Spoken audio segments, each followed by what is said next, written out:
For a little rest after breakfast. This is the life. Wait a sec.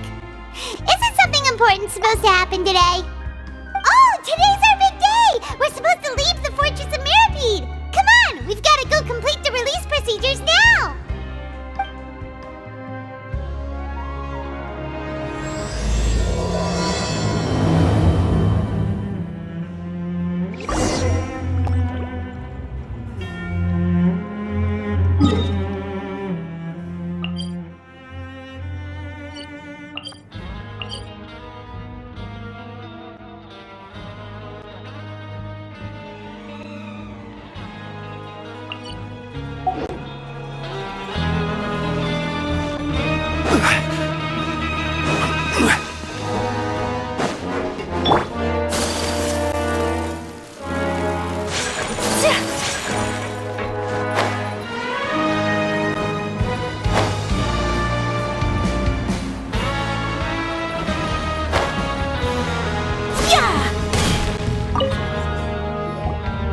Please, sign here.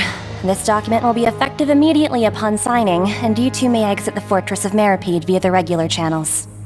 It's been so long since we've been to the surface. Let's hurry up and... What's happening?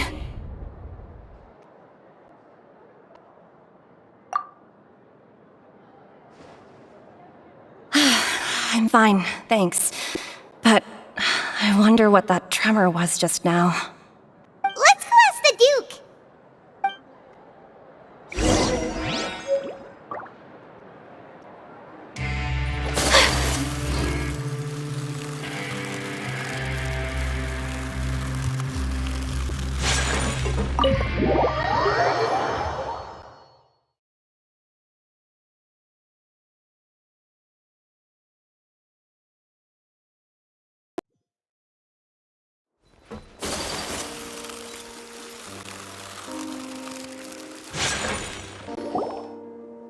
Your Grace?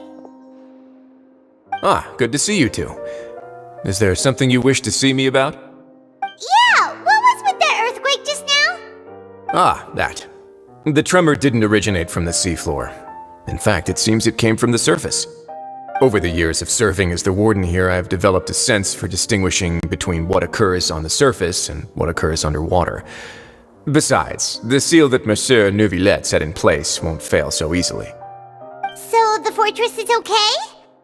If you recall our last incident, if there really were a problem, there would be crowds of inmates in a panic right now. Huh, you've got a point. Okay, seems we need to get back up to the surface and ask about what happened. By the way, do you know what day it is today? I believe today is this month's pipe cleaning day. Wait, seriously? Aha, yes. Have you completed your release papers? Yep. It's you two. Are you leaving now? That's right! Today is our last day in prison! But now that Paimon says that, it doesn't feel like we were confined here. It's actually been pretty nice! Oh, yeah, Paimon feels fond of this place now. Then be sure to come back and visit. I'll miss you. If you've signed the release papers, then you're free to go. The guard. You're not going to see us off? I knew you'd ask. All right, sure. Let's go. Well, you actually agreed.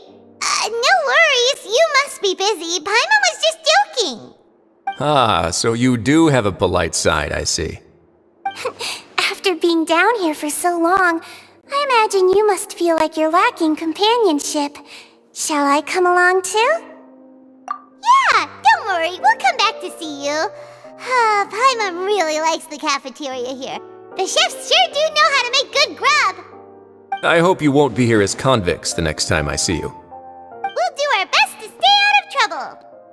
Well, it seems our work in the Fortress of Meripede is finished. That's the end of another chapter in our journey. And since Nervlev was the one who asked us to come here, we should probably go report to him now. Next up, the Palais Mermonia. You're going to see Monsieur Nervulette? Please pass on our kind regards. I'm sure just your regards will do, no? I believe it would be the polite thing to do. You're right. I've heard the Palais has been terribly busy these days.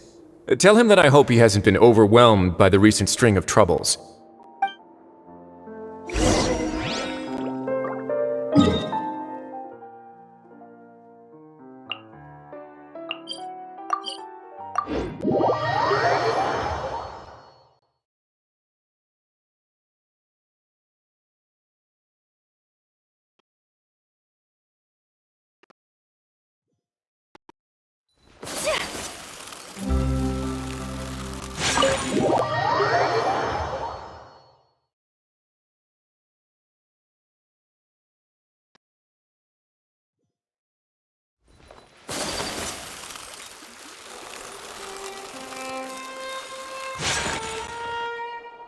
The Palais Mermonia sure is buzzing with activity today. Halt! Huh? Oh, it's you two. Apologies. Monsieur Nervulette did say you'd be welcome at any time. Excuse me, would you mind helping me take a look at this report? I'll be right there. Sorry, I've got my hands full here. You can see yourselves in.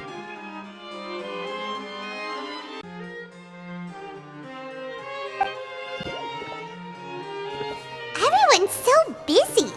Seems a lot has been happening.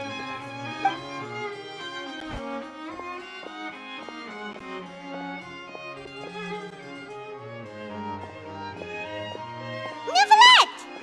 Hello. You've come at the right time, but you'll have to wait for just a moment, as there are some urgent matters I must tend to first. In the meantime, please, have a seat. If you'd like to have something to drink, let the Melusine outside know. That's all right. We just ate. Very well, then. Let's take a break over there while we wait for him to finish his work.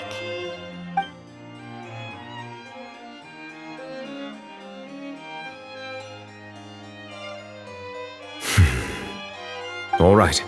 That should wrap things up for now. Are you done with your work? Yes, sorry to keep you waiting. Today should be the day you were released from the Fortress of Meripede, and it appears that you have managed to complete all the release paperwork. That's right, and we came here to see you right away.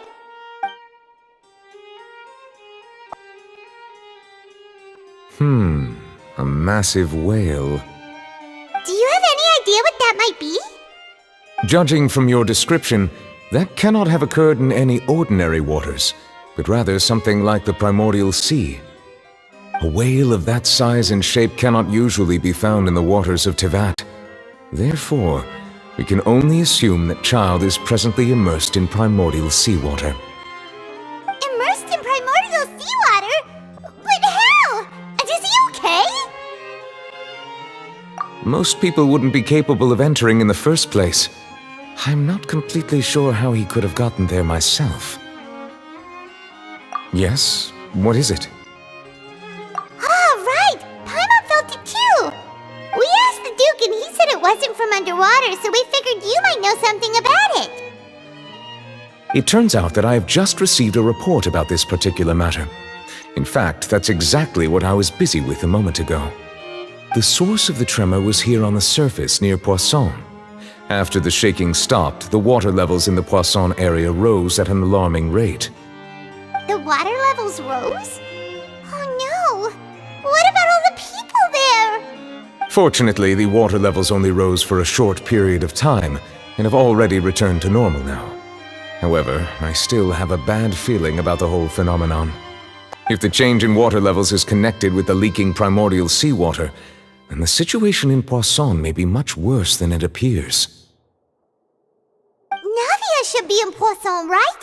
We need to go check on her! I would also like to go there as soon as possible, but I'm afraid I can't leave just yet. We must immediately formulate disaster prevention plans for the surrounding coastal areas to avoid potential catastrophes. I'll have to ask you two to go to Poisson first. I'll meet you there to check on the situation once I've finished things here. There's no time to lose! Let's get going! Please be careful.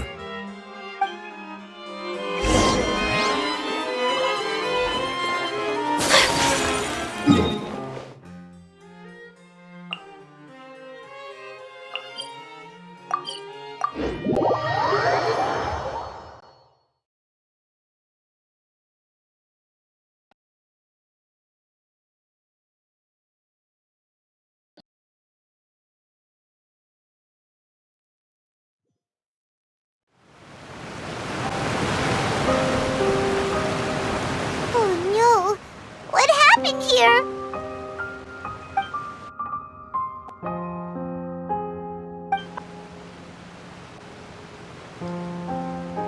Navia should be around here, right? We need to make sure she's still... Paimon means we need to check on her.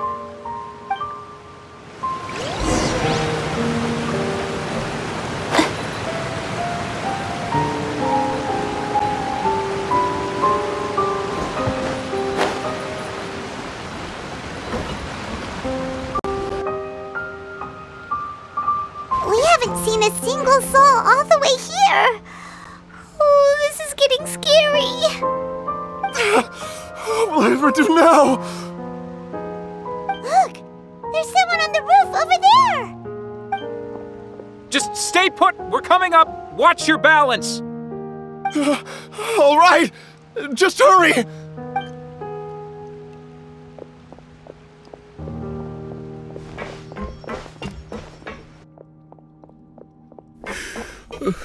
I'm not young anymore. How will I survive on my own? My Desiree! Oh, he looks pretty sad. My leg! My leg!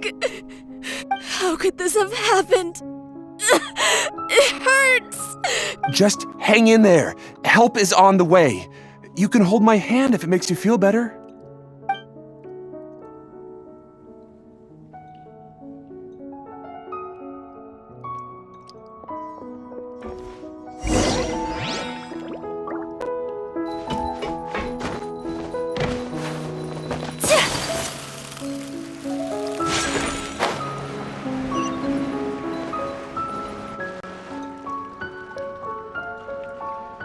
Oh, it's Navia. She's over there.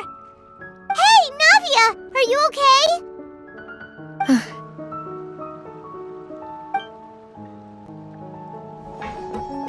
You're here. We heard there was a situation in Poisson, so we came as quickly as we could. Yes. As you can see, the water level suddenly rose. It caused quite the disturbance, in fact.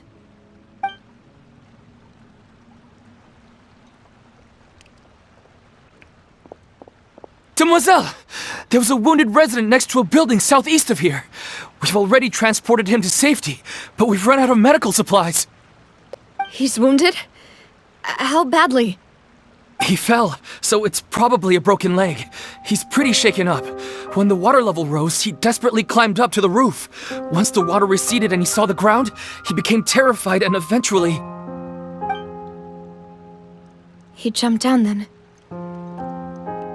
Find the leader of Squad 1 and tell him to take the wounded resident to see a doctor. He should know where to go. Understood. I'll take over his search and rescue mission in the meantime. All right, you'll be in charge. I'm sorry. Where were we?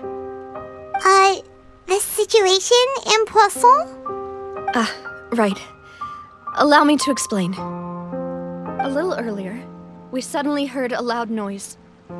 At first, everyone thought that something might have exploded in the waterways.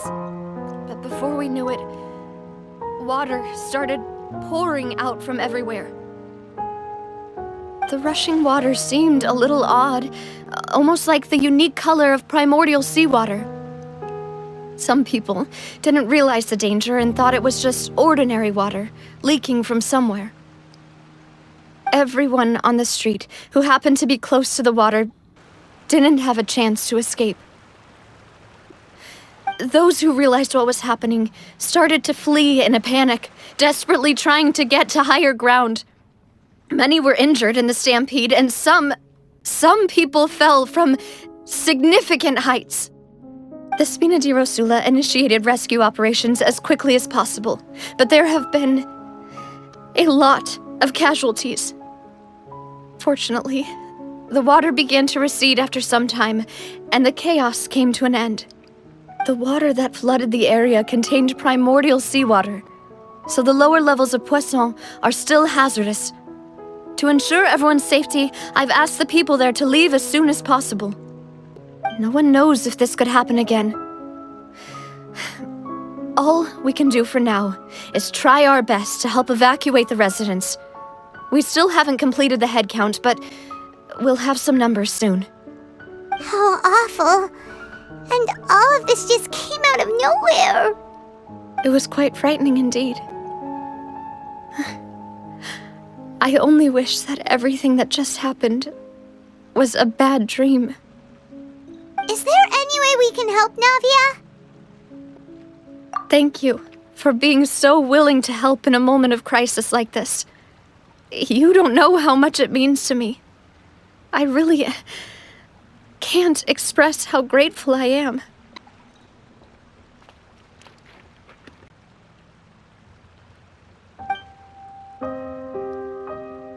Don't say that, Navia. That's what friends are for.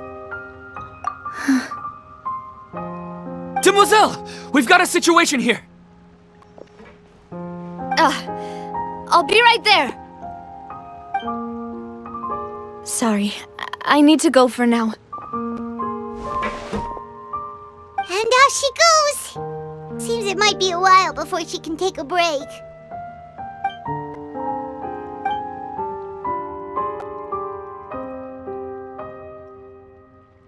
Okay, the wounded are being tended to, and we finished a preliminary head count. More support has just arrived, so I suppose I finally have a moment to focus on my own matters. Of course, we should remain ready for anything, and continue doing our best to rescue others. I'll be sure to have everyone at the Spina di Rosula ready to render assistance. Traveler, Paimon, would you two accompany me to my father's grave for a moment? Huh? Right now? Thank you.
Not a lot of people here, huh? Well, given the time of day and the the whole situation in Poisson, Paimon doesn't think there'd be a ton of people here visiting graves. Right. That's how things are now. The living are so exhausted that they've no strength to spare any words for the dead. Navia?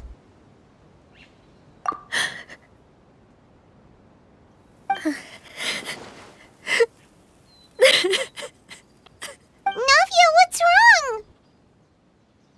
Sorry. I just... Malus and Silver. They won't ever come back here again. What should I do, Papa? Huh? What happened to them? Everyone agreed on the rescue plan, but still, I was the one who initiated it. They were helping evacuate the residents, but they couldn't leave in time. And they were caught in the seawater. What should we do? I've known them for so long. And I know they weren't afraid. But I could at least hold a funeral for my father. And I know where he rests. But as for Malus and Silver, they're just gone. I just can't.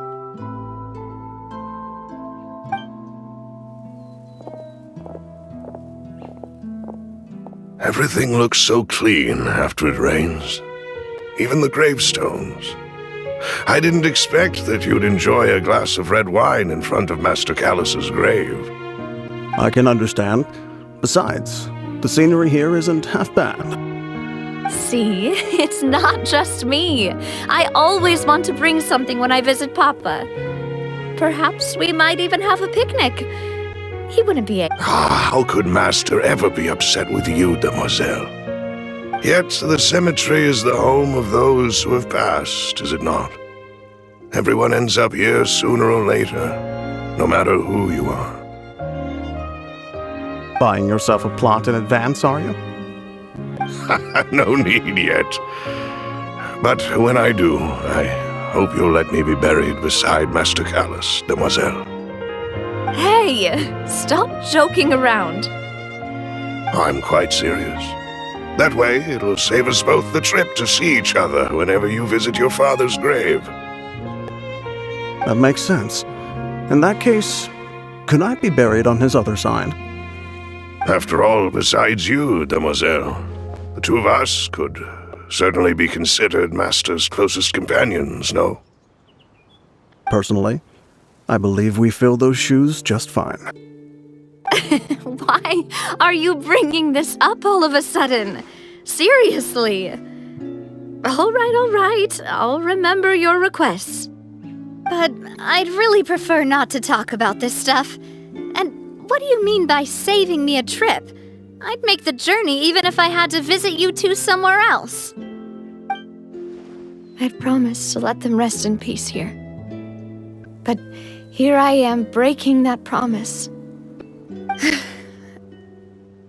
I'm sorry for letting you see me in a mess like this. I don't usually cry, really. Paimon doesn't know how to help you feel better. But, well, she understands how you feel. I'd always thought I could make my wishes come true. But now that I think about it, that never solely relied on me. Many things can only be accomplished with someone else's help. Malus and Silver have helped me so much. But by contrast, I could do nothing for them. I'm so sorry. You can spend as much time as you need here, Navia. We'll stay with you. Thank you. Right now, you don't know how much that means. By the way, you can have a look at this. It's a list of victims from the incident that took place here. Obena, Khan, Burnett, Giverny, Francine, Karina, Daisy Ray, Joinville, Julianne, Esson, as well as Malus and Silver. So, everyone else is safe. But still... It's okay. I know what you're thinking. And you're right. We lost Malus and Silver. But the overall outcome indicates that the cost was worth it. Right! Don't think that way, Navia. One person might be saved at the expense of another, sure, but that isn't something we should ever consider a trade. Malus and Silver were not the price for saving anyone. They're heroes. You're right. Thank you, Paimon. What you said just now was pretty amazing, actually. I'll remember. Oh, really? Seems you've become more eloquent in the time since we last met. The knave? What are you doing here? Is everything going well on your side? Yes, my people are carrying out the mission according to your request. All the residents of Poisson have been evacuated, and we're preparing to relocate them to higher ground. As for these supplies, we have everything taken care of. There is no need to worry. Thank you very much. Wait, do you two know each other? We just met recently. Right, Miss Navia? Usually, I would call this a coincidental encounter, but that doesn't quite fit this time. Besides, it never even crossed my mind that a Fatui Harbinger would come looking for me. Thanks to the knave, Spina di Rosula received generous support from the Fatui, which allowed us to complete the rescue and evacuation work so quickly. Mutual aid is essential to fostering positive developments. We were already in the area, in any case, so it was nothing. That said, I must say that you're a lot sharper than you let on. I'm sure you understand what I mean. I apologize for all the ways in which I tested you previously. We've never worked with a Fatui before, and it's extremely important for us to know who we're working with. My subordinates have reported that Fatui soldiers have been observing water levels and taking head counts in various locations.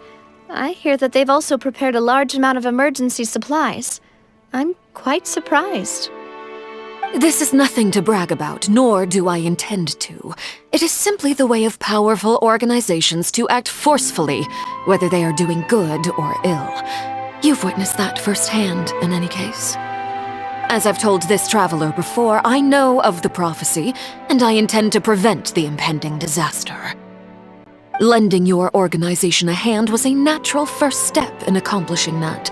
As such, do not be troubled by this token of our sincerity. Perhaps one day, you'll also be able to help me in the same way. Without your help, there would have been many more casualties. I won't forget your kindness. Furthermore, I sincerely regret what happened to Malus and Silver. I only wish that my people could have arrived a little earlier to prevent this from happening.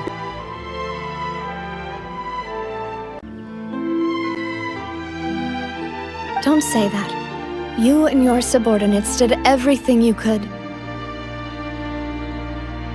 As Paimon said, Malus and Silver didn't choose to sacrifice themselves for any specific person, and they weren't the price paid for other salvation. They chose to become heroes themselves. I've never liked hearing people put it that way. It's like trying to relieve pain by saying some noble-sounding words. But right now, there's nothing more suitable. They really did. You're right. I'm sorry for your loss, Miss Navia. Water is life to Fontaine's people, and it also spells disaster. It's no wonder that people always say that prophecies represent fate. Fortunately, I've never been one for such opinions. So, you're one who will try to change fate, then? Of course. That is why I'm going to Hotel Bouffe de Thé. I still have some things to take care of, and the children need my attention. By the way, Traveler, Paimon, one more thing. Alright, then we'll just... Huh? This isn't right. Paimon thought you would ask us to walk with you for a moment so you could tell us something in private. That is a clever and useful conversation technique, which I do like to use when necessary. But there's no need today. It would not hurt to have Miss Navia listening in. Traveler, I'm sure you remember that I said we could work together when we had the chance. You and I both know that there may be issues with the Primordial Sea. Previously, it was the Fortress of Meripede's sluice gate, and this time it was the water levels in Poisson. These are both signals. Indeed. Allow me to share the latest intel I've received from the House of the Hearth's intelligence network with you. During some recent investigations, a child claimed to have discovered some ruins near Poisson. The ruins date back to ancient times and seem to be worth investigating in many ways. Judging by the dating of the ruins, they may be related to the prophecy and the coming crisis. The situation is becoming more urgent, so any pertinent information will prove extremely precious. My people initially came to prepare for ruin exploration. Unexpectedly, this disaster struck, and at present, we're all busy prioritizing the rescue effort. So that's why the Fatui were already in Poisson. I wanted to take the children along, but unfortunately, Linny, Lynette, and Fremine have all been dispatched to higher ground to assist affected residents. Linny told me that outside of the house, the person they trust most is you. Which is why I want to give you this task. The House of the Hearth's members see each other as family, but Linny, Lynette, and Fremine said that they also see you as such, even though you are not from the house. I'm sure you already understand how earnest they consider their friendship with you to be. Oh! That somehow makes Paimon feel kinda happy. The intel I just shared about the ruins could fetch a high price. But since the children consider you family, it's only natural that I freely share it with you. Got it! So all we gotta do is go to some ruins, right? We can handle that. Excuse me, but may I tag along? You wish to join, Miss Navia? But are you sure you're up to exploring some ruins? You need to rest. Well, I'm sad, yes. But I can't just go back and plop myself into a chair by the roadside and do nothing. There's no point in being depressed while we still have a disaster on our hands. As my father's successor, I must live up to the hopes he had in me. Besides, I'm also doing this for myself. I need something, a distraction, to keep my mind off Malus and Silver.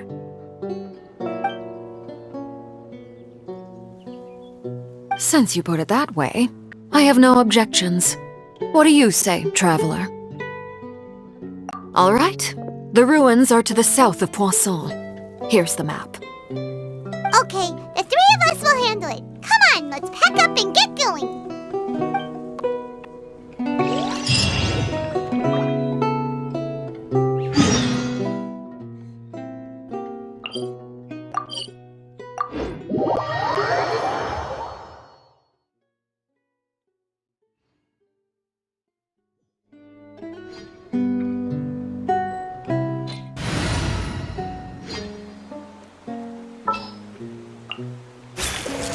Let's go get ourselves some answers.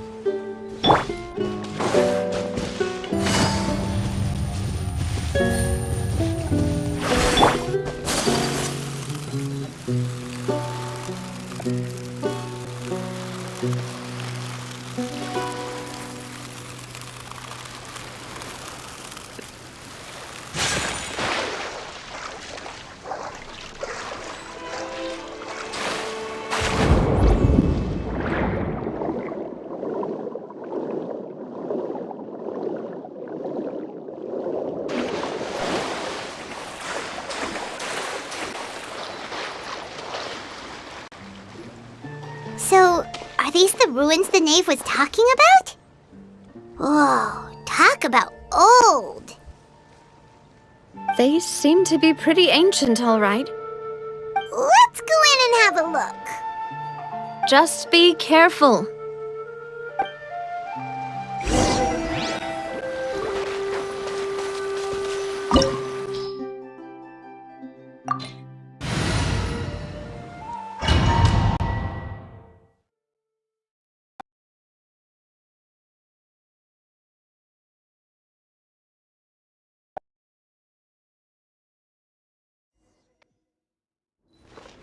Whirling snow!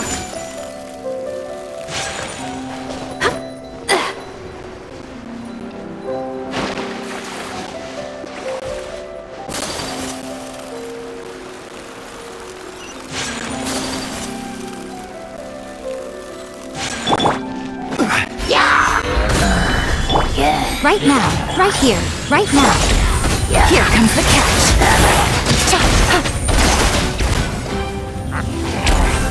Quietly now.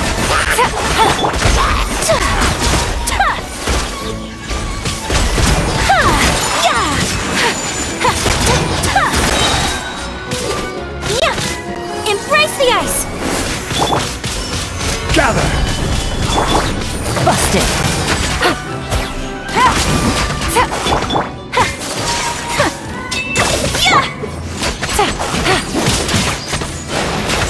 Gotcha.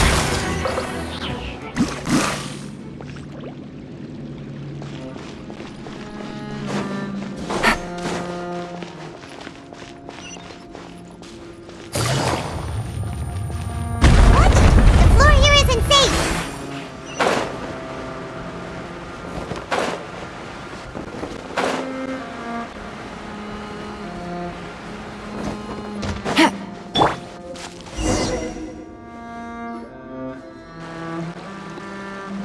This place has also been contaminated by primordial seawater.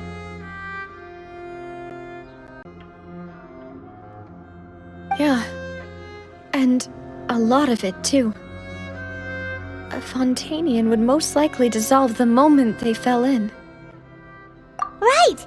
You can't go down if there's primordial seawater. It's too dangerous, and it won't be any help for you to just stay here. Don't get by my wrong. We're not saying you're useless. It's just that... No, you're right. I can't do anything in this situation. I'll leave this to you.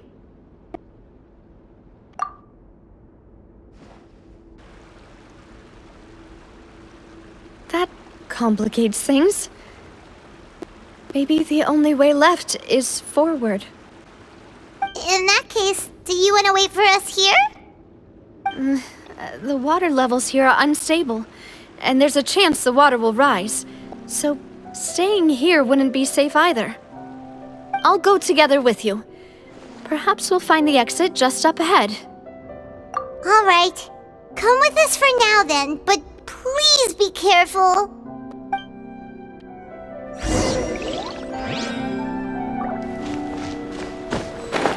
Oh no, it's a dead end!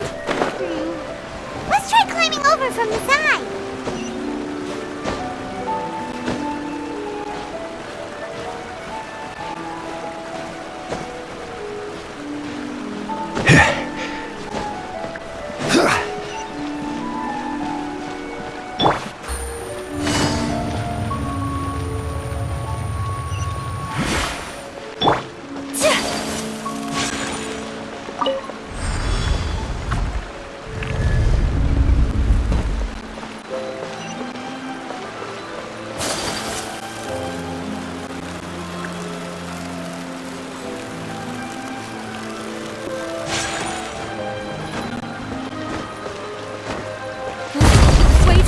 There's something wrong with this bridge!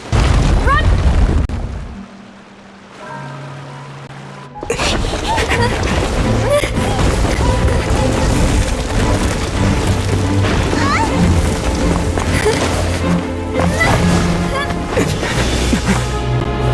Novia!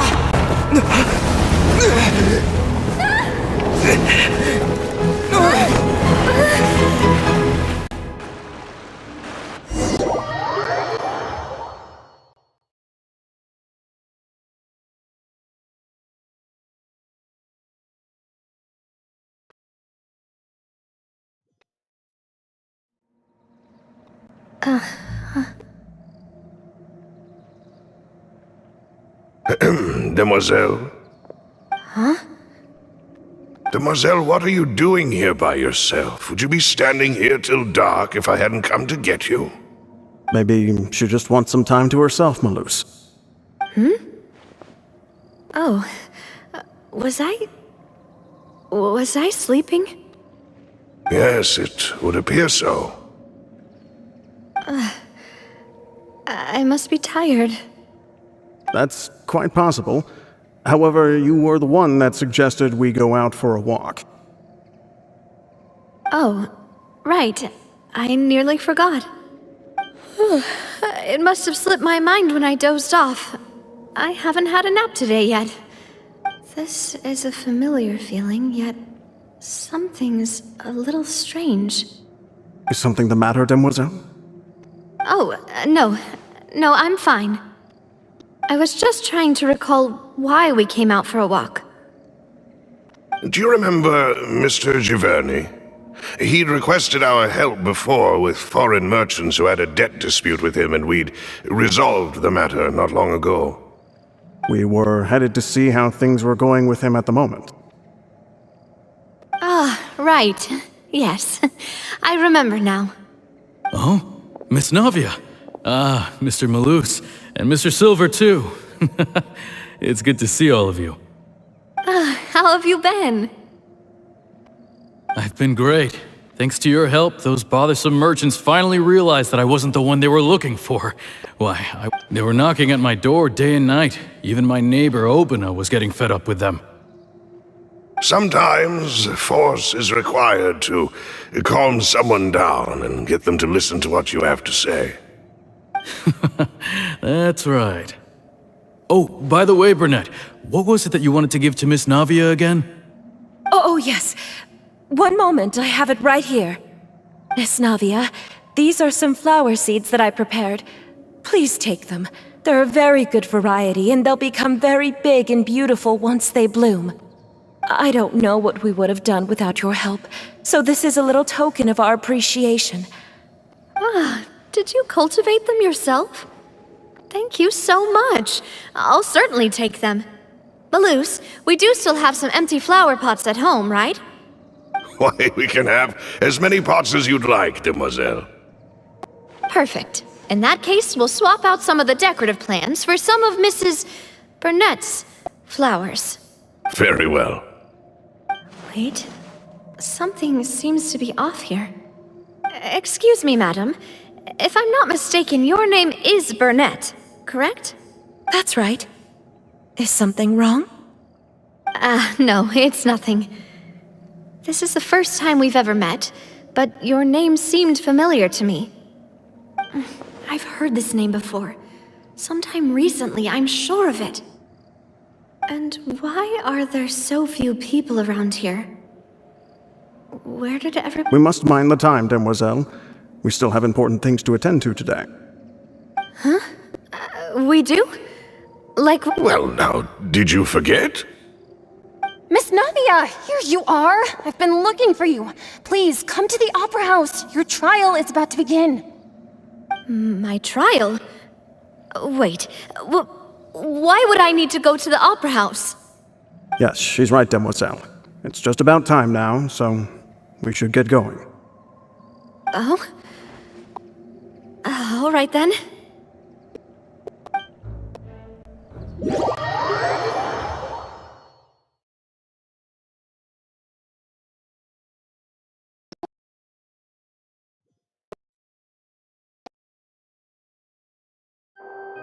Look, it's Navia! She's here! And her two attendants are with her! Goodness, everyone's finally here.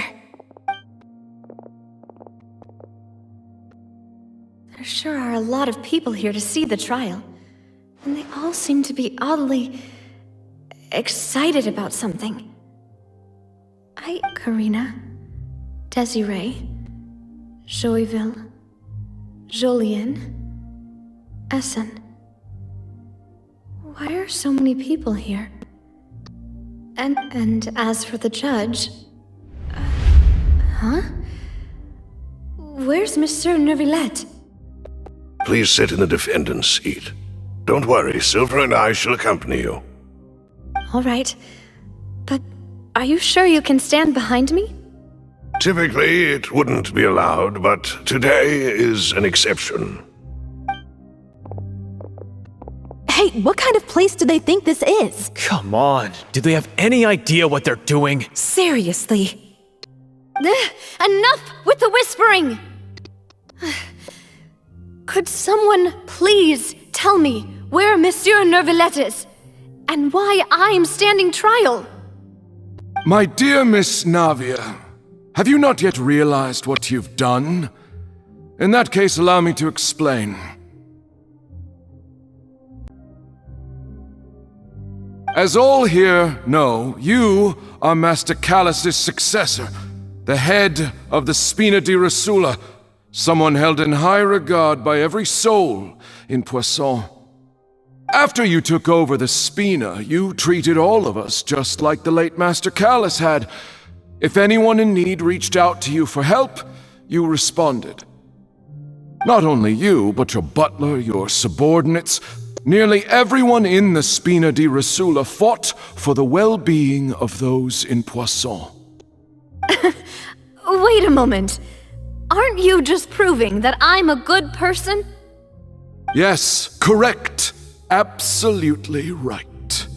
And that is why you stand accused. You have helped so many people get through so many difficulties. You are one with us. We are inseparable. We are one big family, all of us who are from Poisson, inextricably linked. And with you being so important, we couldn't possibly do without you. Therefore, this fair and honorable court shall declare you guilty, and you shall stay here. You will be together with us forever. Huh? What are you saying? Everything you have said is correct. I have indeed done a lot for my hometown, and I would be willing to be with you all, but what is the purpose of having me stand here like this? What is there— Ah, well, if that's what you think, then I have no further comments. How wonderful, Miss Navia!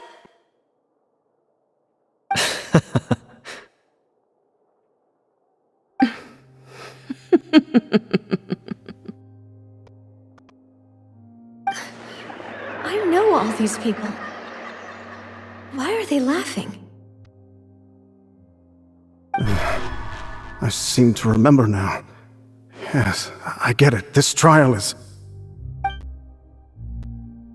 Wait just a moment. This isn't right! Malus? What was that, Mr. Malus? Our conclusion is very clear and unanimous. Let the court judge her now. She's guilty! Stay here, Navia! You're one of us! Demoiselle, don't admit guilt. This trial means to keep you here forever.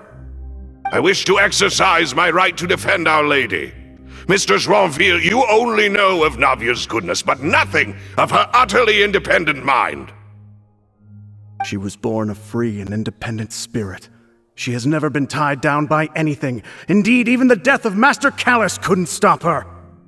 Her actions cannot serve as proof that she identifies herself as part of any group. She merely acted as an individual, extending her hand to help others.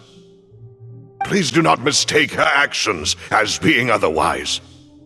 Really? As an individual, you say? Don't forget, we are all Fontanians here. This is the nation of justice, the nation of Hydro!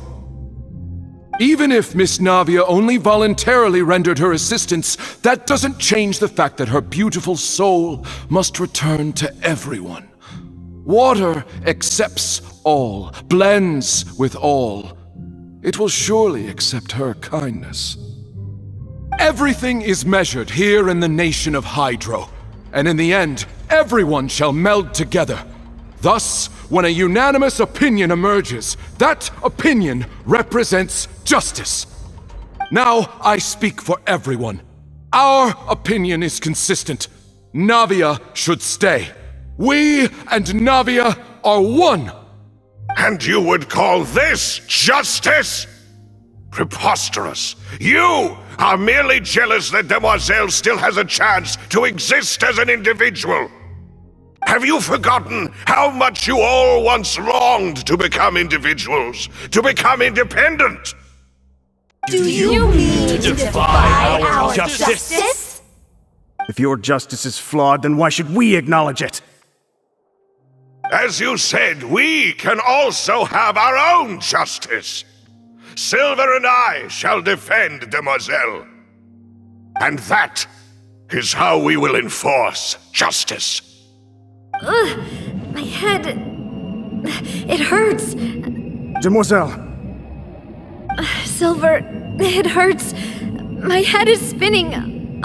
All I can see is stars swirling in front of me. I remember now.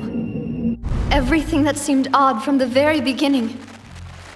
Karina, Desiree, Joyville, Jolien, Essen, and Mr. Giverny and Mrs. Burnett, who we met earlier.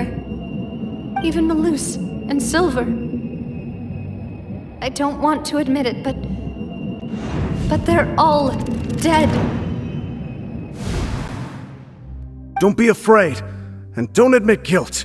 We will protect you to the very end. Absurd!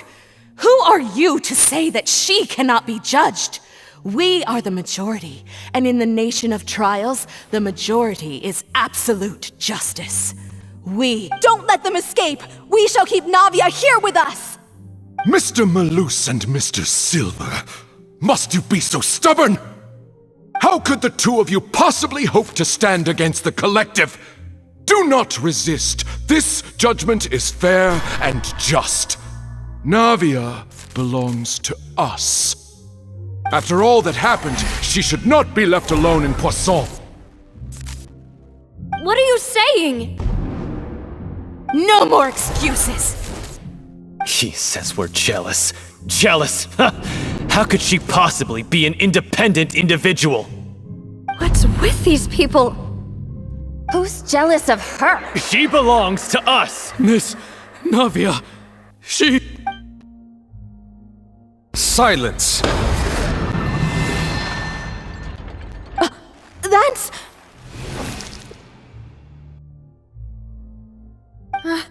Monsieur Neuvillette! Such commotion is prohibited in the court. The accusations you just presented are nonsense and cannot constitute a proper trial.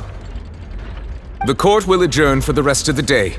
In this, I shall hear no objections from any unauthorized party. Our thanks, Monsieur Neuvillette.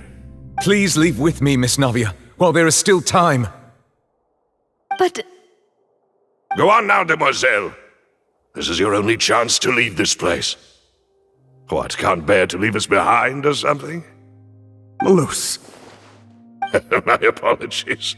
I couldn't resist making one little joke once I realized that this shall... Malus... Silver...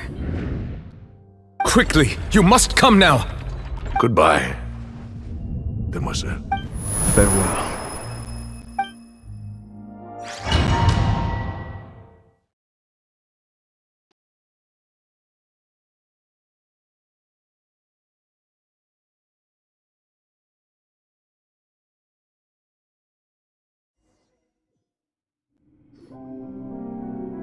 No, wait! Just a second! Navia? You're awake. Good. I must have been dreaming. Malus and Silver were still alive, and they were defending me at some insane trial. It looks like you're all right. Did all the sad feelings cause you to have a nightmare? Paimon could give you a hug. The ruins you were exploring suffered a cave-in. When I arrived, I found you falling toward the water. You were just about to be dissolved within, but What is it? I think I saw 2 Oceanids protecting you. It was only for a moment, perhaps even a fraction of a second. but they gave me the chance to retrieve you.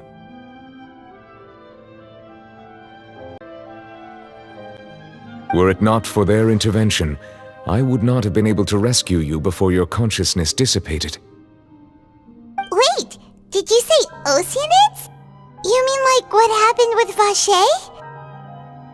Perhaps those two Oceanids were the people you saw in your dream. I always told them that they didn't have to protect me. To think that they'd keep doing so even after death. Please come with me.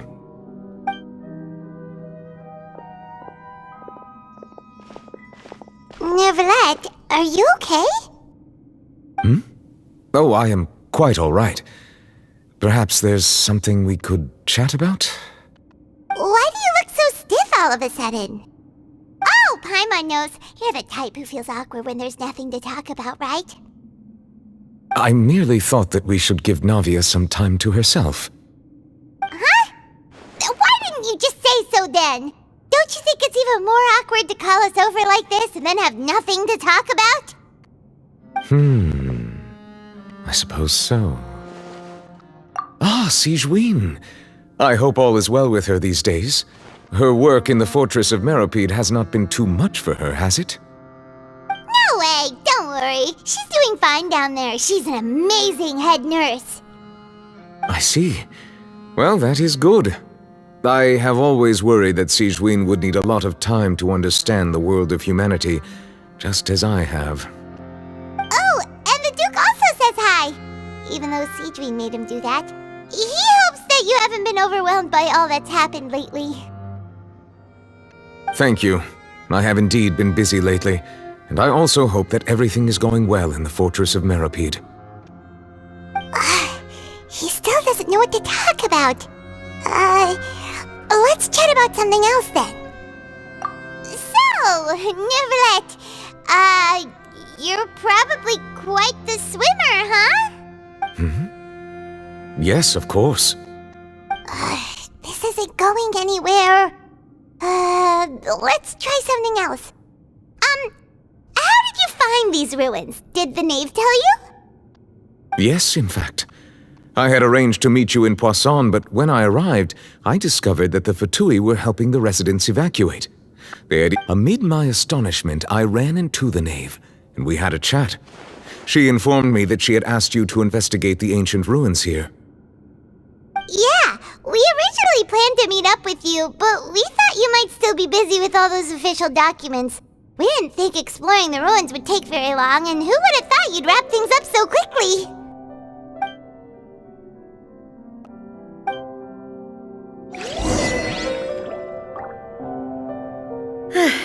I'm sorry to have kept you all waiting like that. I'm feeling much better now. I guess we should get going again. Will you come with us, Monsieur Neuvillette? Yes, if you wouldn't mind my company. All right! Another one joins the party! Let's get going then!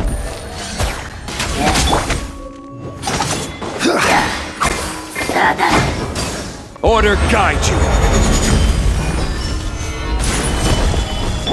Right now.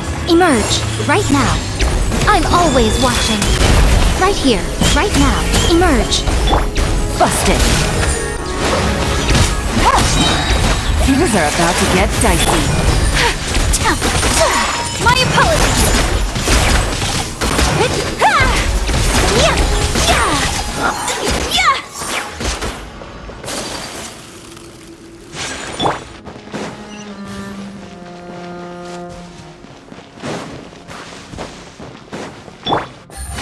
Oh no, another unstable path. Watch your step.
storm! Sumetsu! Solidify!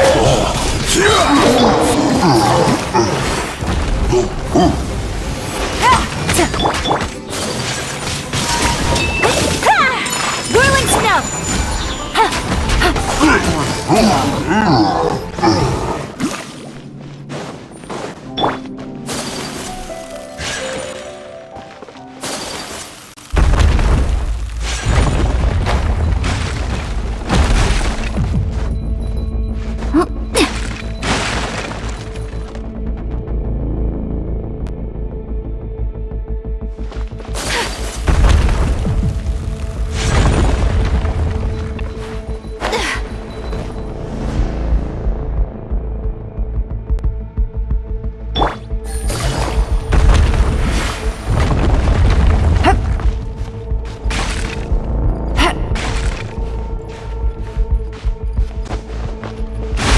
Seems we're almost at the top. Keep it up!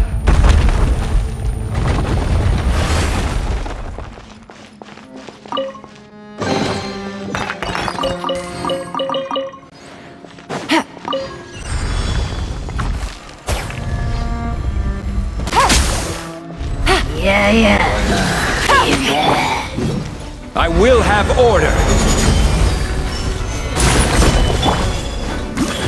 Right here, emerge. A sight to behold. Right now, emerge. Right here. Game's up. Fun's over. Take flight. Embrace the ice.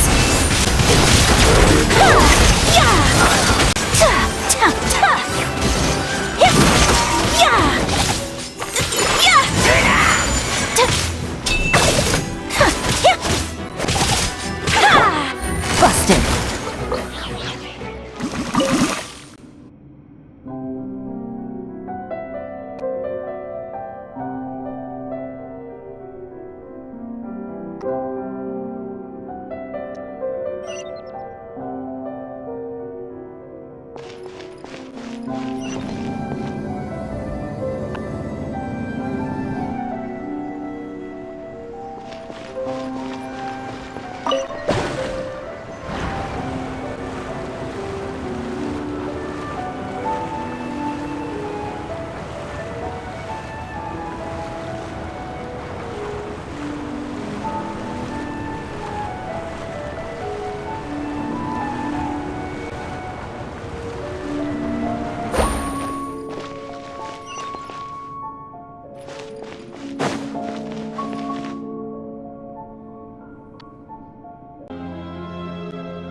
Looks like we've reached the end.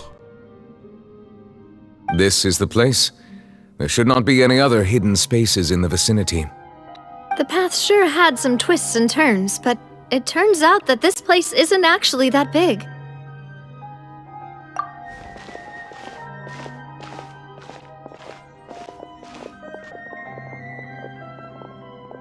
Stone slates. It seems like they were put here as an offering. Perhaps we should just leave them be for now. There are 4 locations in total, but only 3 stone slates. The slate that should be in the first empty spot is missing. The surrounding walls also show signs of damage. There's something written below. Let Paimon see. Reason dictates that this nation be destroyed. I shall record the history of its future here in its past. Say what? It feels like someone left these slates and these words here for a purpose. But does he mean that Fontaine should be destroyed? That would fit the circumstances dictated by the prophecy, yes. Indeed, the slate's contents correspond to it. Take the second slate, for example. There's a person kneeling here. She seems so dedicated. And there's a whole bunch of other people behind her doing the same. And is that Lady Farina in the third image? Did the Hydro Archon fall into the water? And is that a ring of people around her? Paimon doesn't quite get it. Are they all in the water? The fourth image. I know this one. This exactly matches the content of the prophecy. The people will all be dissolved into the waters, and only the Hydro Archon will remain, weeping on her throne.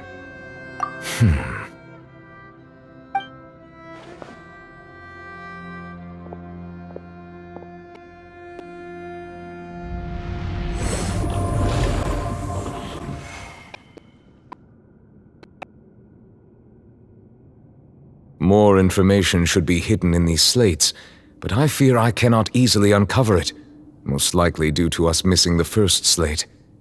I am very sorry. Don't blame yourself, Monsieur Neuvillette. Deciphering ancient stone slates isn't one of your duties. Ooh, Paimon's getting the chills just looking at these slates. This says that it's the history of the future, right? That means the prophecy's sure to come true. I really hope it doesn't mean that. Still, Paimon feels like these images are kind of weird when you look at them together.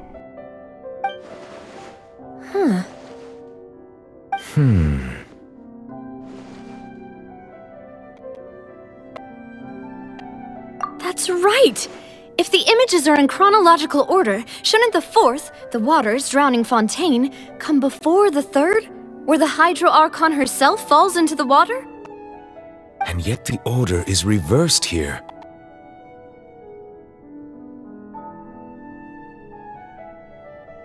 If we go by timing, Lady Farina only emerges in the third image. That means that the person in the second image might be the previous Hydro Archon. Egeria, then. I had never met her, but her appearance here does match the records. The previous Archon kneeling before the floating island in the skies, as if confessing a sin.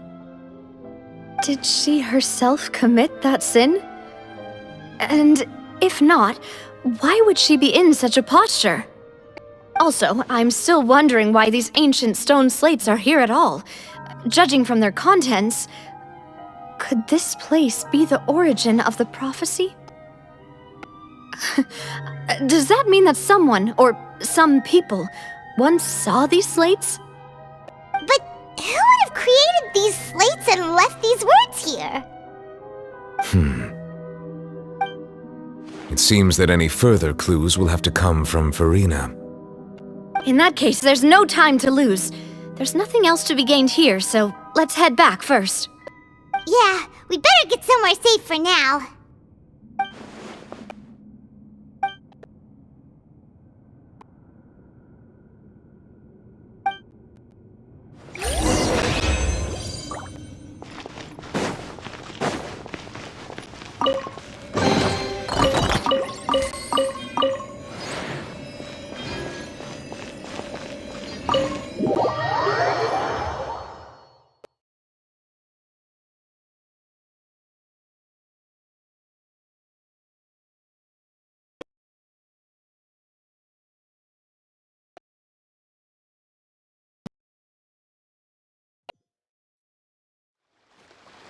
Let's split up here. I'm going to check on what's happening with the Spina. You know how it is. There's some things you just need to be there for yourself. You still have energy for that, Navia? Paimon's already beat! Just head back to the Fleuve Cendre and have a rest then. Thanks for keeping me company all this time. I'll depart as well. Thanks for your hard work today. Rest well, everyone. Traveler, I will go talk to Farina tomorrow morning to ask about the stone slates. I'm sure that you're concerned about this matter as well. If you have time, drop by my office. I will share the results of our discussion with you. Are you really gonna talk to her about this directly? Will that be a problem? Paimon's getting a little scared now that it's come to this. She has long been harboring secrets and will not give them up easily, which makes it all the more my duty to ensure that she understands the present situation. Alright, we'll leave it in your hands then. You're probably the best person to talk to her anyway. I will be carefully considering my words tonight. Traveler, Paimon, our safe house at the Fleuve Cendre is always open to you, as ever. So please don't think you're an imposition. All right. I'll be on my way then.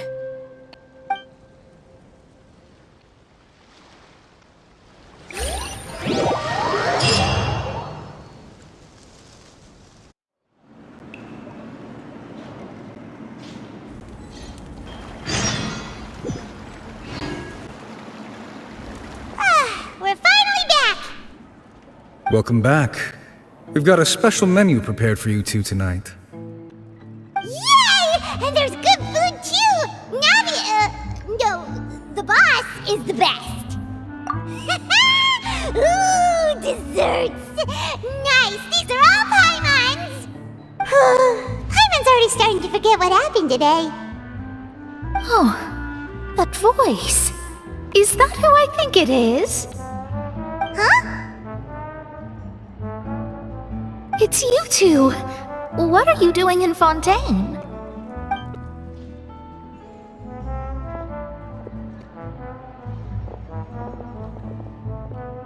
Mona?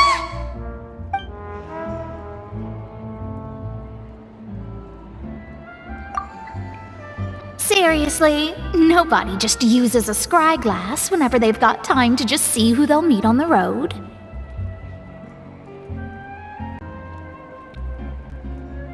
Still, we didn't expect to see you here.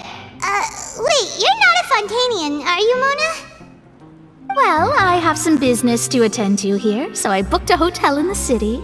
I was just out for a stroll when I bumped into you. Why did you think I was from Fontaine, though? Is that because Magistus doesn't sound much like a Mondstadter surname? Yeah, let's go with that. Well, I used to have my own surname, which was, well, some other thing. Either way, the old hag told me when she took me as her disciple that the first step to being a great astrologist's pupil was to change that name. There was nothing for it, really. She really is amazing at astrology, so I changed my name to what it is now according to her wishes. To my surprise, however, Magistus is not the name of some ancient house or clan. It isn't? Nope. Although it is used by us in place of surnames, it generally just means great. Wow! Imagine including a boast in your name. Wait, are you gonna have to put that into your genealogy as well? I reckon so. In any case, I'd give my disciple a name like this as well, if I were to take one. Astromancer Barbeloth Trismegistus. Whoa, that's a long one. Does it also mean great or something? My name means Mona the Great Astrologist. As for the old hag, hers is, in plain speech, the thrice as great Scholar of the Stars. Just take it as a title specific to astrologists. Thrice as great? That's so petty. I know, right? That's just how she is. She used to call herself Magistus, actually, but when she took me in, she changed her name to Trismegistus. Talk about excessive. Magistus is thus the calling card of our school, so to speak, which makes it about the same as a surname. It's all right if you don't get it. You can look into it further should you need to study astrology more deeply. That sounds terrible! But anyway, you're not Fontanian, are you, Mona? You're from Mondstadt, right? Well, I was born in Mondstadt, yes. My parents migrated to Dornman Port, and I traveled with the old hag for a while, after which I settled down in Mondstadt City. Oh, that's a good thing then. At least we know you won't be dissolved by Fontaine's waters. Speaking of that, I'm sure you're aware that a bunch of things have happened here in Fontaine, right? I know you're not a local, but I'd avoid getting too close to any water that looks strange all the same. There's something ominous about it. Well, the water, I mean. That was the main reason, yes. Just a while back, the Steambird invited me to take part in a panel and speak about the circulation of the prophecy as an astrologist. The invitation was sent quite early on. I don't think anyone expected Fontaine to be in this much trouble. what do you make of that prophecy, Mona? Just tell us what you think as an astrologist. Your word would go a long way to make things more certain and less scary. What I can tell you is that I'm an astrologist, and that this prophecy concerns the fate of Fontaine, even that of all Tevat. Ascertaining this is akin to reading the fortune of the whole world. I'm afraid that this is not something that just anyone can do. If I could do it, you would no longer call me an astrologist, but a visionary. But on the flip side, the prophecy is so huge and powerful that it must surely come from a powerful visionary. Its contents involve the fate of the world. Disregarding it would be a mistake. A visionary? Sounds really powerful and all, but does such a person really exist? Of course. The old hag could do it, and I'd bet there are others amongst those Hexenzirkel colleagues of hers who could do something similar. Huh? Are you sure?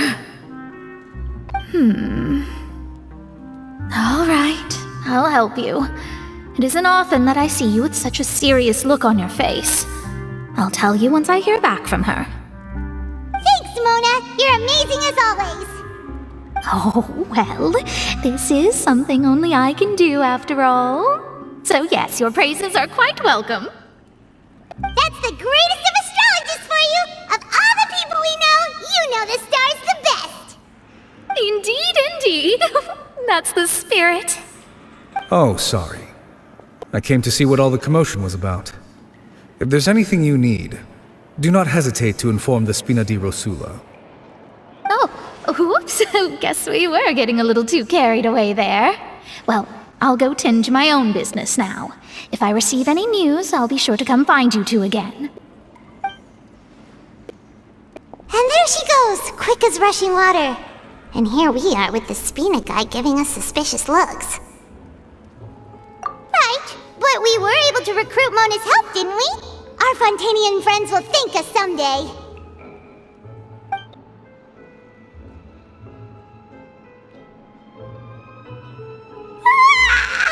Good morning. To be honest, Paimon's still feeling kind of sleepy. But it's time to get up, Traveler. We agreed to go see Neuvillette, so let's pack it up and get going.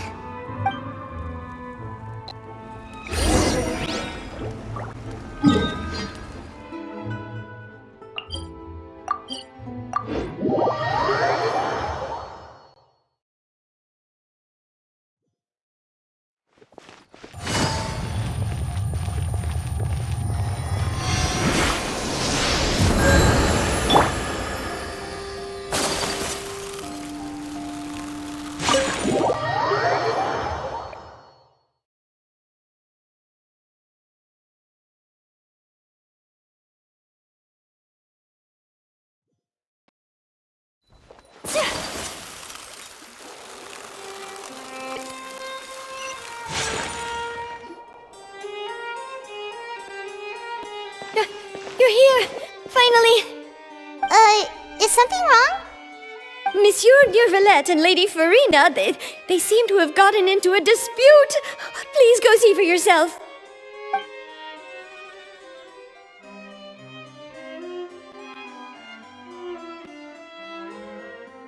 Like I said, I've already explained everything! And yet the problem has not been properly solved. There is little space for excuses between us. It is not my intention to offend you, but please, tell me where you stand. You are the Hydro Archon Focalor, are you not? Look at this. This is a list of the victims from the recent Poisson incident.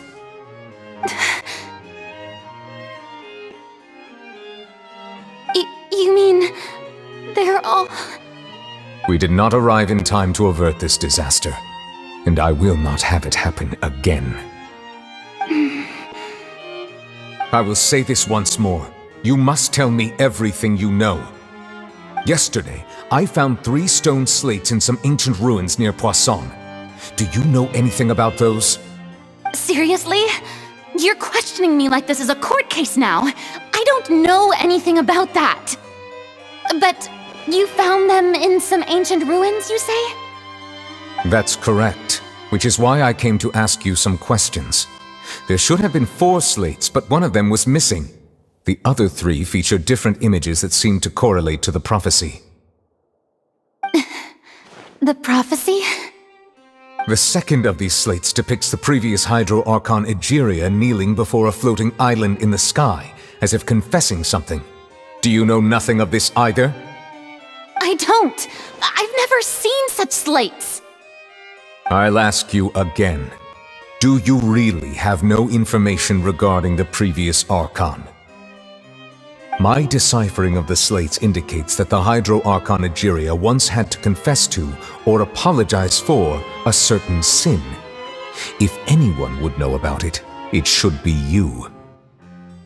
All gods don't have the same secrets, you know. She was herself and I'm me. Is it really so strange that I know nothing? I understand your concerns, but I'm sorry. I just don't have anything to tell you.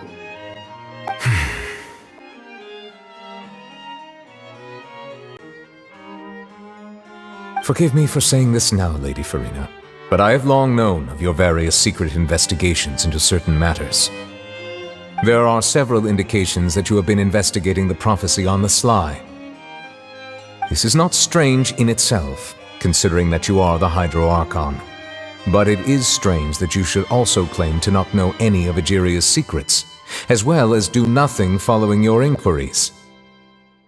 You have never been as superficial as you have presented yourself to be, nor are you a fool. And yet, your behavior is very inconsistent.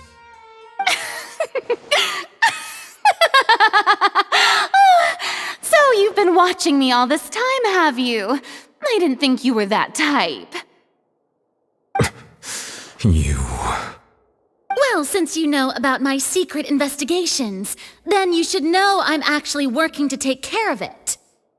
There's no point questioning or suspecting me. You're the Eudix, but you're still my subordinate. You should be following my lead. Just trust in me, you're Archon, and do as I say. Never mind whether you can truly convince yourself to or not. It'll all turn out fine. That's all I have to say. We do not discuss this matter again. Oh, the opera's about to start. Toodles!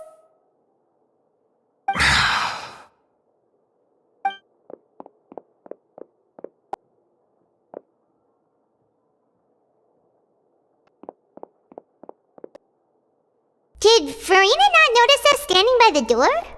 Wonder what's up with her. She was smiling. She didn't seem in the mood to care if we were listening in or not. I assume you've been outside for a while now? Oh! You noticed! Seems Farina didn't even realize we were here. She was in a great panic, though I cannot discern the reason. Our discussion reached impasses time and again, a state of affairs that we cannot allow to continue. Still, I do not understand. Dialogue is the basis for understanding, so why did she keep refusing to engage? Everyone in her inner circle has noticed that she is hiding some secret. The issue is her attitude. I fear that she will not reveal anything unless absolutely forced to. We may have to create a situation in which she will have no choice but to speak. Oh? Like what? Normally, people will only reveal the truth when standing trial. Perhaps we must have the Hydro Archon experience just such a scenario. But Farina's seen so many trials, and she's really good at dodging questions. How do we make sure that she won't just slip away at the first chance she gets? We will need to consider this thoroughly, join forces with various parties, and then do what we can. If at all possible, I would prefer to recuse myself from this affair, but we must prevent the prophecy from coming to pass. This may be cruel to her, but all Fontaine is in crisis. The information a god possesses is too precious, and so we must take a chance on this. But who will lend us their aid to do such a thing?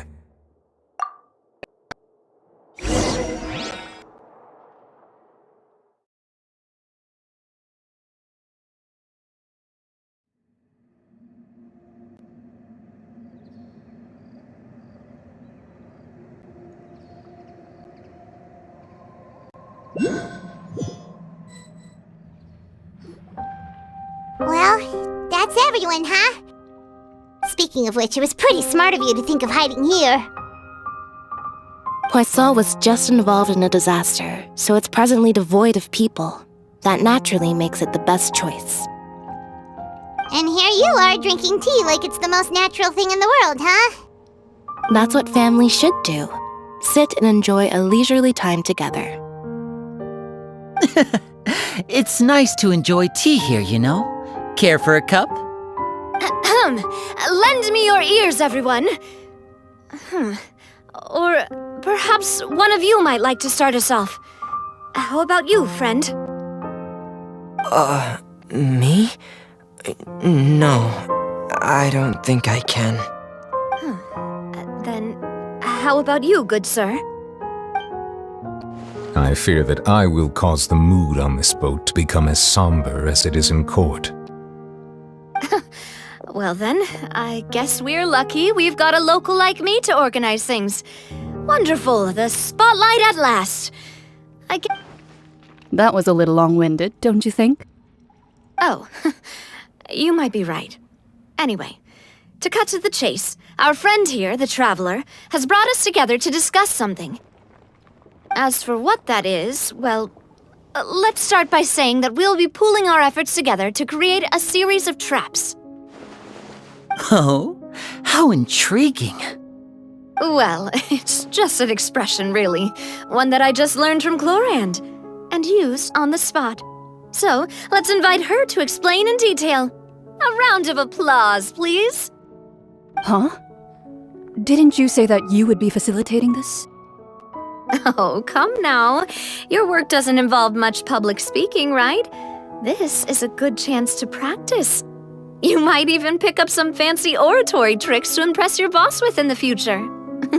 I see. And what does my boss say? He is glad that you consider him your boss. Do go on.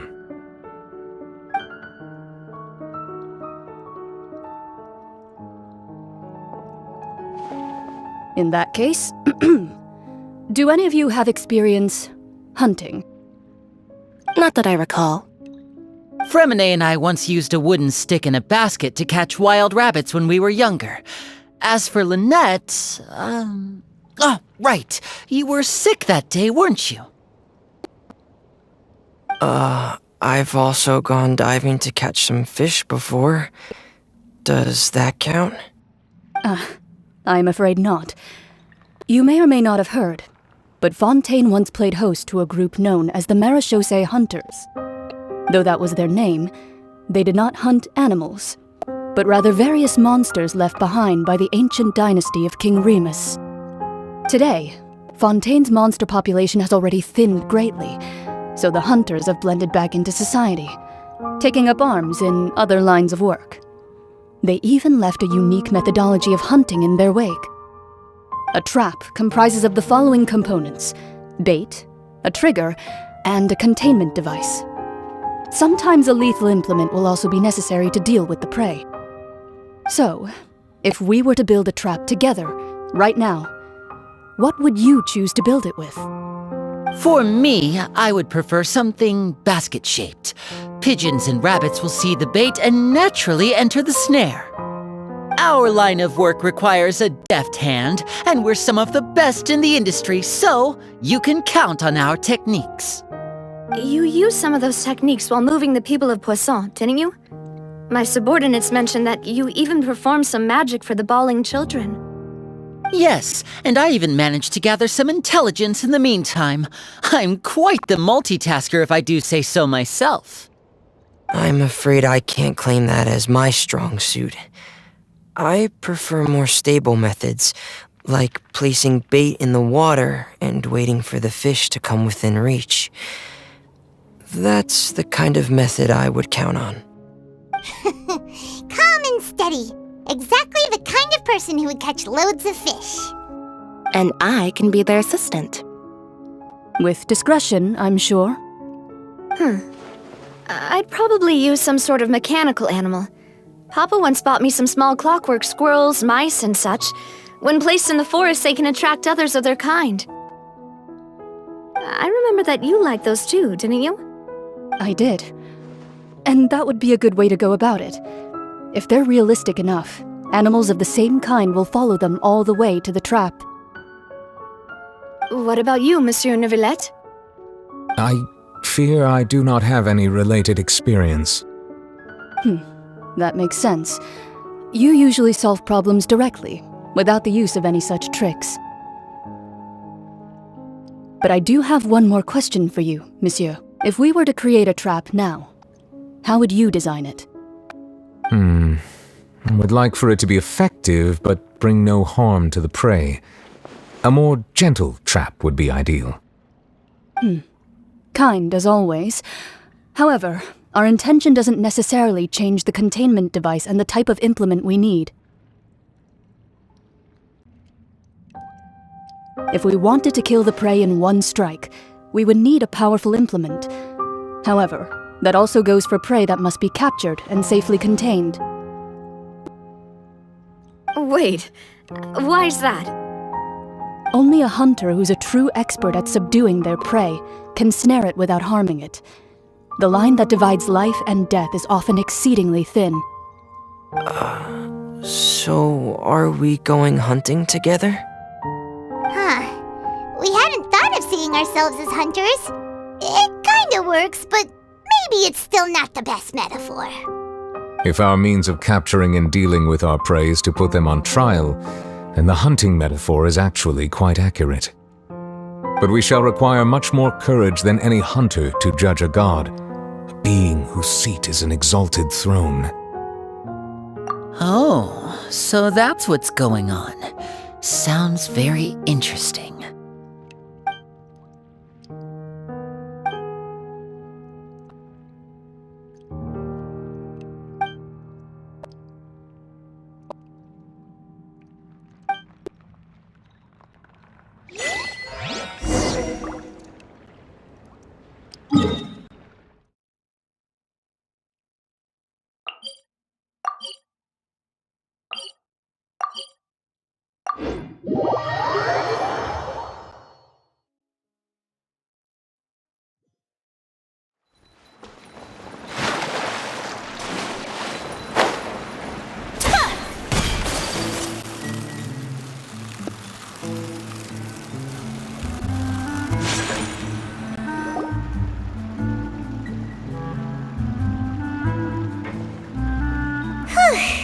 It's been a tough few days, hasn't it?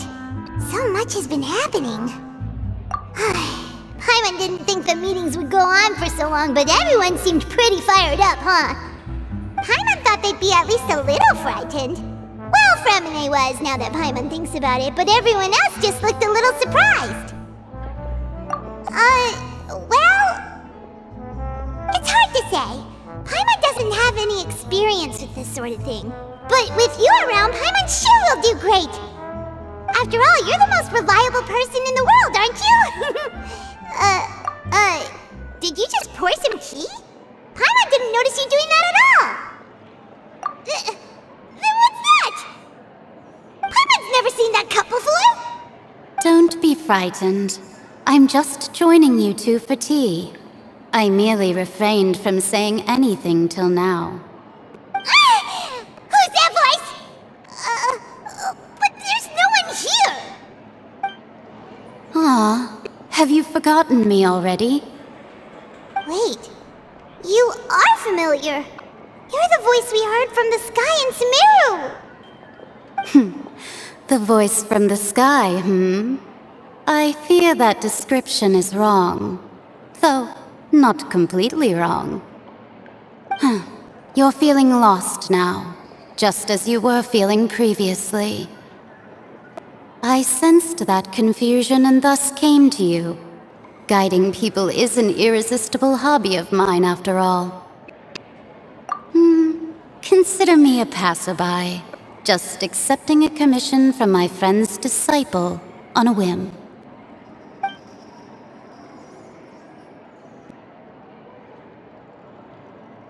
The prophecy. Yes, what has been prophesied will be fulfilled. You may view such things as the history of the future. What?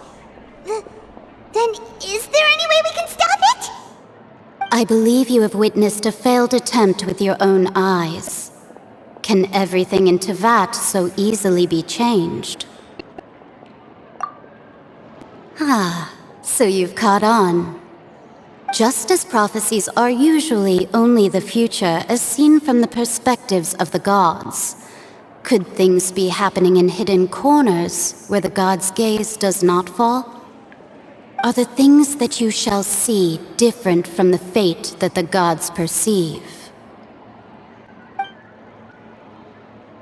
What is she talking about? It all sounds really impressive and important and stuff, but it also sounds kind of scary. I believe that you understand, right? Some things are insignificant, but others you must reach out to change. Ultimately, fate shall serve as your only guide, no matter what will happen in Teyvat's future. All you need to do is to play your part. This was good tea, by the way. Thank you for your hospitality. Well, that'll be all for today. The voice. It's gone.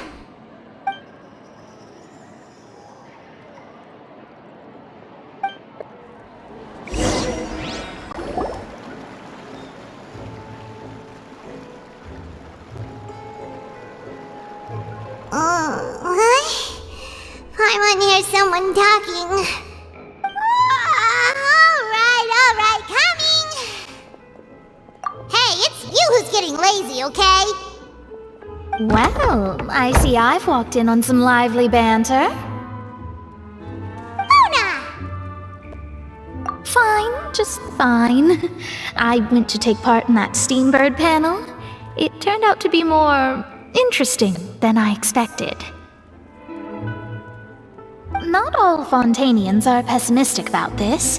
One journalist mentioned that sitting around and waiting for the end to come would be wrong, and that they should make their own rescue preparations.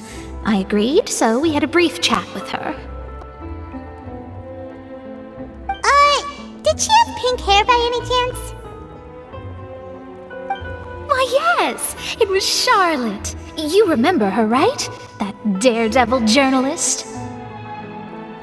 I'm in full support of her view.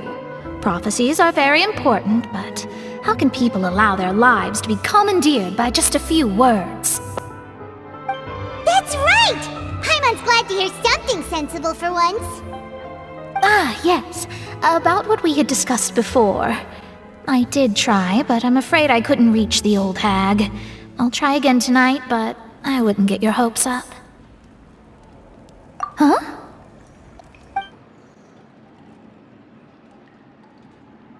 Goodness gracious. Are you serious? She said that even the god's gaze has blind spots. Pretty bold if you ask Paimon. Most people would believe the gods to be all-knowing, right? The Hexen Circle members are certainly anything but ordinary. As for the mage named N, the old hag has mentioned her a few times. She said that N's sense of direction is incredible, and that she loves guiding those who are lost. But I've never met her, and if she were still alive, she'd be... well, suffice it to say that the hag's at least a few hundred now, and N's been around for longer than that. Whoa, the Hexen Circle sounds like a scary group. But they must really stay in shape to live so long. Their abilities alone are pretty terrifying. If she came to see you personally, then the problem you're facing must truly be of great importance. Well, it's not like Paimon could understand anything she said. Yes, she was quite cryptic, but I suspect she means that there is still a way to turn things around. She didn't say when or what that would be, though, so Perhaps it is something that you cannot know right now.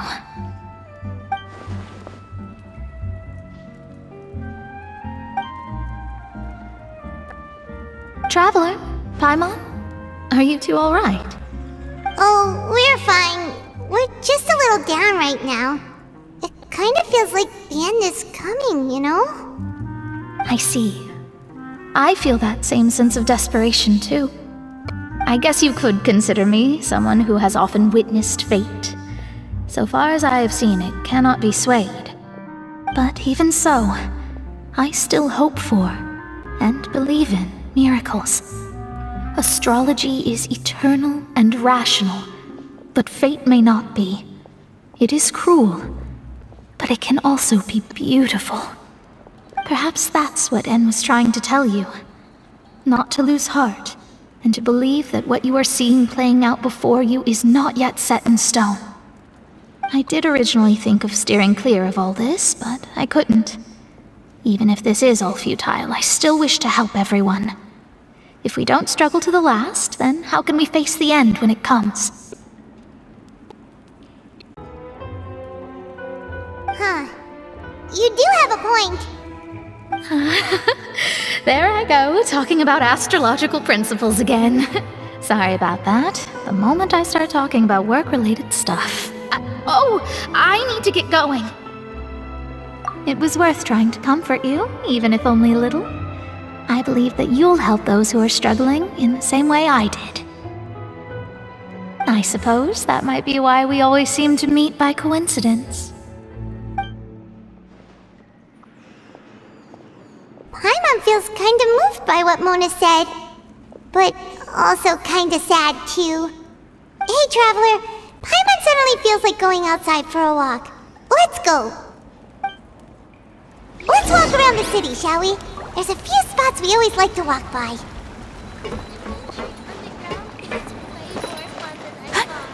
If you want to outrun the law, you need to know how it works.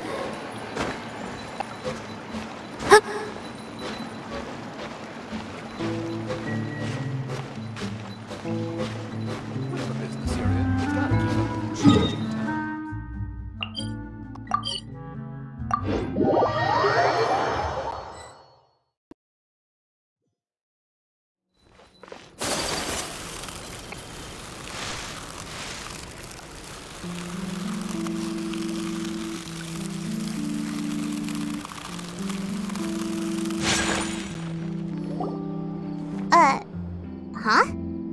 Our names are written in this newspaper. Let Paimon see! The underwater stronghold, the Fortress of Meripede, has continued in its noble autonomy, but that does not mean that others cannot interact with it. My recent attempts to enter the fortress bore little fruit. Huh. Guess Charlotte still hasn't given up on that.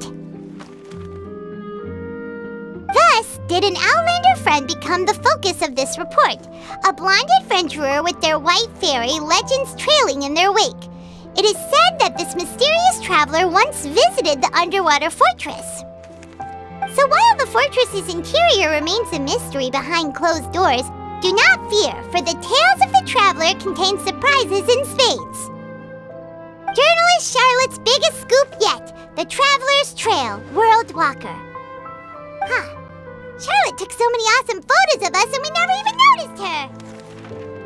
She hasn't been able to get a hold of anything at the fortress, so since we're easier to find, she's using us as the subject matter instead? Ugh, seriously? Well, fine. Those headlines and photos do look cool, so Paimon will forgive her this time.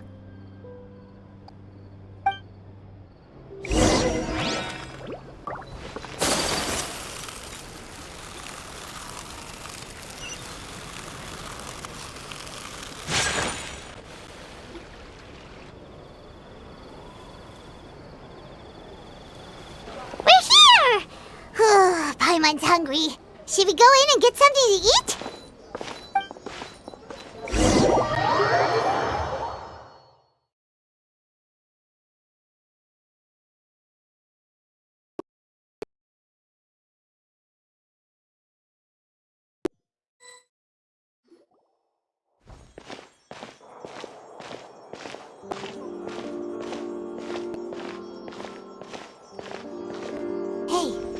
magic!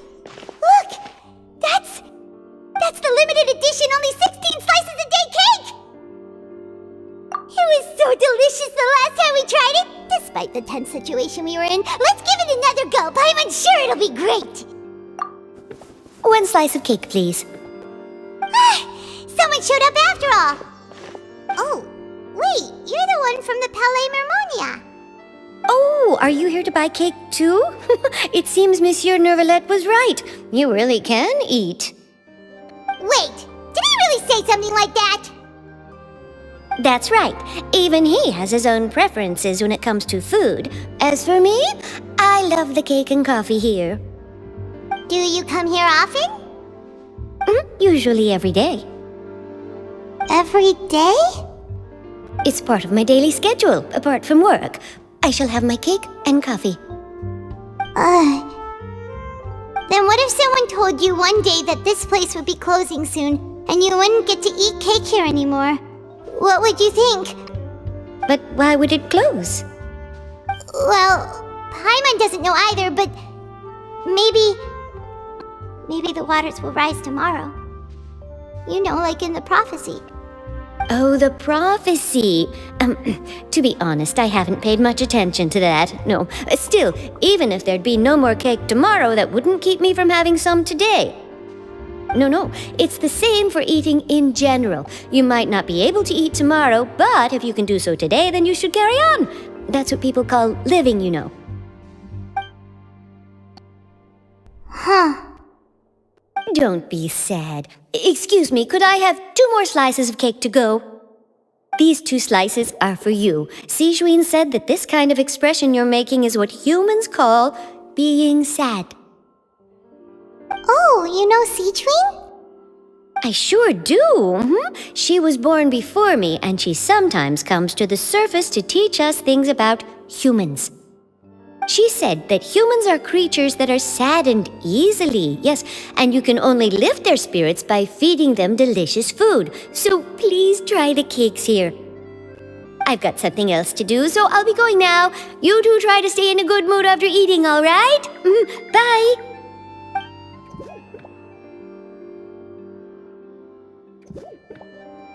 And there she goes! Alright, let's dig in. I'm sure this cake will be delicious. It's more delicious than last time! And the flavor gets even better with a sip of tea. It sure would be nice if we could come again tomorrow. Sure would be nice if we could always eat delicious food here.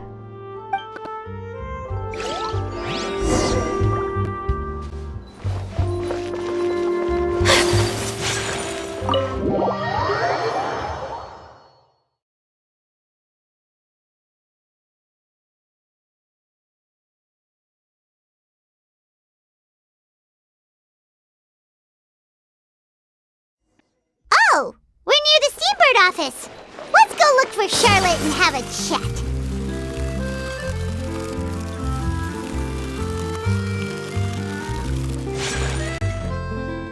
Wow! If it isn't the Traveler and Paimon! Oh, have you seen the article I wrote about you? Ha! You've got some nerve! You just used us to make some quick mora! Oh, you needn't worry about that. I heard that you were in Poisson some time back, so I sent you a letter to discuss just that. It appears you didn't receive it, though. It's all right, though. I've set aside the amount intended for you. I've even set the table with some food. Really? Oh, you're the best! You're almost a little too easy to win over, Paimon. If I were a journalist with ulterior motives, you'd be in trouble now, you know. Oh, Paimon knows you're not like that. Still, what brings you here all of a sudden? Were you looking for me? When Mona mentioned you, we thought of coming to see you at work. I see. It seems you've already bumped into Mona here in Fontaine. So she mentioned me? What did she say? She said that you're a real daredevil of a journalist. Nice. In which case, can this daredevil journalist dare to request an exclusive interview with the legendary Traveler and Paimon? Huh? So your article in the paper today doesn't count? Oh, of course it doesn't. That was more like live photography.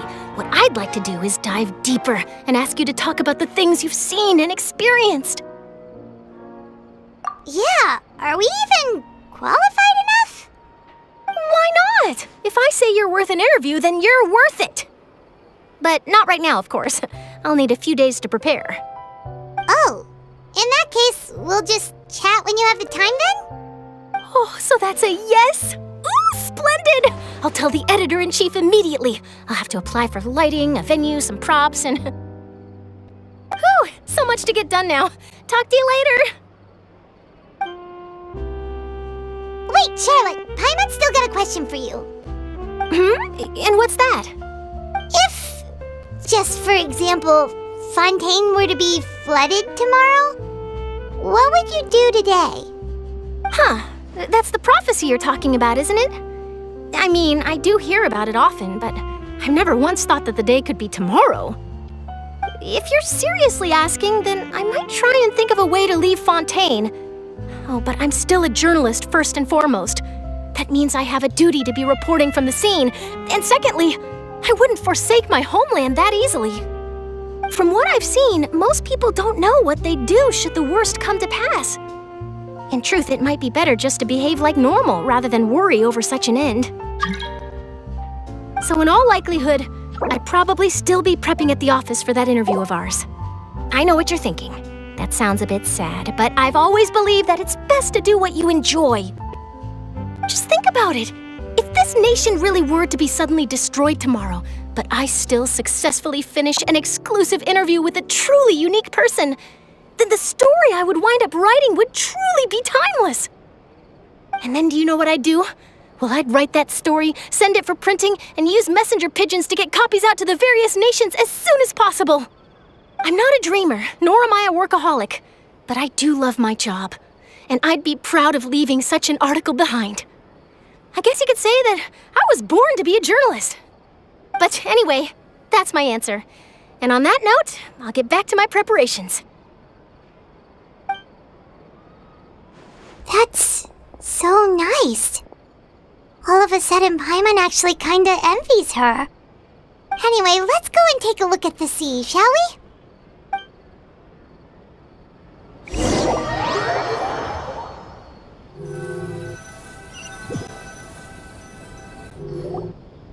The sea breeze and scenery can be a pretty soothing combo, huh? Paimon's been thinking. If it wasn't Fontaine, but all of Tevat that would be destroyed tomorrow, where would we go and what would we do? No, Paimon should ask, if you could choose, what would you like to do?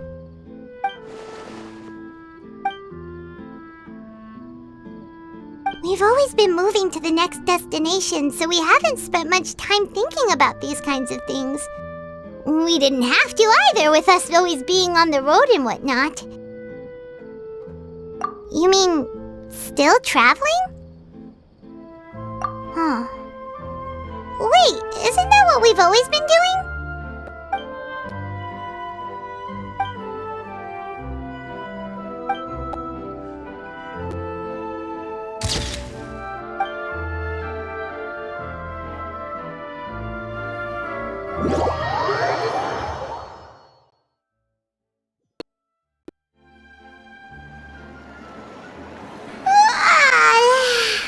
Feels like you'll grow mold if you stay here long enough.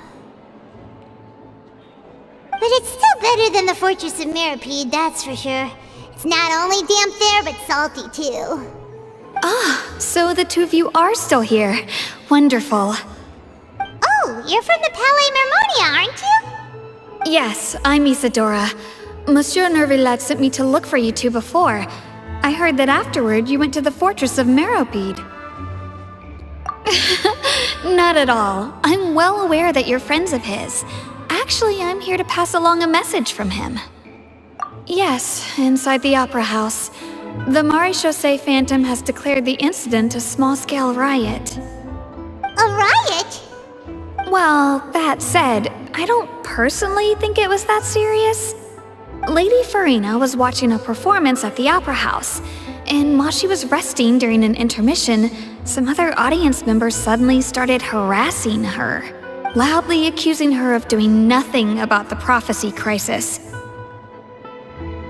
And before she could respond, others started to join in. The crowd continued to grow, and protests against the Hydro Archon started to break out. So people have started to put the blame on Farina. Guess they finally found an outlet for the pressure they've been under due to the prophecy. I agree. People will naturally rely on gods, as is customary. But the moment people feel threatened, gods are also the first to be blamed. So what happened after that? Is Farina okay?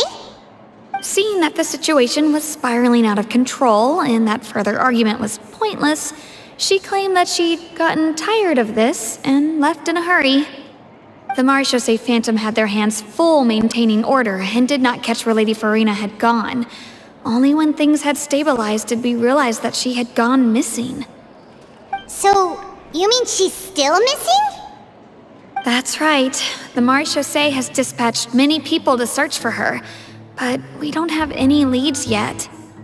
That said, I don't think there's much to worry about. She is a god after all. Even if she were to fall into the hands of rioters, what could ordinary people do to her? Good. Monsieur Nervillet sent me to tell you about the situation, but he didn't say anything else. Don't worry, this is more than enough to go on. Thanks for keeping us informed. Ah, is that so? Well, alright then. In that case, you two take care. I'll be heading... Well, sounds like we should hurry over to Poisson then. If we know Farina, she won't try to fix things in this situation. Instead, she'll look for a place to wait out the heat. And, as we also know, she may be loud and dramatic, but she doesn't have a heart of stone. When Nervillet was talking to her in the Palais Mermonia, and she heard about Poisson, she couldn't hide her sadness and remorse. It would be hard for her to ignore being accused by the public today. Paimon thinks Farina's probably taken the opportunity to slip away to Poisson and try to relieve the sense of guilt that she's feeling. Huh. Well, what do you think? Paimon knows the answer, of course, but Paimon can do the analysis to back it up, too. Cool, huh? In that case, there's not a moment to lose. Poisson, here we come!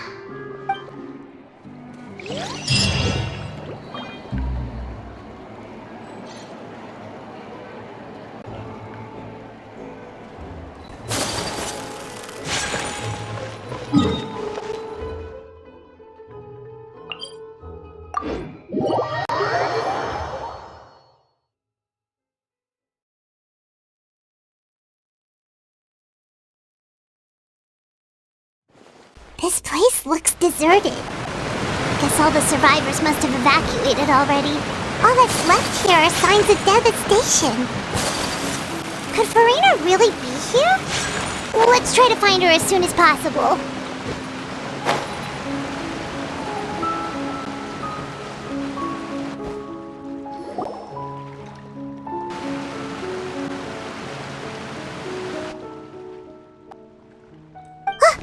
That's Farina, right over there!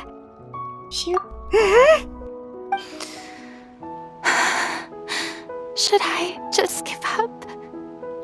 What was meant to happen did happen after all. Everyone's dead.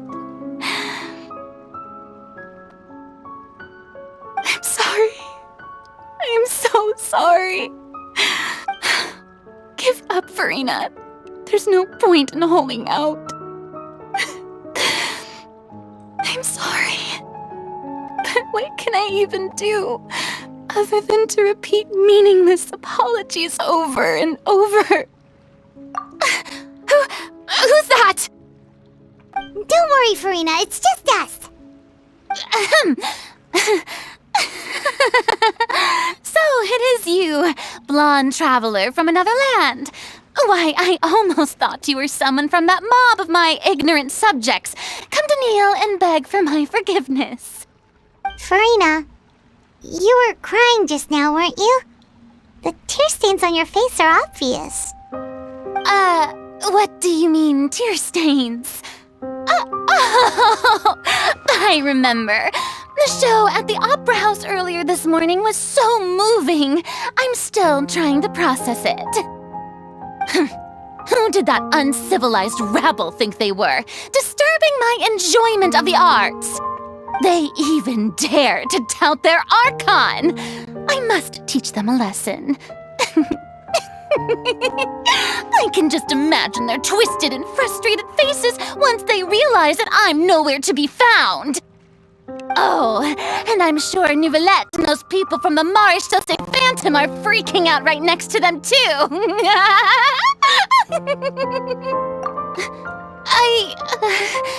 Of course not. Hey, there she is! The Hydro Archon's over there! Quick, after her!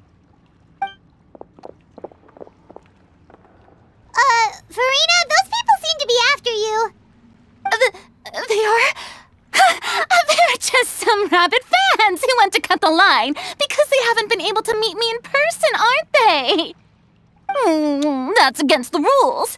I can't let them get their way. Farina just ran off! Quick, we have to catch up with her!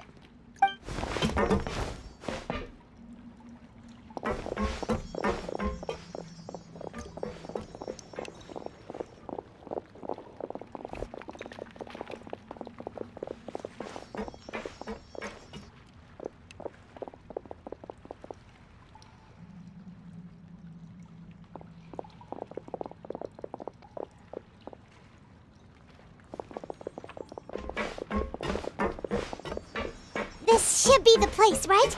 Hey, Farina! There's a good hiding spot over here. Quick, come to Paimon before the rest of them catch up to you.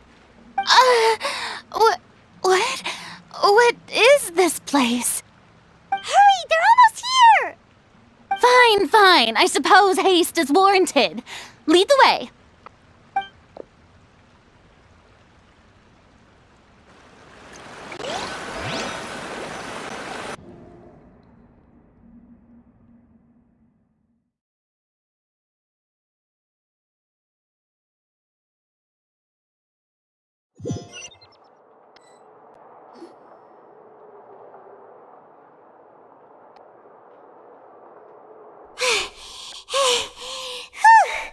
Paimon's exhausted.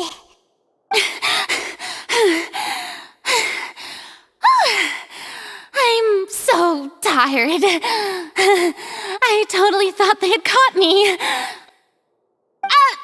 I mean, I merely gave in to the sheer enthusiasm they displayed.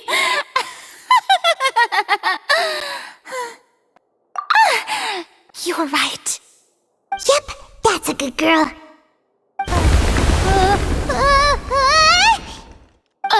What's happening? The ground's shaking. Is it an earthquake? Yeah, a quake of this kind preceded the flooding in Poisson, didn't it? It can't be. It's happening again. Well, there's no need to worry too much about that. Nouvellette's made some emergency plans, so the evacuation should go a lot smoother this time. Yeah, I hope you're right. But the people of Poisson, they've already...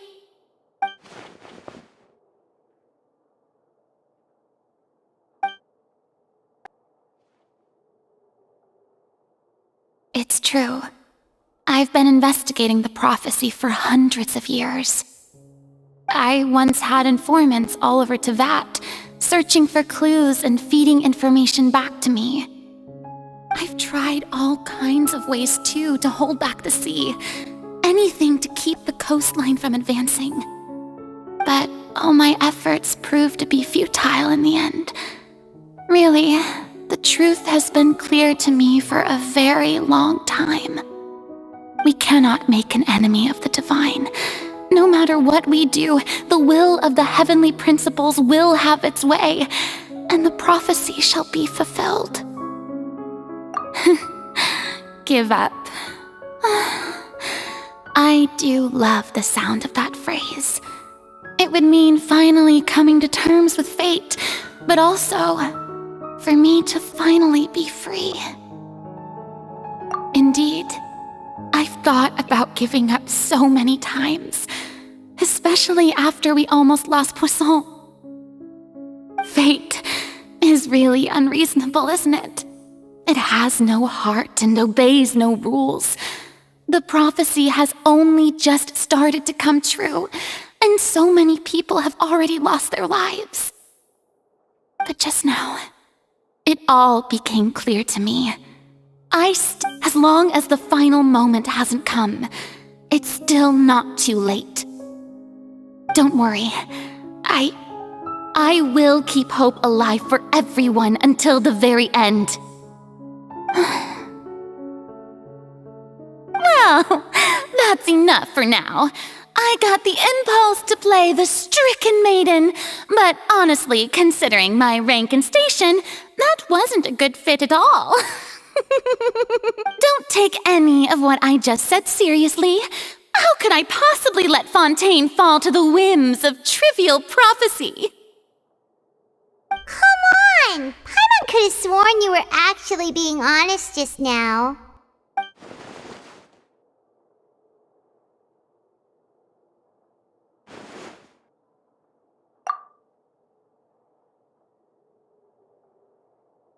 Share my burden.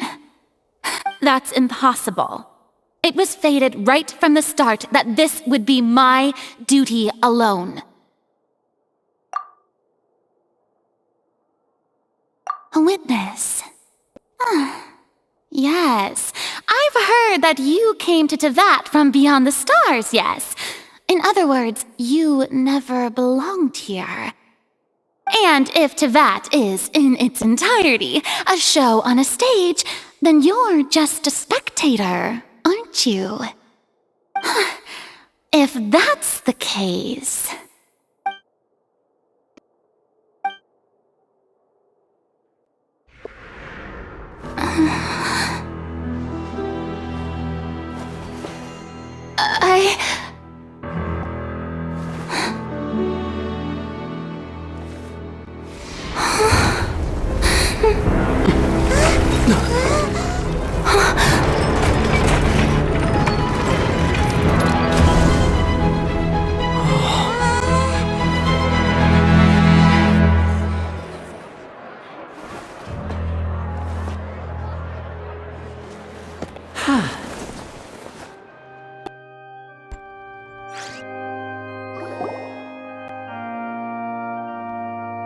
Ladies and gentlemen, this concludes my opening performance. Now, without further ado, we may proceed to the trial of our god. So this is what it is. Yes, you deserve praise for the effort you took to raise the dramatic stakes. Do not forget, however, that I am Focalor, the god of justice, the embodiment of justice itself. Does it not strike you as even the least bit absurd to bring the very concept of justice to trial? May I interpret these words as your refusal to stand trial? In that case, you will have the opportunity to defend your honor through a duel. You would draw your blade against a god?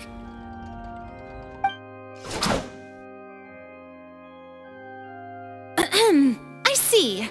It seems like you have made up your mind.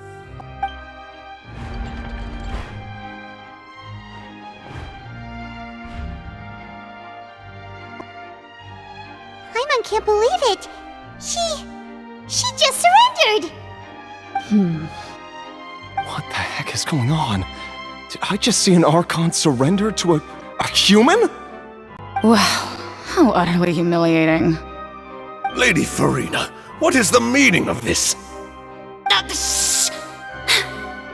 It would seem that there has been a misunderstanding.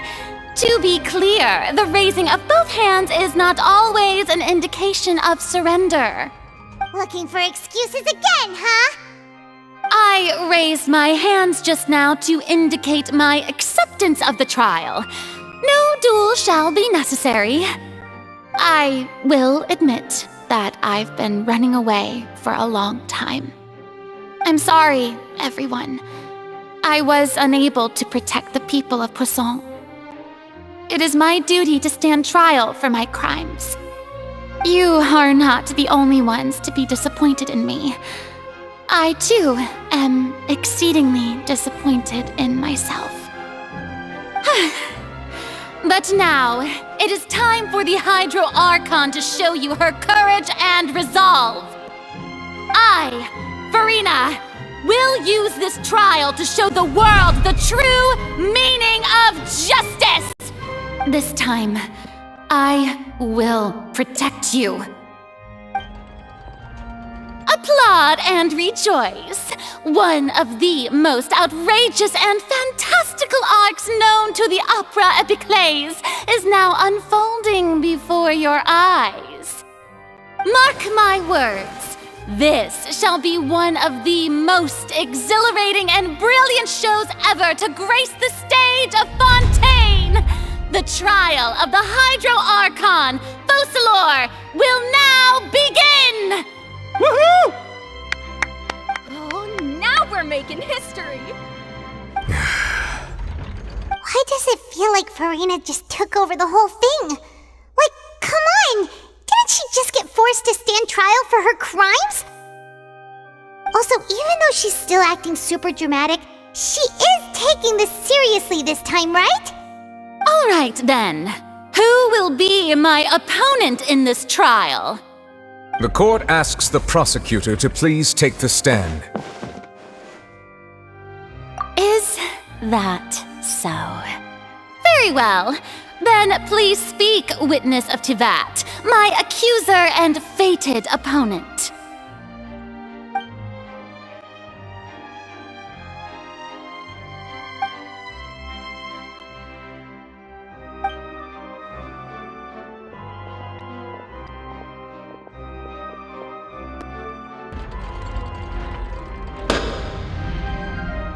Also, please allow me to ask, as a final question before the trial begins. Just how much work did you do to force me onto this stage? Well, we did do a lot of prep after the meeting that day. I can go over the tasks assigned to the Spina di Rosula, since they were rather straightforward and easy. Navia, the president of the Spina di Rosula. Most of the people who participated in the disturbance this morning were my subordinates. They changed into plain clothes and came to the Opera House as regular audience members, waiting for the perfect opportunity to incite insurrection against you. The people's resentment against their Archon has been building as more and more of the prophecy is fulfilled. A spark was all we needed to turn smoldering anger into a flame.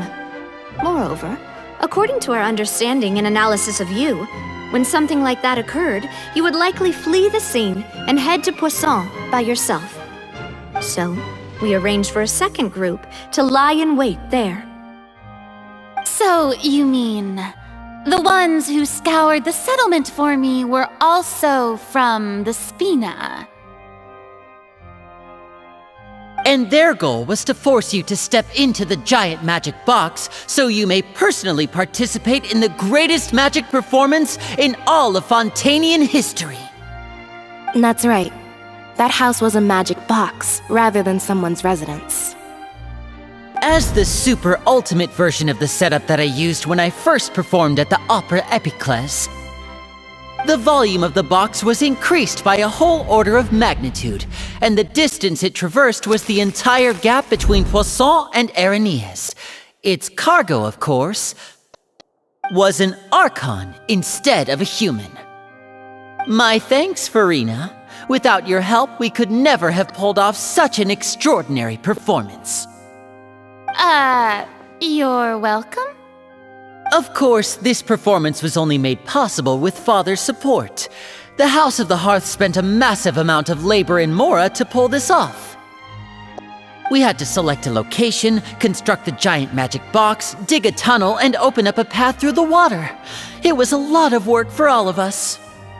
So, in other words, The earthquake that we felt within the giant magic box was just a normal tremor from the transportation of the whole house? That's right. It wasn't a sign of another disaster to come. Then, I can guess Nervilette and Cloran's parts. You gathered a crowd, prepared a stage, and made sure that the champion duelist would be immediately ready for a fight. Also that as soon as I appeared on the stage, the trial may commence without a hitch. Am I right? Yes, that is correct. Well, Clorand, I must commend you for your courage. Only the most outstanding champion duelist in all of Fontaine would accept a duel with an Archon without flinching. Thank you. As for you, Traveler, I suppose your role was to keep me distracted with conversation once you found me in Poisson. You'd make sure that I didn't notice anything amiss before revealing yourself as my prosecutor once we'd arrived onto the stage. Oh?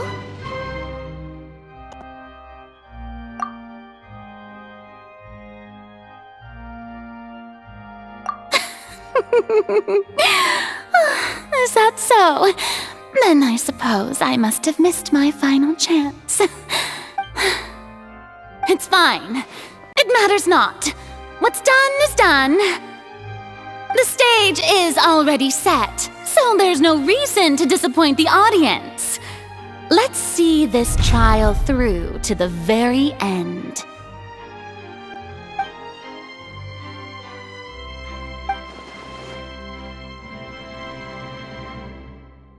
Sir Prosecutor, please allow me to pass this along. This is a document that Miss Charlotte applied for and received permission to share with you during the trial. According to her, it should speed up the proceedings. Huh? Charlotte wanted to give us something? Oh, so she's here too! Hey, Charlotte! Oh, let Paimon see. Isn't this the exclusive interview that she did with us before? So she's already finished it, huh? Wait.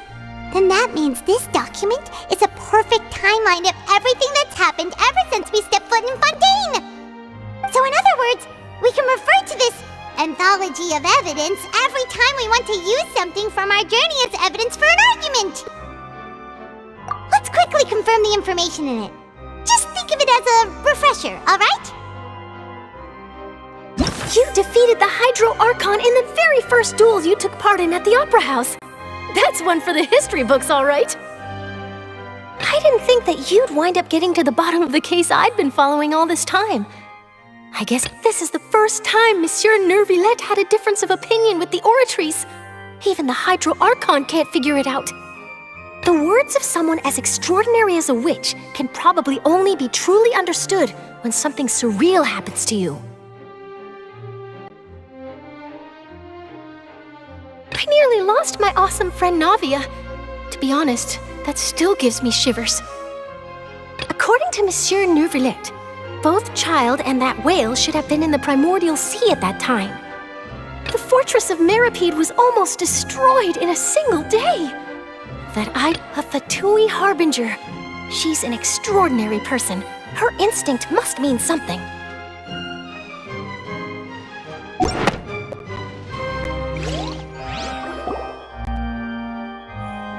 The prosecution and the defense are both in position. The trial shall now begin. Oh, come on, Nervilette. There's no need to repeat all the unimportant legalese. Just fast forward to the part where the prosecution lays out my offenses. As the defendant and the lead actress of this performance, I still haven't even been informed of my supposed guilt in all of this.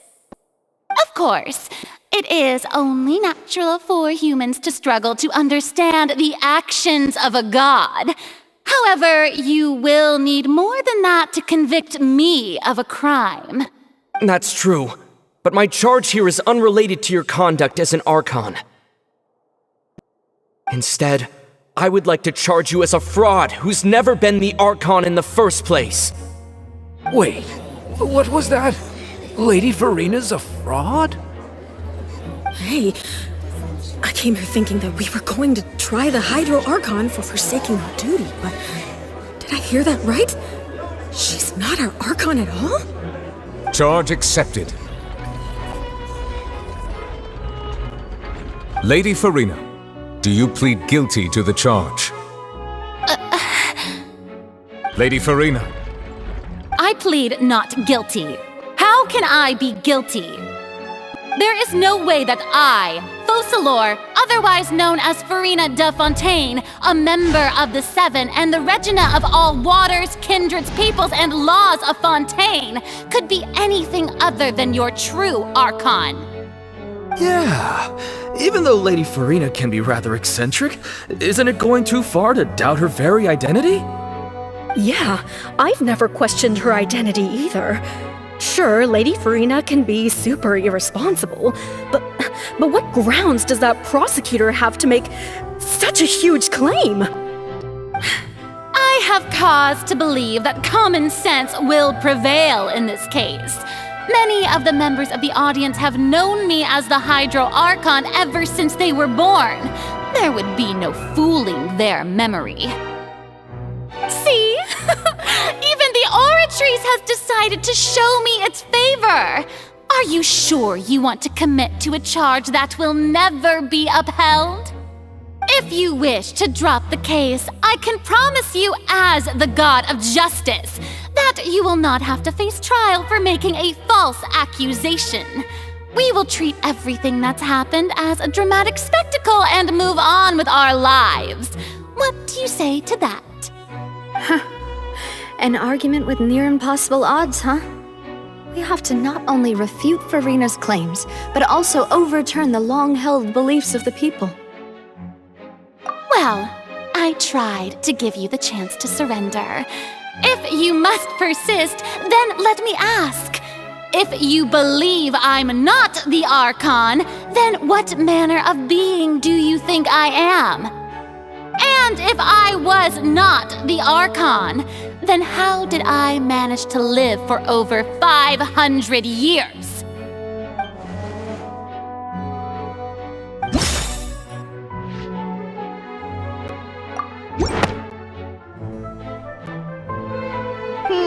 That doesn't sound right. Paimon doesn't think this clue can be used as compelling evidence to build our case.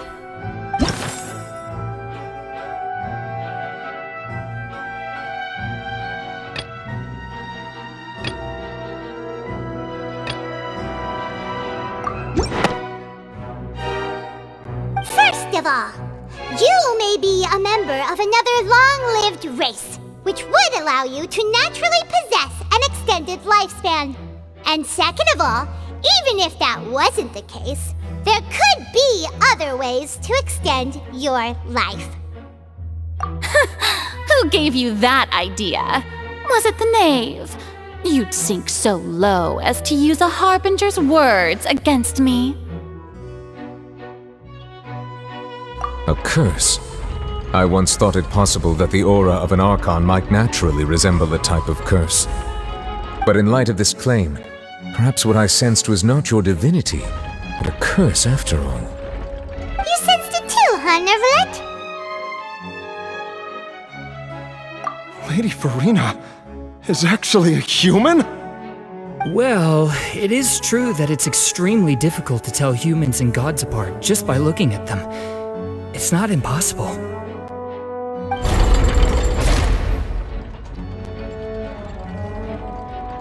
Well, don't start celebrating too early now. Even if I have been carrying a curse like you said, how does that prove that I am merely a human being?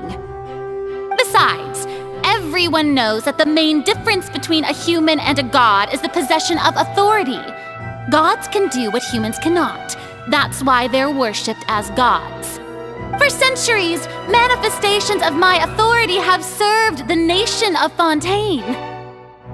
One need only to turn their eyes towards the Oratrice Mécanique d'Analyse Cardinal in this very opera house, or consider the indemnitium that is used in every aspect of life.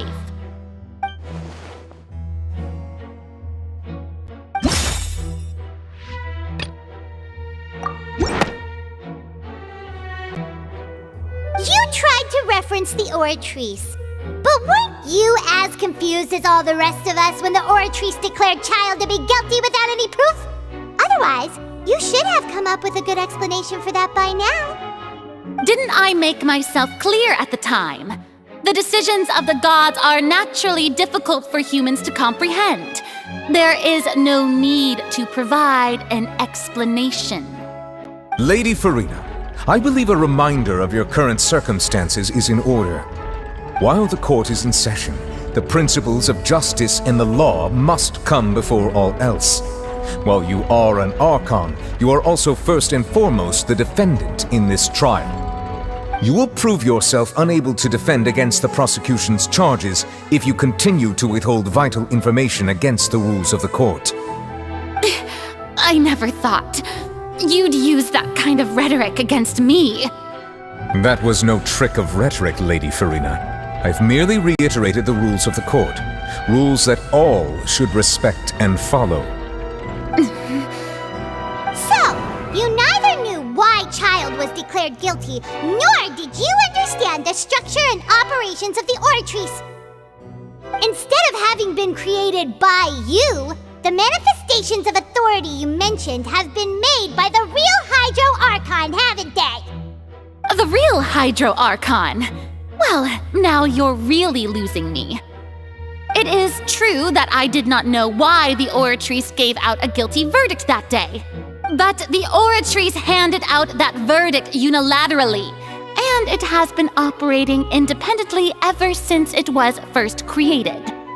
You can't argue that just because a divine creation is flawed, that the god behind it must also be no god at all.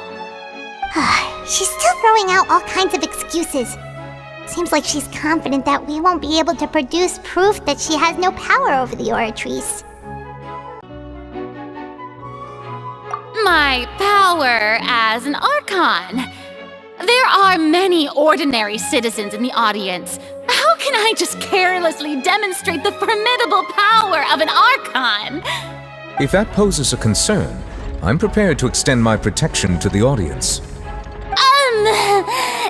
You don't need to go that far.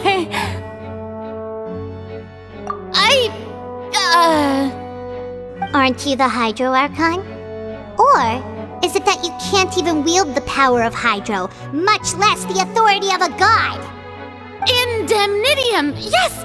It's all because of Indemnitium! All Archons derive their power from the faith of the people, and I've converted the people's faith in justice into Indemnitium! Thus did I give up all of my divine power to provide everyone with energy for their daily lives. Have you ever seen a more magnanimous god? Isn't that a huge stretch? Yeah, no matter how generous an Archon can be, how could they give up all their power? Can a god with no power even still be called a god? It seems like nobody's buying Farina's excuse. Hey, come now, everyone! Please don't stare at me as if I was a liar! I'm still the same Farina you knew, right? The one that you loved! Shouldn't you want to believe in me? Please? You've got to believe me! If what the prosecutor said is true, she really has committed a grave offense. Did she deceive all of us? And all of our parents and grandparents too? And then all of our ancestors? Ever since they were born? Enough! That's enough! Tell me then, if I'm not the real Hydro Archon, then who is? If you have no evidence of another Hydro Archon's existence, nor can you find anyone who can back up their claim to be such, then what grounds have you to say that I'm not actually the real deal? Wow, she came up with yet another argument. How can we refute her now? Seems like she really doesn't want to give up.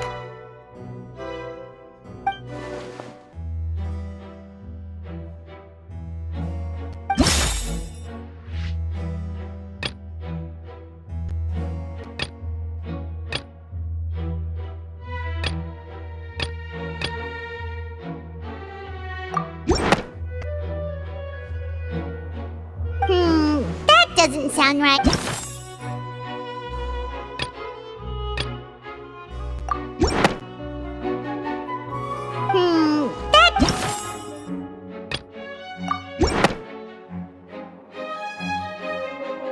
It has been established that all Fontanians can dissolve in water from the primordial sea. And that means... Since you insist on claiming to be a god and not a human, then there's a method that you can use right here and now to eliminate all suspicions of you being the latter. Miss Navia, please apply to serve as a temporary attorney for the prosecution before addressing the court. Though you act in partnership with the prosecutor, you must still adhere to proper procedure.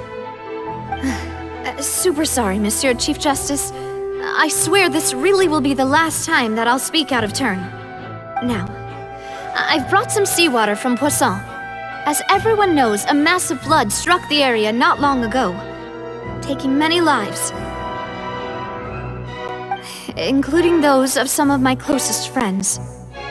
So, Miss Farina, would you dare to touch some of this seawater? If we are to believe that you are indeed the real Hydro Archon, touching this seawater would have no effect on you. All it should do is strengthen your case. But if you don't dare to touch it, then we would have basically proved the reverse. Oh, and I must remind you that after the disaster at Poisson, nobody wants to see any more people dissolve. I do hope you'll act prudently and choose the simpler path of admitting guilt. Navia from the Spina di Rasula. The Spina has governed Poisson for many years. I guess her suggestion is valid. If Lady Farina is indeed just a human, she's probably Fontanian like all the rest of us. Would she really dare to try?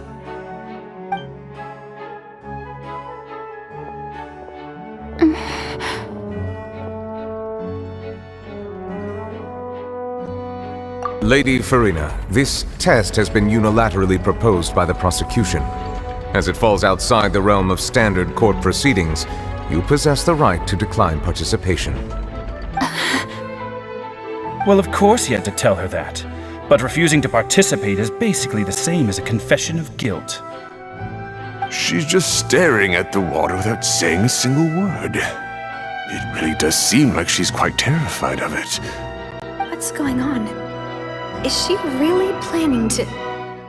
That's not what we thought she would... Due to the inherent risk of the test, Lady Farina, you may... What? Hey!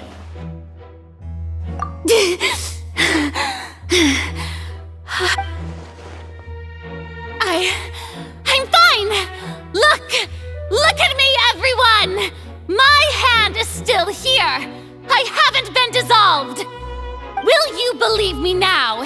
I really am your Archon! I'm nothing like a normal human who would fall apart as soon as they touch this water! Really, was this not the most obvious thing in the world? Miss Siegewin? If you're present, Miss Siegewin, please come forward and attend to the defendant. Siegewin? Don't be nervous. It'll just take a few seconds. That should be enough. Please announce the results of your evaluation to the court, Miss Siegewin. As everyone doubtlessly saw, Miss Farina was displaying symptoms of hyperventilation and flushed skin.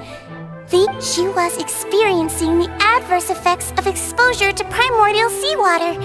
The extent to which she was affected is the same as other humans when exposed to primordial seawater of a similar concentration.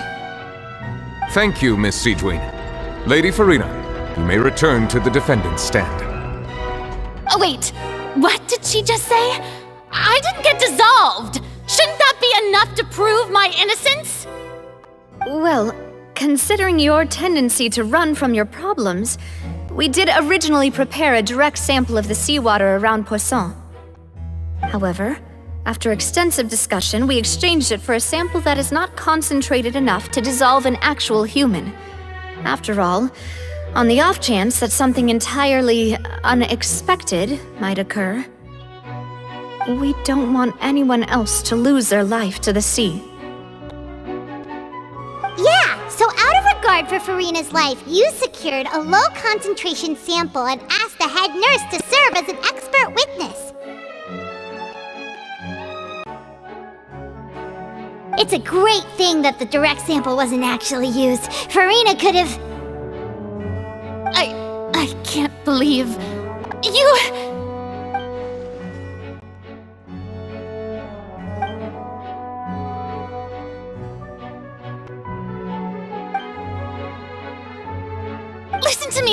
Listen to me, everyone! Please don't give me such cold and disdainful looks! What happened just now didn't prove a single thing! Think about it! How can you conclusively prove that an Archon can't also be affected by the primordial seawater? Also, if I was really just a human, why would I dare to just put my hand in that kind of water?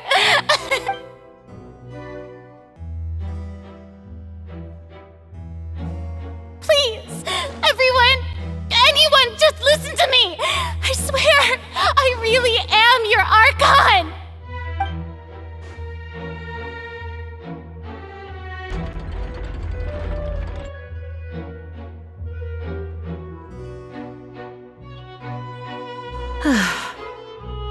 I don't think anything she says at this point will sway anyone.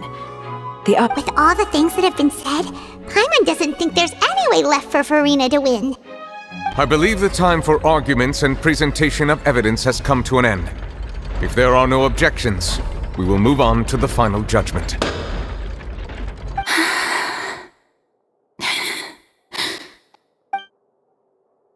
I don't think anything she says at this point will sway anyone who's too stacked against her now.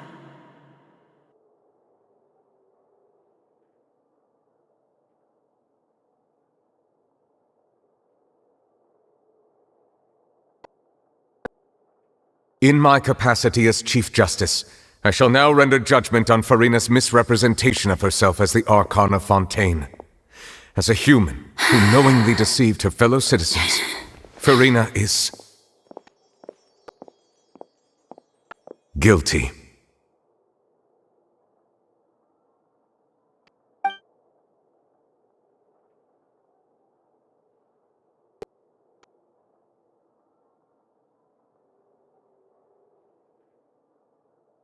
We shall now turn to the Oratrice Mécanique d'Analyse Cardinale to render the final verdict on the charges.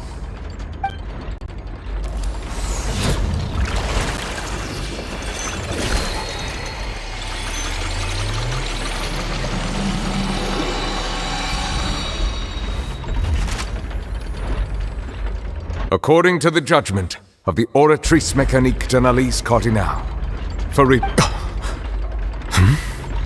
Well, what's wrong? What's the Oratrice's verdict? No, the Oratrice also displays a guilty verdict. Isn't that correct then? However, the exact wording of the verdict is thus: the Hydro Archon, guilty, to be punished via the death sentence. The death sentence? That's actually one of the available sentences? I've always thought that it was just a myth. The one and only time the death sentence has been handed out at the court, and it's been given to the very person we've worshipped as the god of justice? What an unexpected twist. Farina's been sentenced to death by the Oratrice? We just wanted to use the trial to show her the seriousness of things so she'd tell us the truth. How did things escalate this quickly? This outcome is indeed quite strange. According to Fontaine's current definitions of justice, as well as its recommendations for criminal sentences, is this sentence really appropriate for the crimes that have been committed? Yeah! Even Vacher wasn't sentenced to death by the Oratrice. You know, the real evil mastermind behind the serial disappearances case. Indeed. Not only is Farina's sentence overly excessive, the very point of our trial today was also to prove that Farina has never been the Hydro Archon in the first place. But now, the Oratrice seems to have deliberately invoked the title of the Hydro Archon. What does this mean?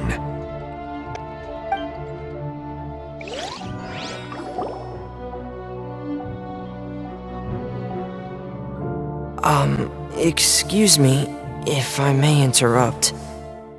Is the trial still going? Fremine! You finally made it. I assume this means you've completed your mission? Mm-hmm. Any mission Father assigns to me will always be top priority.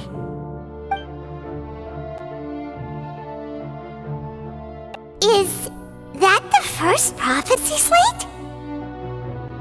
Huh. So the knave privately arranged for Fremine to try and find the missing slate! I looked everywhere and finally found it at the bottom of the sea. It took me a long time to get around some dangerous stretches of water. But has the trial already concluded? Then doesn't that mean I've come too late? Oh no. Father will be disappointed in me. Thank you for your hard work, Mr. Fremine. Please allow me to review the record left on the slate. Traveler, I believe that you have already seen the other existing slates, and would like you to come here and confirm their contents.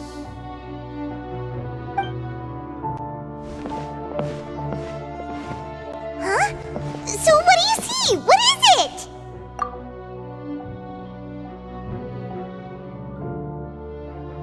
I believe I have now made sense of the Hydro Archon's crime. It has to do with Fontaine's lost history. Huh? Isn't the Hydro Archon just guilty of deceiving her people? Oh, wait, no, that's Farina, and we've already proven that she's not the Hydro Archon. So when you say Hydro Archon, do you mean the real Hydro Archon we've been kinda talking about? In truth, everything that you've encountered in Fontaine up until this point can be traced back to the contents of these stone slates. However, I'm uncertain as to how much sense they currently make to you. Okay, let's try to recall the contents of the other 3 stone slates. Paimon will do her best to help you remember.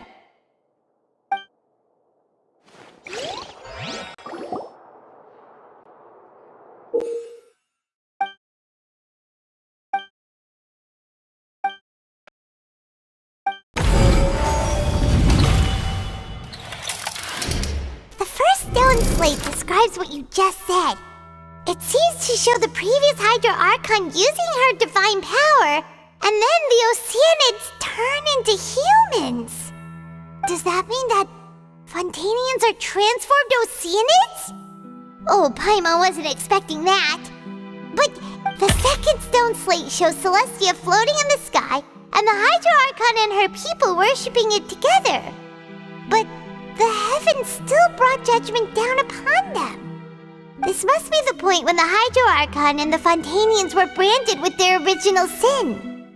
Does this mean that the original sin and the Hydro Archon sin are the same thing?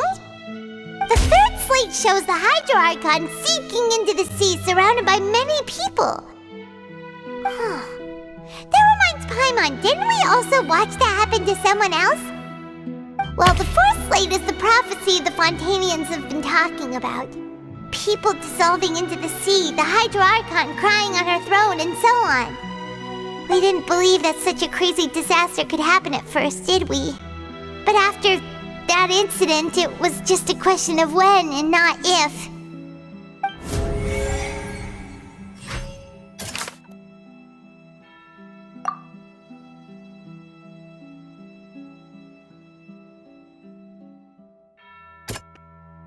That doesn't sound quite...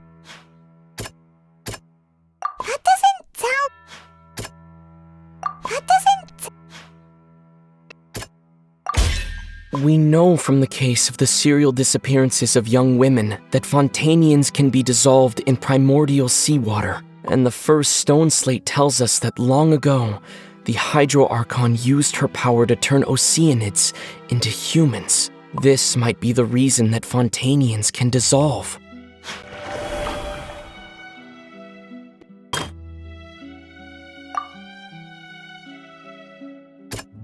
That doesn't sound...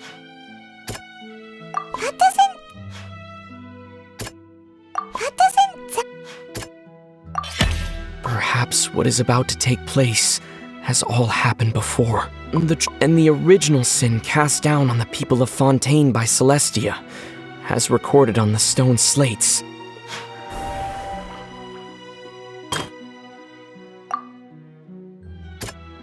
That doesn't sound... It's not as simple as falling into the sea. When not, the stone slates show the people gathered around the Hydro Archon in the sea. Could that be alluding to the same thing?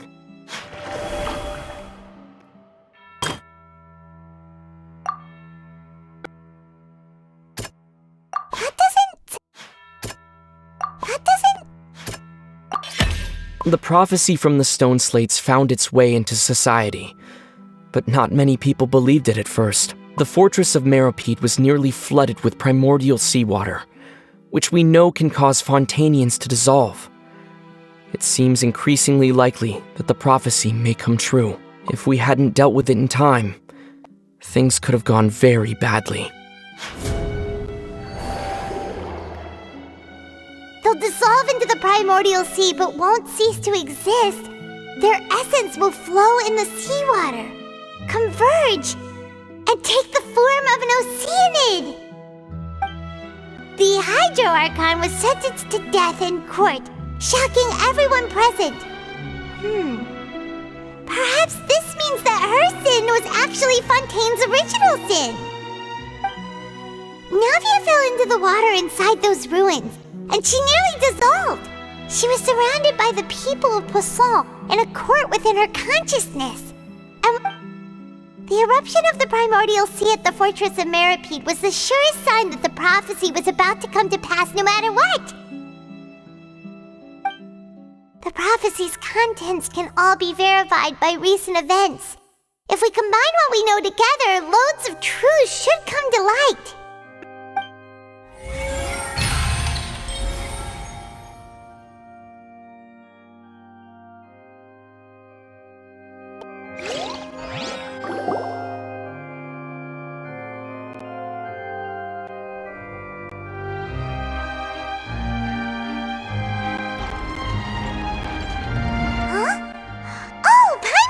Now, so that's how you can make sense of it. But then it feels like we're going to have to share some truly shocking revelations. Let's hear them. Incredible! Linny, did you hear that? We're not real humans. All Fontainians were originally created by the late previous Hydro Archon, with Oceanids as their basis. The evidence for that can be found in how only Fontainians could dissolve in primordial seawater, and how all the girls Vacher dissolved were also turned into Oceanids. Oh, and according to Navia, when she was about to get dissolved, she also saw everyone gathered around for a trial, all of them in the shape of Oceanids. Indeed. Yeah, and it follows from the content of the first slate that she probably angered Celestia by creating humans without prior permission. That could also explain why the Oratrice judged the Hydro Archon to be guilty. It's to account for that ancient sin. The Hydro Archon's true sin was creating us? And yet, after many hundreds of years, the Hydro Archon's creations have turned around to try to judge the Archon within the Opera Epiclese. The twist. Yeah! Isn't the image here just like when Navia fell into the sea? So wouldn't it be trying to show the image of the Hydro Archon also falling into the sea once the prophecy has been fulfilled in the fourth slate? In the end, the people will all be dissolved into the waters, and only the Hydro Archon will remain weeping on her throne. Only then will the sins of the people of Fontaine be washed away. Did Paimon get all that right? You've made some keen deductions. I must say, given how much you still don't know, it is impressive that you've already managed to connect so many pieces of the truth. However, while you were able to decode all the information on the slates, they've also been etched with an additional layer of hidden information using a different power source. When we were at the ruins, I tried to decipher the hidden information recorded in the slates. But since we only had 3 slates at the time, I was unable to come to a full conclusion. Now that the slate collection is complete, I shall make another attempt to decipher the narrative recorded within. If ever...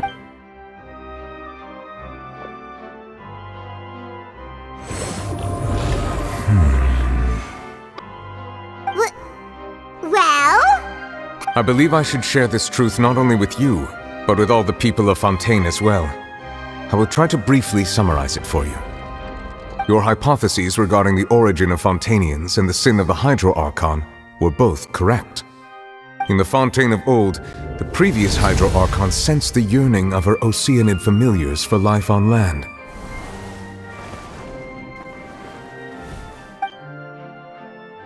The Oceanids were enamored with the beauty and romanticism of human beings, and wishing to have those experiences for themselves, expressed to the Hydro Archon their desire to become of a similar kind. However, even though water as an element is intricately linked with the power of life, the Hydro Archon, as one of the 7, did not possess the authority to create a new form of human life. Not one to give in, she eventually found a way to create permanent humanoid bodies for her familiars by appropriating the power of this planet's primordial sea. She poured primordial seawater into the Oceanids' blood vessels, creating humanoid mimics in the process. But if Fontainians were to ever come into direct contact with water from the primordial sea, the power within their bodies would escape these artificial restraints and return to the sea. As a result, their forms would collapse, and they would be reverted to their original forms as Oceanids. Of course, the Hydro Archon never received permission from the heavenly principles to create a new human race. And thus, the Hydro Archon and all of her creations came to shoulder the original sin of appropriating the power of the primordial sea. That is the true history of how the people of Fontaine first came into being. So we were all Oceanids before we turned into human beings? That's way too much information for me. I think I'm just going to pretend that I never heard a single thing. Wait, but if that's the truth, we can't let the Hydro Archon be sentenced to death. After all, her only sin was creating us. This really might be too much information for your regular Fontainian, but it does answer a lot of our questions. Alas, your hypothesis regarding the 3rd and 4th stone slates was inaccurate. The slates' respective positions are, in fact, correct. A key point of the visual on the 3rd slate is how all the individuals depicted in the water are humans rather than Oceanids. They have not been dissolved, which implies that the water depicted in this slate is not water from the primordial sea. The nation of Fontaine is the nation of Hydro, as well as the nation of trials and justice. Instead of being the literal element, the water in the scene symbolizes judgment and justice. You may also recall Navia's experience. When she fell into the sea, her consciousness was surrounded by that of many others who intended to hold a trial to determine her fate. Therefore, the meaning of the 3rd slate is that the people of Fontaine shall try the Hydro Archon at the court of justice. Yes, it refers to our present situation. I think I'm following now. So, what you're saying is, even though we decided to put on this trial to avoid fulfilling the prophecy, in truth, everything we've done has happened exactly as the prophecy foretold. So now, it seems, we're the ones making sure it comes true. What should we do? Huh. No matter what, the prophecy will be fulfilled. If that's the case, does that mean the scene in the 4th slate will also be fulfilled soon? Traveler, I would like to point out another small fallacy in your deductions. About the 4th slate, you probably thought that the eruption of primordial seawater beneath the fortress of Meripede served as the surest sign that the prophecy was about to come to pass, yes? However, I believe that rather than being a sure sign, that eruption could in fact only be a small warning of something far worse to come. As for the root cause of the catastrophe, I believe you've already encountered it once before.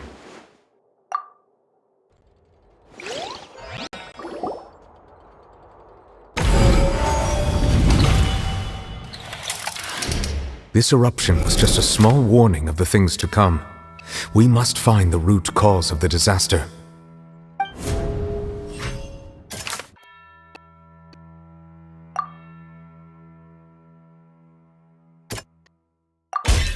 It was both dream and reality.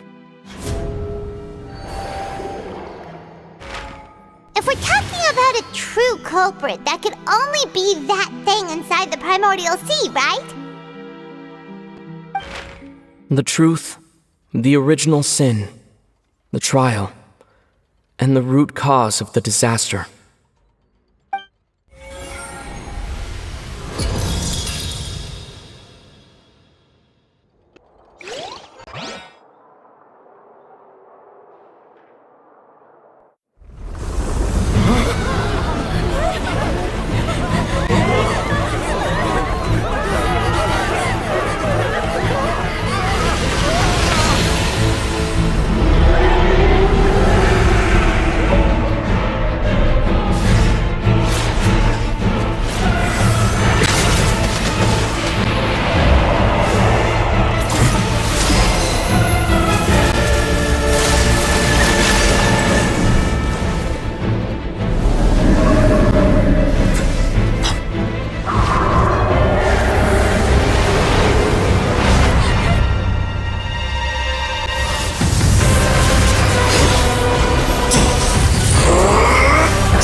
That was way too close!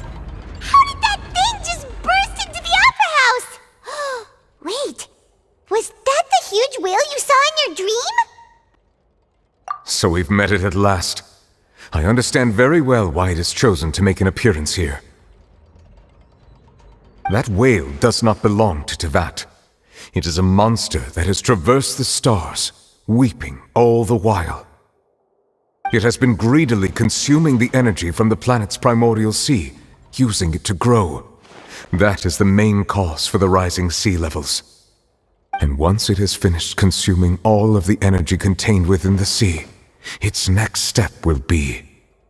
You said that when the Hydro Archon first created Fontanians out of Oceanids, she filled their blood vessels with primordial seawater. Precisely. That whale finds the blood of Fontanians nigh impossible to resist.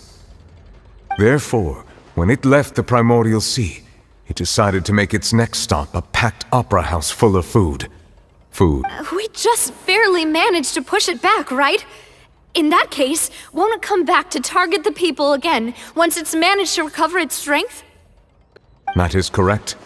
Indeed, it is more accurate to say that we should thank that Harbinger for buying us some time. Without him, the whale would have likely come onto land far sooner. From the way he looked, he must have been fighting the creature for quite a long time. That battle maniac. We've always known that he had a special connection with that whale, but we definitely didn't expect it to help us out like this. Anyway, now that we know that this whale is the actual cause of the disaster recorded in the prophecy, all we need to do to stop the prophecy would be to find a way to beat it up, right? It is too late. It had already absorbed too much of the primordial sea's energy before we could notice it. At this point, it has become practically integrated with the sea itself. Even if the entirety of Teyvat were to be destroyed, it could still survive and swim off towards some other world. That's not something I will accept. We've already done everything we can, and we even found the true culprit. We've come so far. You can't just tell me that the last hurdle is some impossible foe. That's just not fair. Indeed, that's not how a grand performance should end. I'll fight it to the end, no matter what. So the prophecy will be fulfilled no matter what, huh?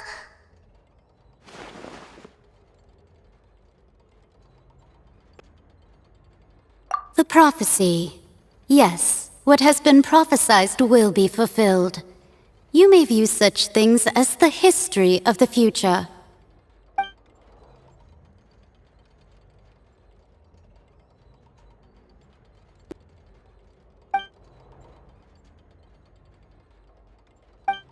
Just as prophecies are usually only the future as seen from the perspectives of the gods, could things be happening in hidden corners where the gods' gaze does not fall? Ultimately, fate shall serve as your only guide, no matter what will happen in Teyvat's future.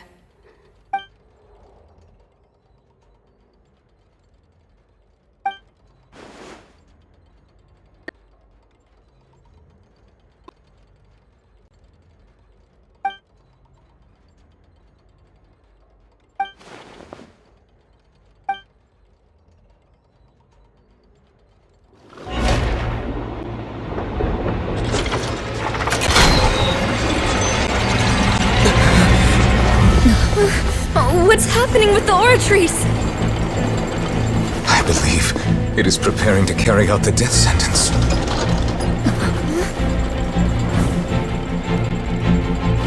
Furina!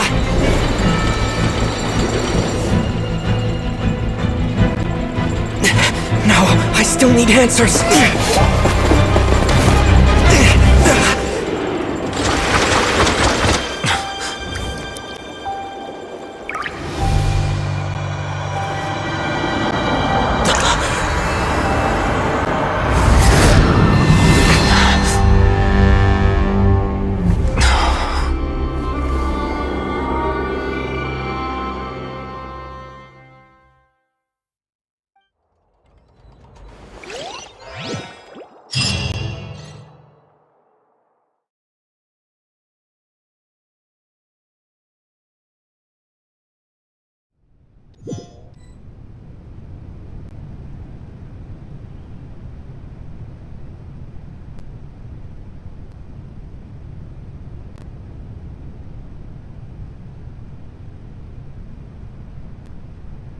You.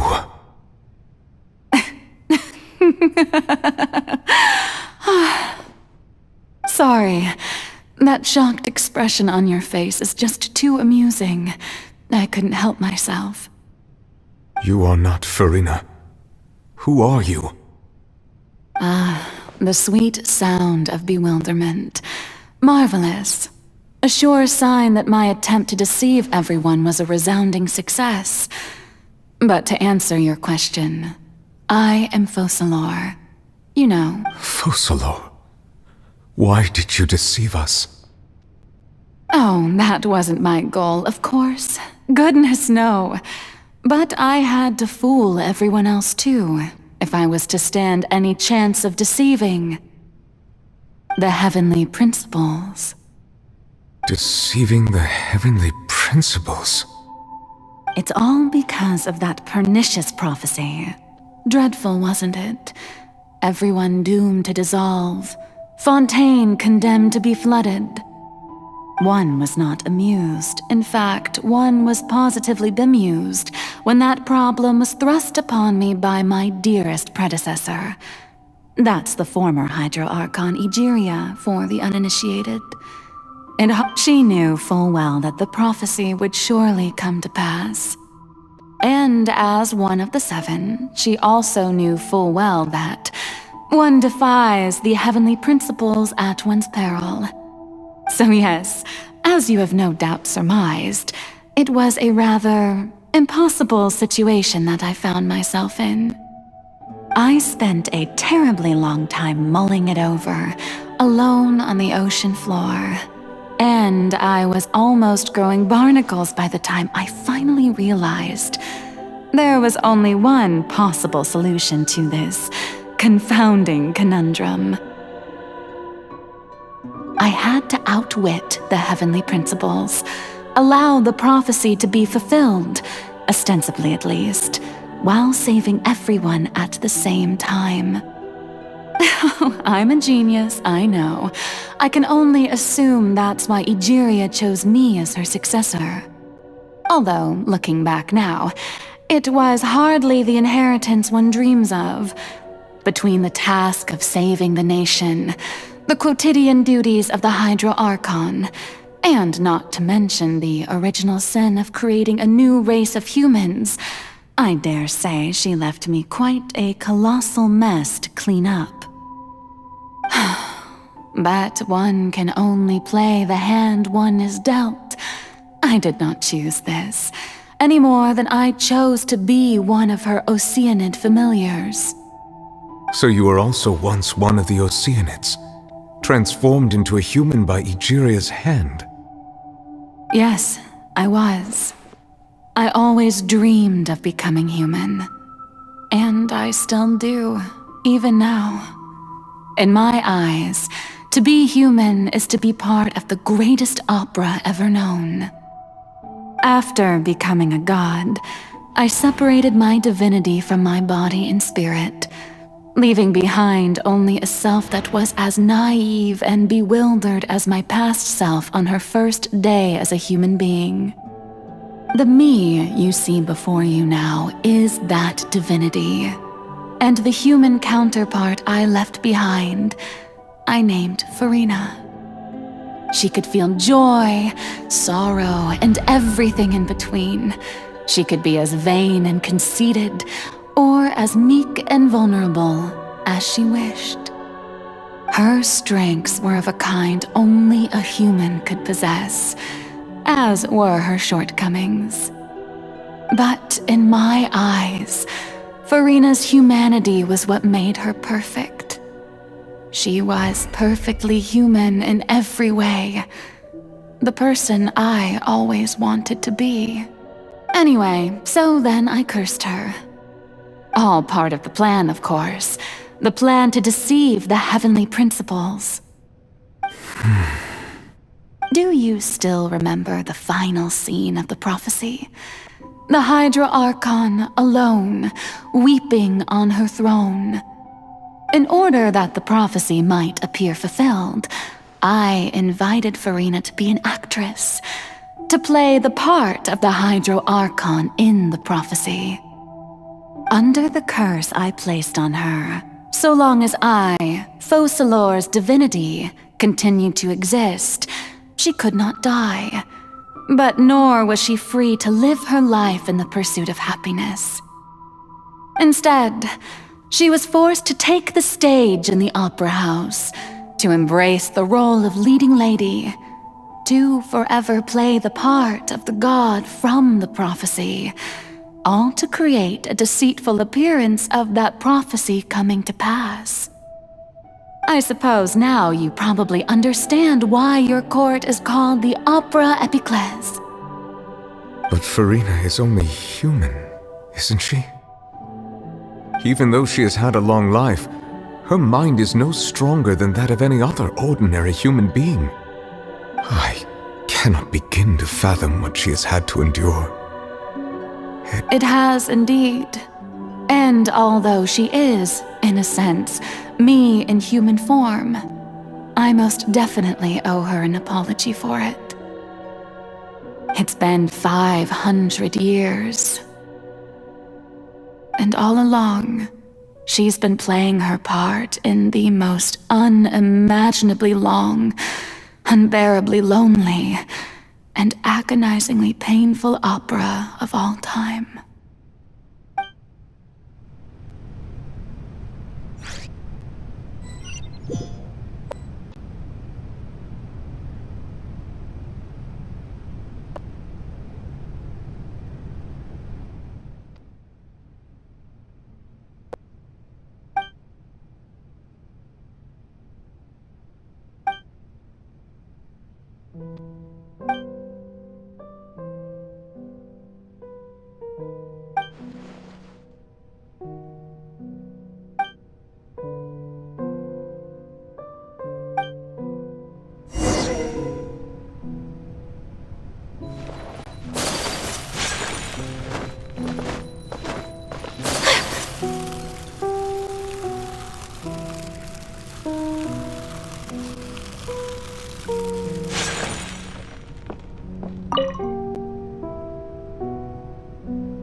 So, who permitted you to come onto the stage?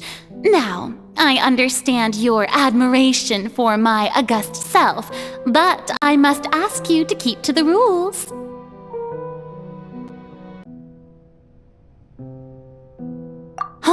All right. It is not my intent to reprimand you. There is no need to state your name. Just be off with you. Do not distract me from my performance. Oh, do not jest. Can you not feel it? I am Focalor. The eyes of countless Fontanians are upon me. I must, at all times, display the utmost elegance and nobility.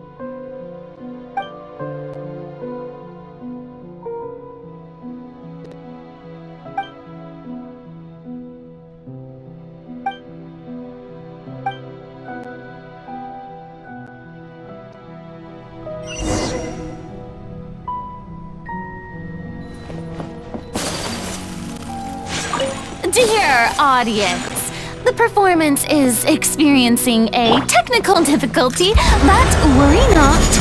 The guards shall resolve it soon enough.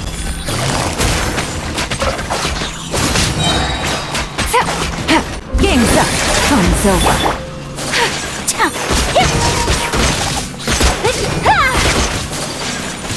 Whirling snow!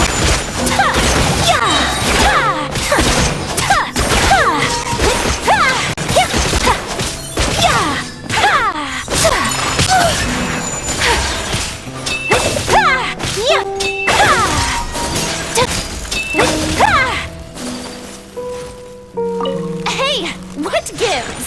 The audience is still watching me, you know. Guards? Wait, where are the guards? Guards! Emerge, right now.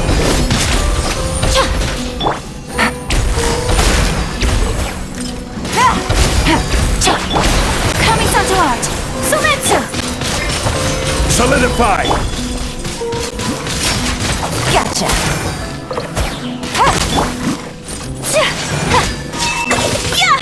Take flight! Stabilize! Quietly now. Whirling snow!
Farina.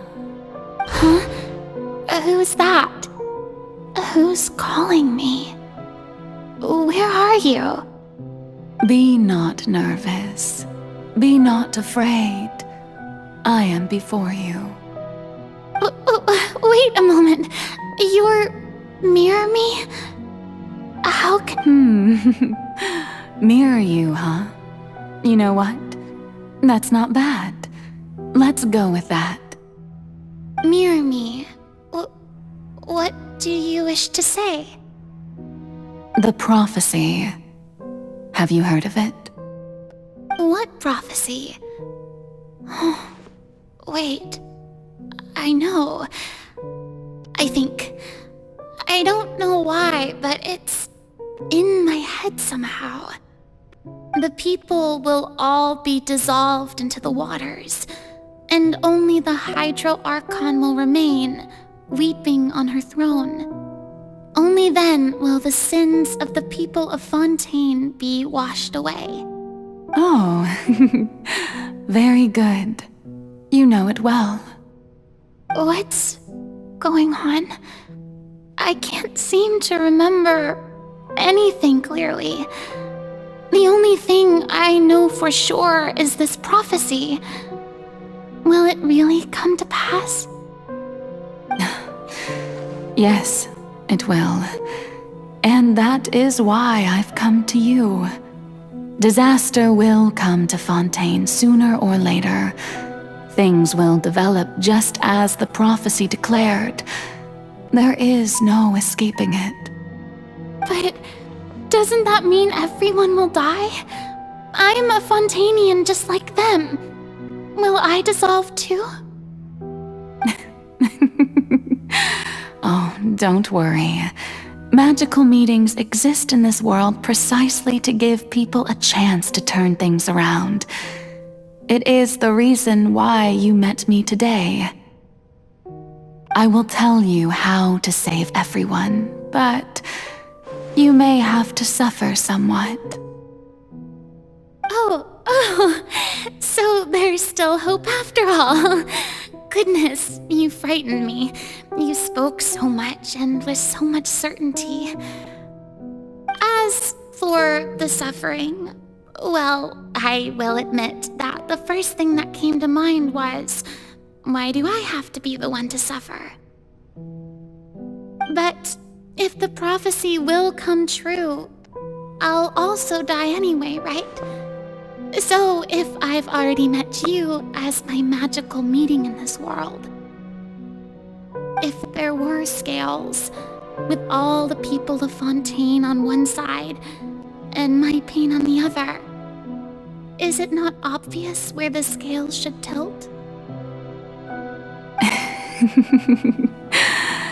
You truly are the perfect human, my ideal. I suppose this would also be the justice that belongs to you.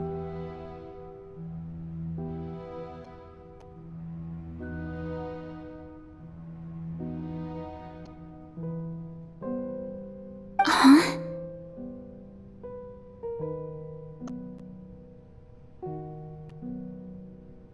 Don't worry, it's nothing. Listen well. Fontaine has just lost its Hydro Archon.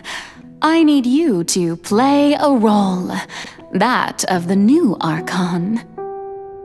Play as a god? That's right. You must begin a never-ending masquerade. You must never let anyone suspect your identity. If you can keep it up, then I shall have my way of defying this prophecy. But should your identity be revealed, then all hope will be lost. But how will I do this? A human assuming the role of a god without being exposed? Don't worry. What you must do is not to turn yourself into a real god. You simply need to play the role of a god as humans imagine them to be. Being a human yourself, I'm sure you already know what such an entity would be like. Remember, your true challenge will not be pursuing divinity, but contending against humanity. I'm still not sure I understand, but I'll try. So, how long am I going to have to play this role? To accomplish this mission, you will have to stay on the stage for many, many years. You will endure and not grow old until your task ends. But I promise you, all will eventually end in a magnificent and dramatic trial, and everyone will be saved. A trial, huh? How exciting. I'll be looking forward to it.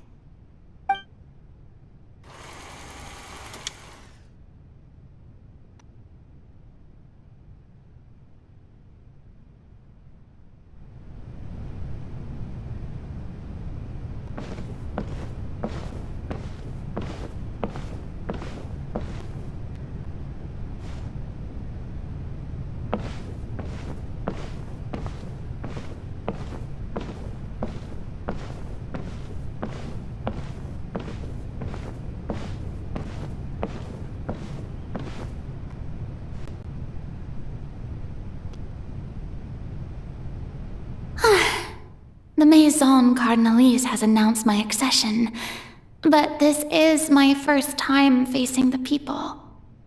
What should I say to most appear like a god? To be honest, I still don't know. Perhaps I should first try to act natural.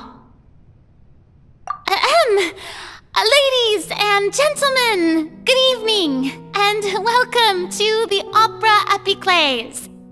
I'm sure you've all heard about how I have taken on the role of Hydro Archon. Indeed, I am Verena de Fontaine, your new Archon. In truth, I know little about becoming a nation's new god, but it will be my honor to guide you all. As the god Focalor, the god of justice, I shall do all within my power to lead you into an age of fairness and justice. Once again, thank you all for coming. If you should have any questions or suggestions, please send them to the Maison Cardinalise. The future of Fontaine will require us to work together, after all. This should do it. I thought I might stammer, but thankfully, I was able to convey my thoughts just fine. Okay, and next. That's the new Hydro Archon. Is this some kind of joke by the Maison? I would have thought that a being that surpasses humanity would be a bit more assertive. Hey, did you hear that? She even told us to send her suggestions there at the end. Shouldn't gods be all-powerful? She's being so modest. What's the difference between her and an ordinary person, then? If you ask me, perhaps the succession didn't actually happen. She might just be a Maison-back puppet. Wait, what's going on? Why is everyone suspecting me of being a fake? Oh, this is bad. If I get exposed here, there'll be no saving the people from the prophecy. Right. Mirmi said that I just need to play the role of a god as humans imagine them to be. Calm down, Verena. Think. What do the people want? How would they imagine a god to speak and act? Assertive, with a strong sense of presence. One who can dispel all doubt. That...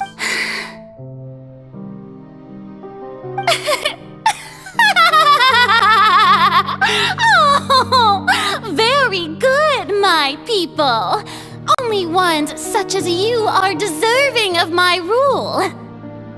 Now, I was wondering if some weak puppet were to one day come onto the stage and claim ownership of this opera house, would the children of Fontaine follow them?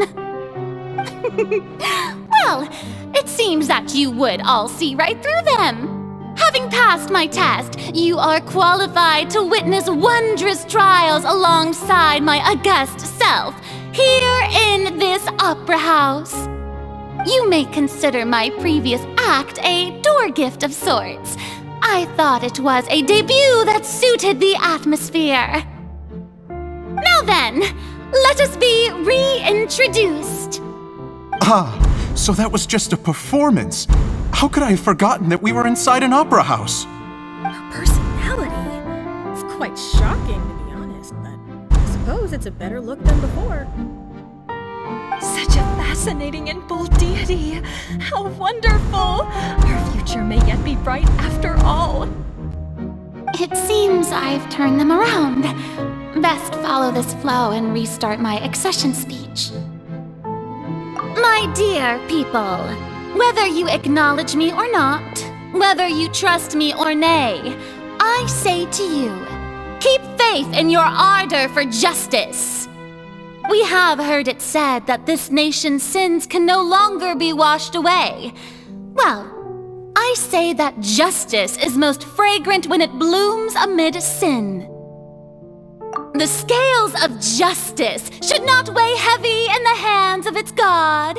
On one side, it must carry fairness and justice. And on the other, praise and applause.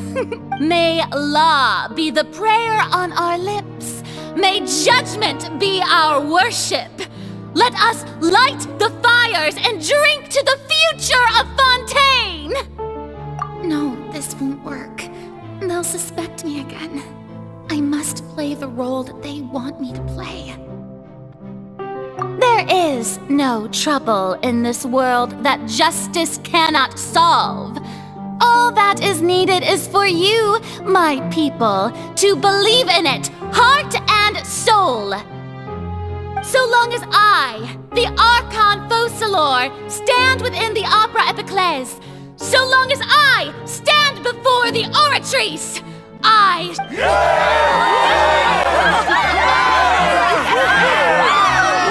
Yes! Oh, yeah!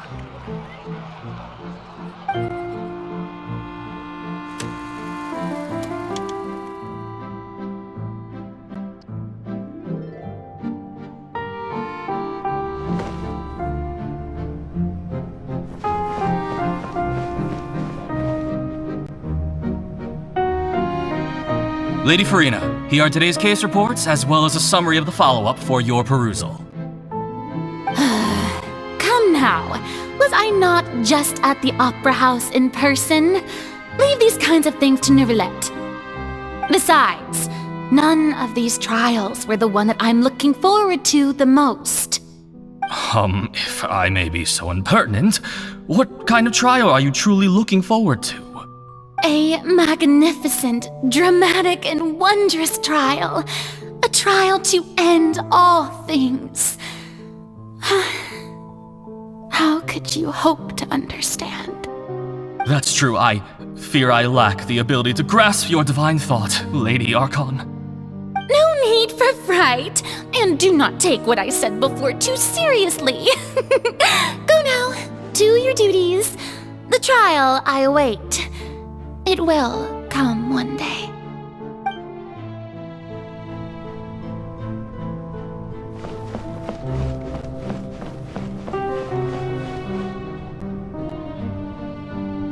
Lady Farina, I don't know what to say. Thank you for agreeing to see me. No need to thank me. Or rather, thank your own sense of perseverance instead. Long have you stood in line to meet me, have you not? Oh, I'm afraid that's just an inevitable consequence of my divine charm.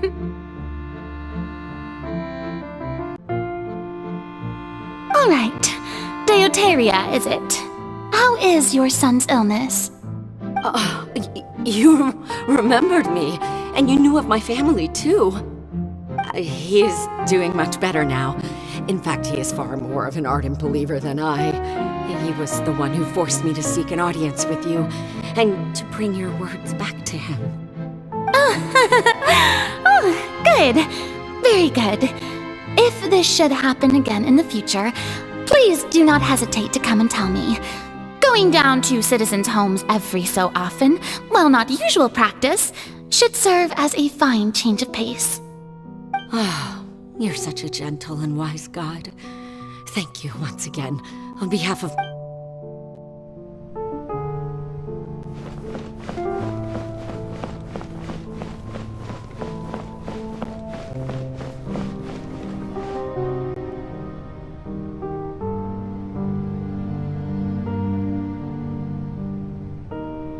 Lady Farina, here are the latest hydrological reports. As for the specific parameters you asked to take note of, I see. It's as I thought, then. As your god, I did already expect this, but I wanted to see how far your human wisdom would allow you to analyze it. All manner of signs indicate that the prophecy will still come to pass. Forget it.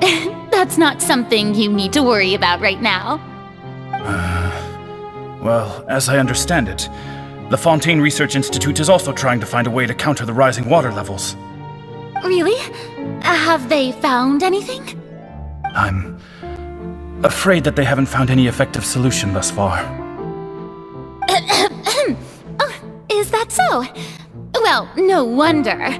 This issue has reached the realm of the gods, after all. Still, their spirit is praiseworthy.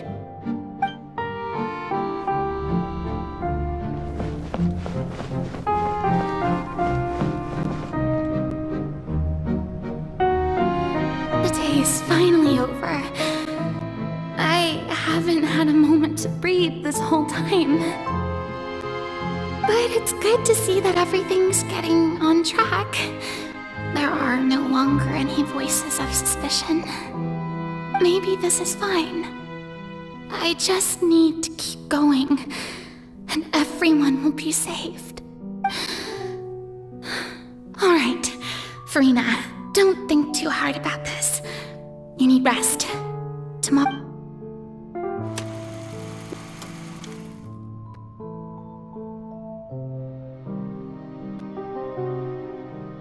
Lady Farina, here are the new trial reports for the latest cases, as well as a summary of the follow-up.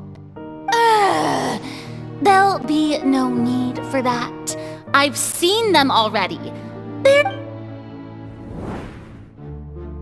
Lady Farina, I've waited so long for this chance to see you. Indeed, my dear, loyal citizen.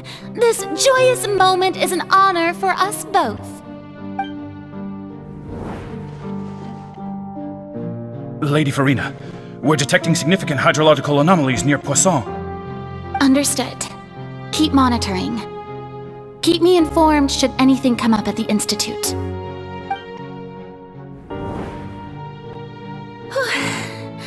I don't think I let anything slip today. I must show the people that there is nothing to worry about. I just don't know when these days will end. I feel utterly exhausted. Best to rest early today, too.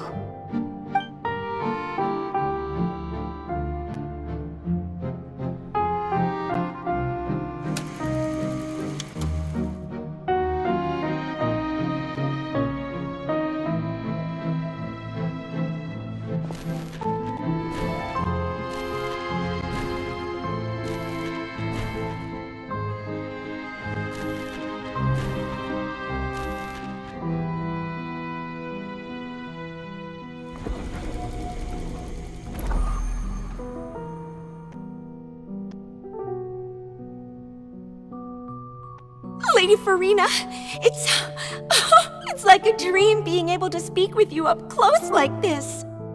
I've heard that the first member of our family who was honored to receive an audience with you was Madame Deoteria, almost 20 generations ago. And what a fine family yours is indeed. It brings me great joy to meet such a faithful believer. Surely you exaggerate, Lady Farina. My lady? What is it, good citizen? Oh, are you crying?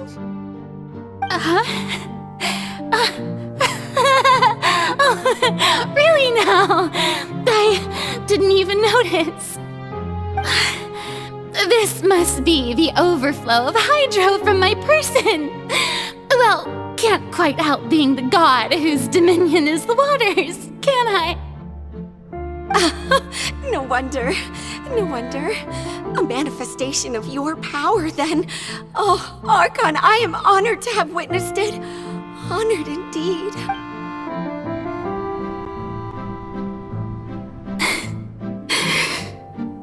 So interminable. So lonely. Just how much longer? Hundreds of years must have passed by now. Perhaps the show must go on for hundreds more. I never imagined that it would hurt so much. Have I reached my limit? No. Perhaps I reached it long ago. Today I didn't even notice my own tears. I want to tell someone, anyone, about this. But would that not destroy all I've done so far? I've conducted so many investigations across the centuries. But There's not even a sliver of hope that we might break the prophecy. All I can do is keep heart. I must maintain this act. It is the only way to save Fontaine. Please, mirror me. You have to succeed.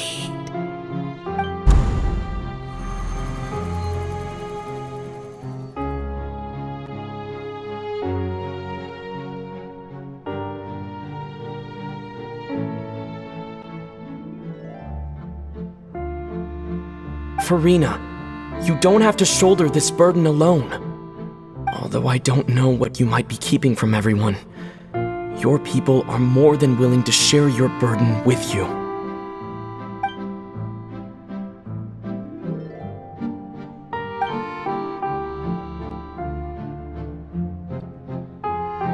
Share my burden. That's impossible. It was fated right from the start that this would be my duty alone. But even if your burden doesn't need to be shared, you can still choose to confide in someone. Just share it with me. I'm what you'd call a witness. A witness? Yes. I've heard that you came to Tevat from beyond the stars, yes. In other words, you never belonged here.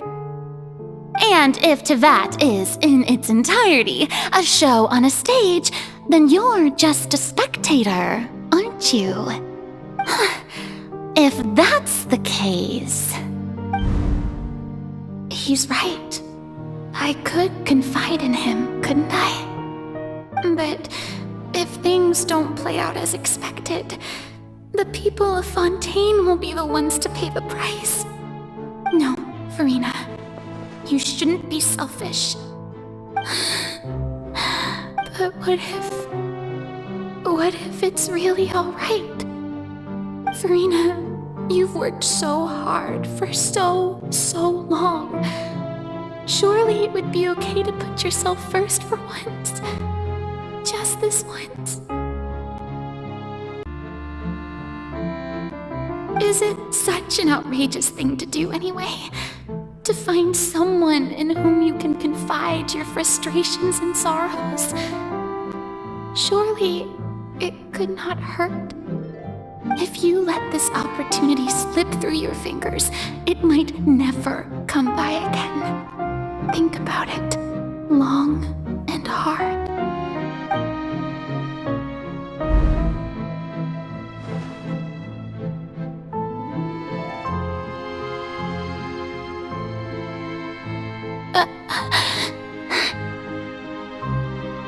No, I have nothing to say. I am Farina, the Archon of Fontaine. Everything will surely get better. All you need to do, dear spectator, is to witness my performance until the curtains fall.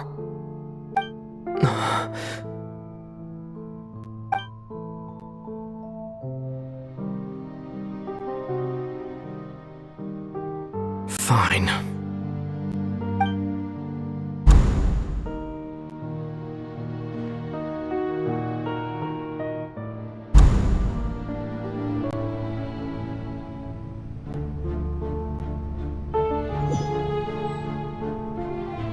So even Farina doesn't know the truth?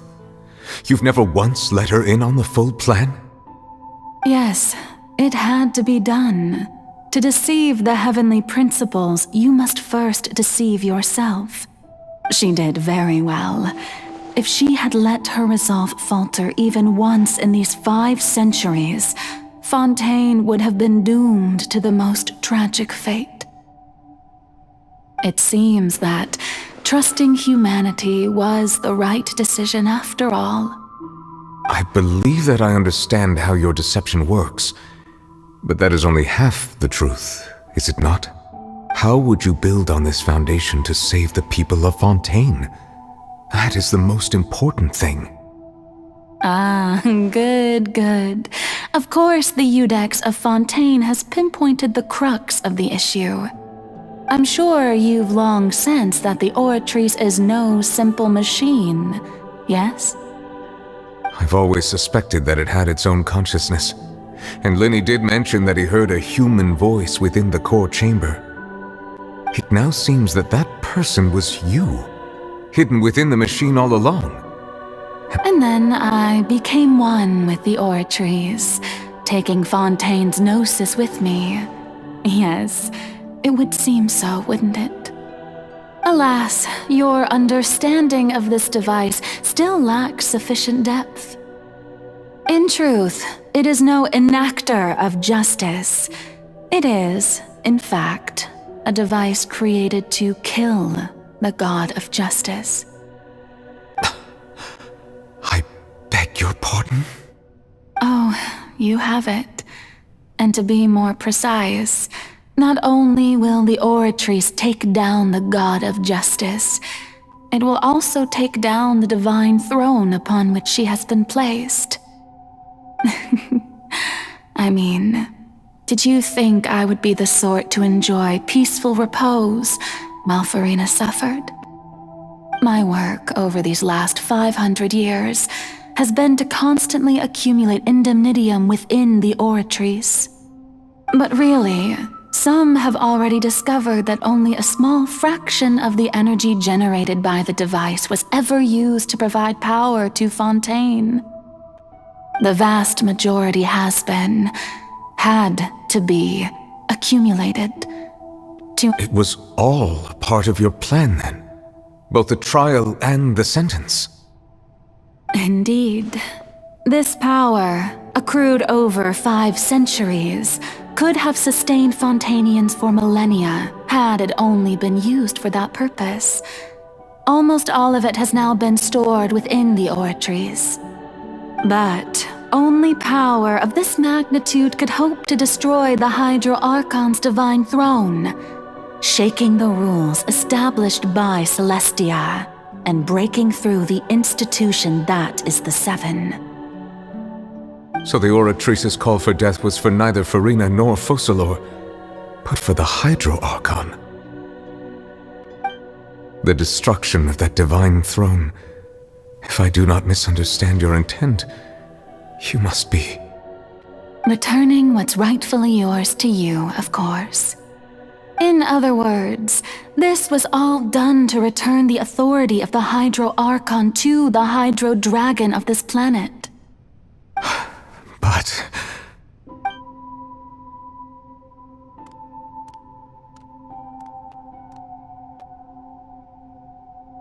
oh, what? Getting sad again, are we? The authority of the ancient dragons shall soon be yours once more, O Hydro Dragon Sovereign. And all you've done throughout the years is just so you can sacrifice yourself at the very end. I've never quite seen it that way, you know. Even now, I'm quite pleased at how well my deception worked.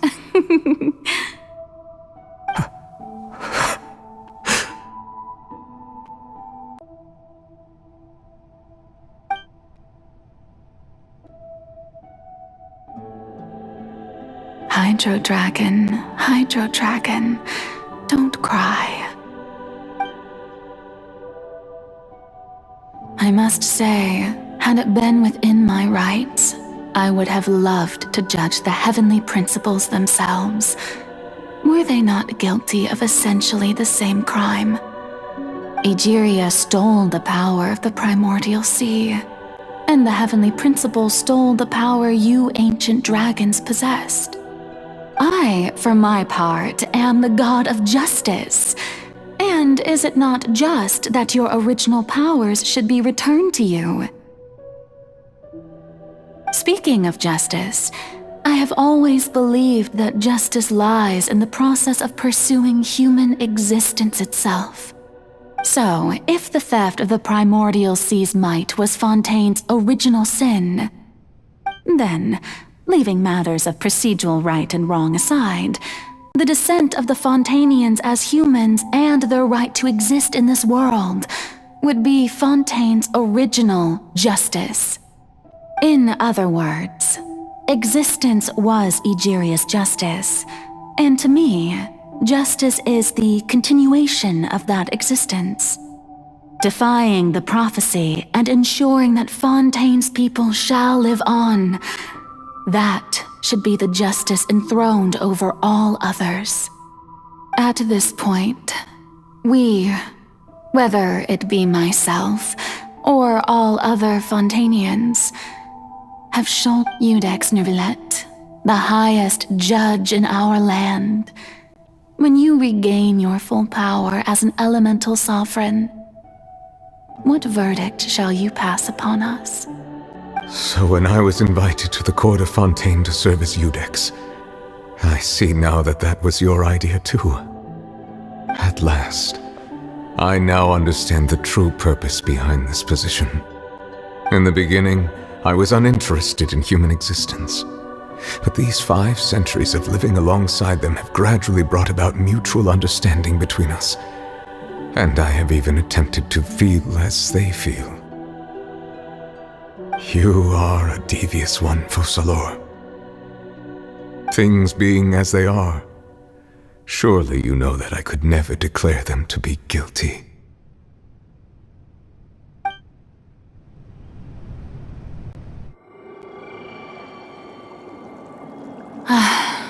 The hour of my execution is almost here. For the sinner, the curtain call has come. I know I may not sound it, but faced with death, I find myself a little afraid. Perhaps this is one thing both gods and humans have in common.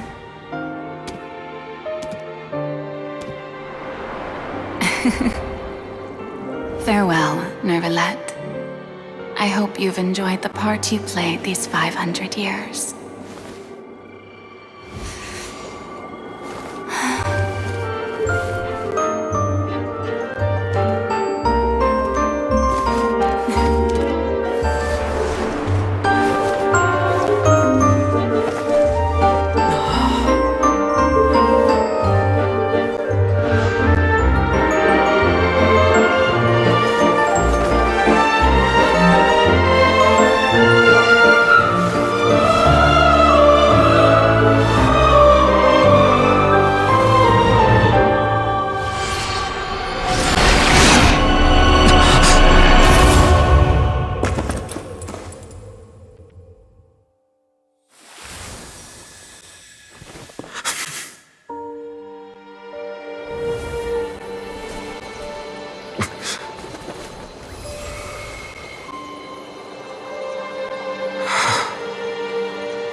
Iudex Neuvillette, hereby declare,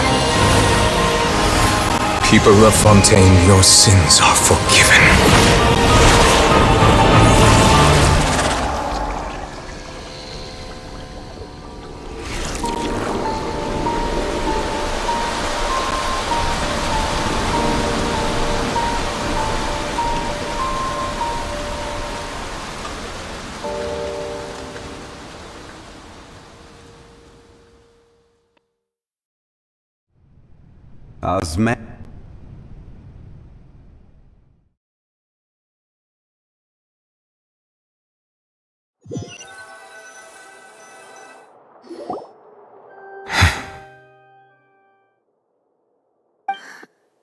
What just happened?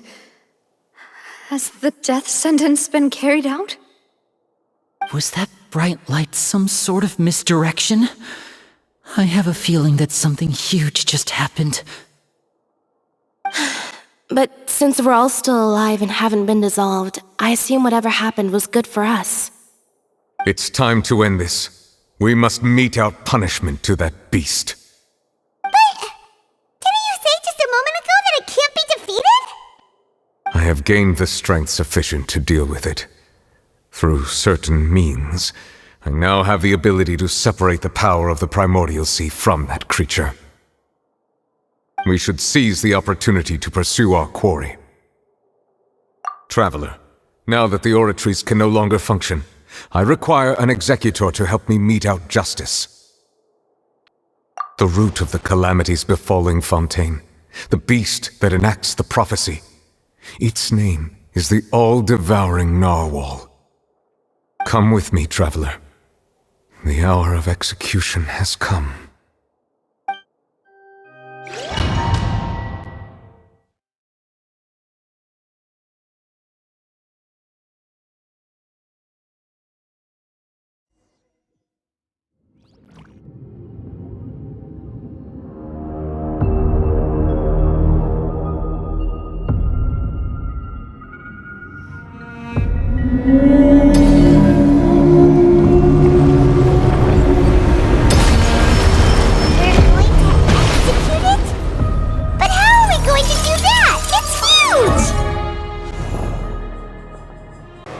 Osmanthus whined.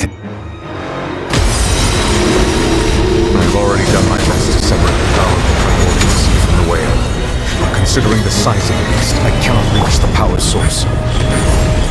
Unless we can find a way to attack it from within. I shall show you. But its power. We shall look for an opening together. Right here.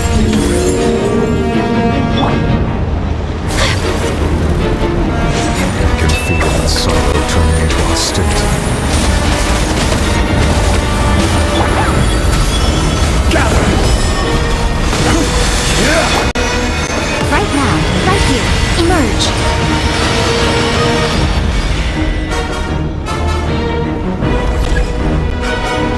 Nothing lasts forever. Right now, emerge. The all-devouring narwhal cannot resist its instinct to devour. Continue to trigger its hostility. Chance will present itself. Solidify!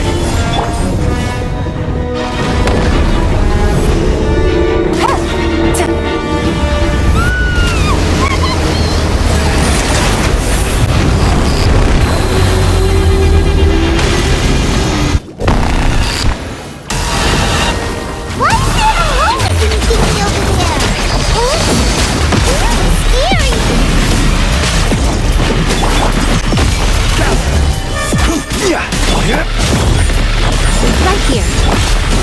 Take flight.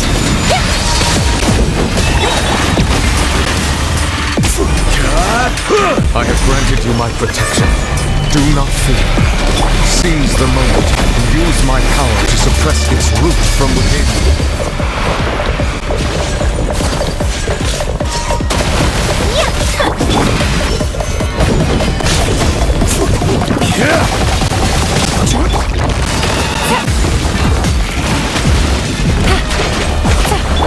Right now.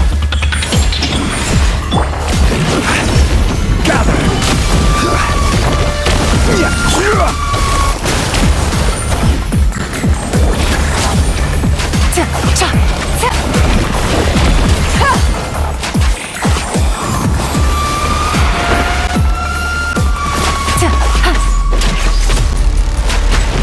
Busted.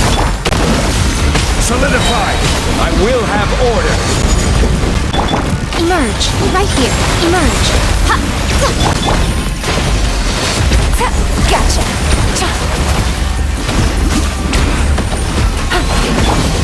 Right now. Emerge. Right here.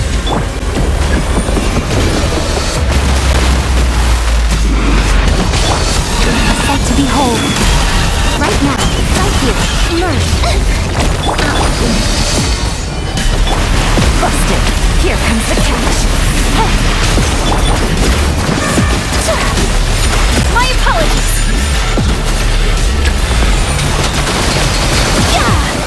Yeah.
Thanks for helping with the cleanup. It should have been my job, but... oh well. It was just supposed to be a short private training session for me. I didn't think that my disciple and my master's pet would start brawling in the meantime. Well, actually, I had a feeling that it would happen at some point, but they bumped into one another earlier than I thought. What a blunder. I suppose I'll have to swing my sword 3 million times as penance. That power. Who are you exactly? Paimon has an idea. From what she said earlier, she must be Child's master. Skirk, right?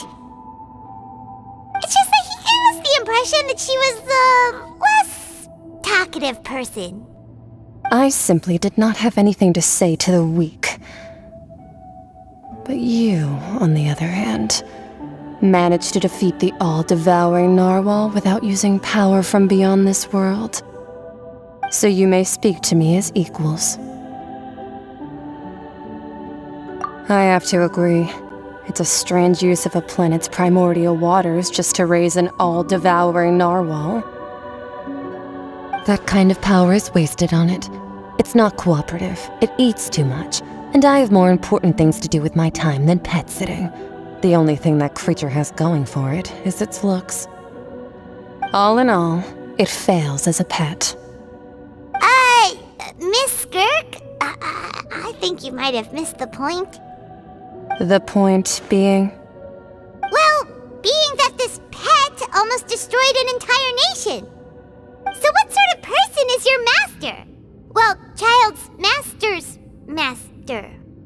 Wait. Oh, right. So you don't know him. Sorry, I assumed you did. His name is Sertologi.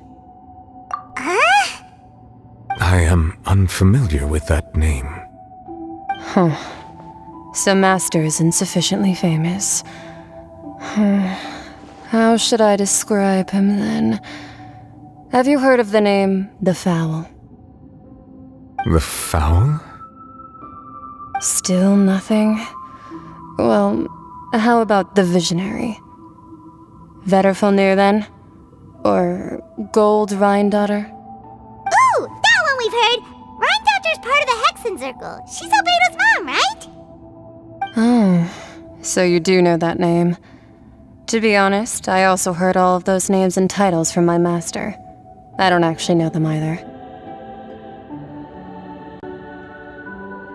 But I suppose you understand now, yes? My master is likely a similar sort to Rhindaughter. They are both pursuing some form of perfection. Wait! Didn't you also mention a visionary person? Paimon didn't quite catch their name. Actually, never mind that. I believe it expedient to inform you that the all-devouring narwhal used up nearly all its strength fighting you. Such roiling hydro energies will prove difficult for the planet's deep seas to digest. As such, the fontaine back on the surface has most likely been thrown into chaos. In other words, the prophecy that you've been fretting over should now be in full swing. What?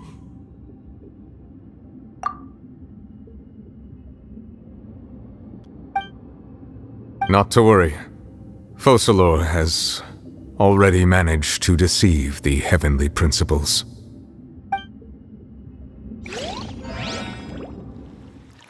In the end, the people will all be dissolved into the waters, and only Farina will remain, weeping on her throne.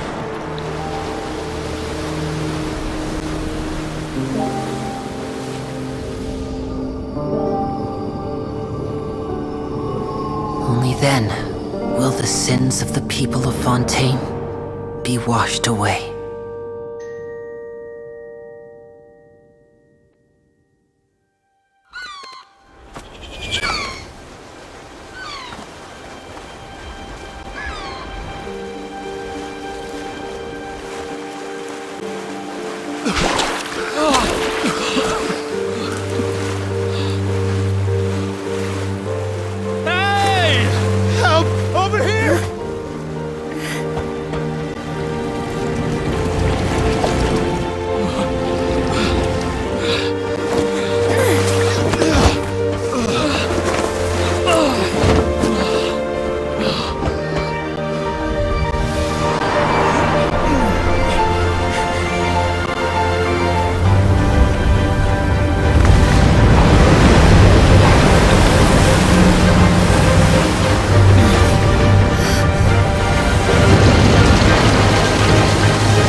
All hands, initiate emergency rescue!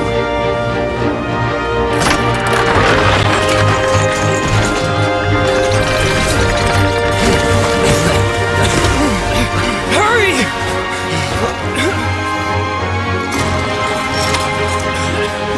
Hey, lend a hand!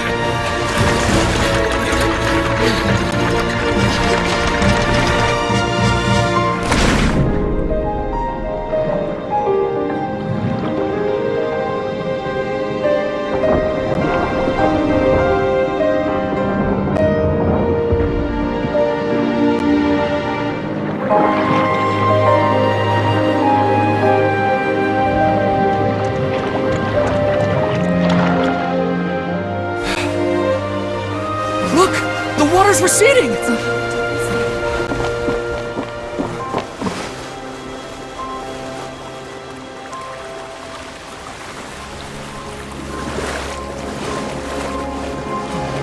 It's a miracle! Water's receding.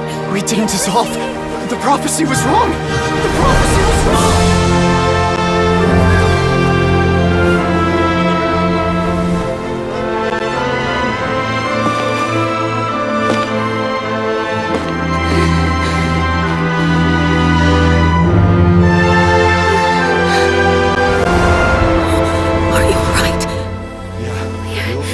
We're saved! The prophecy was wrong.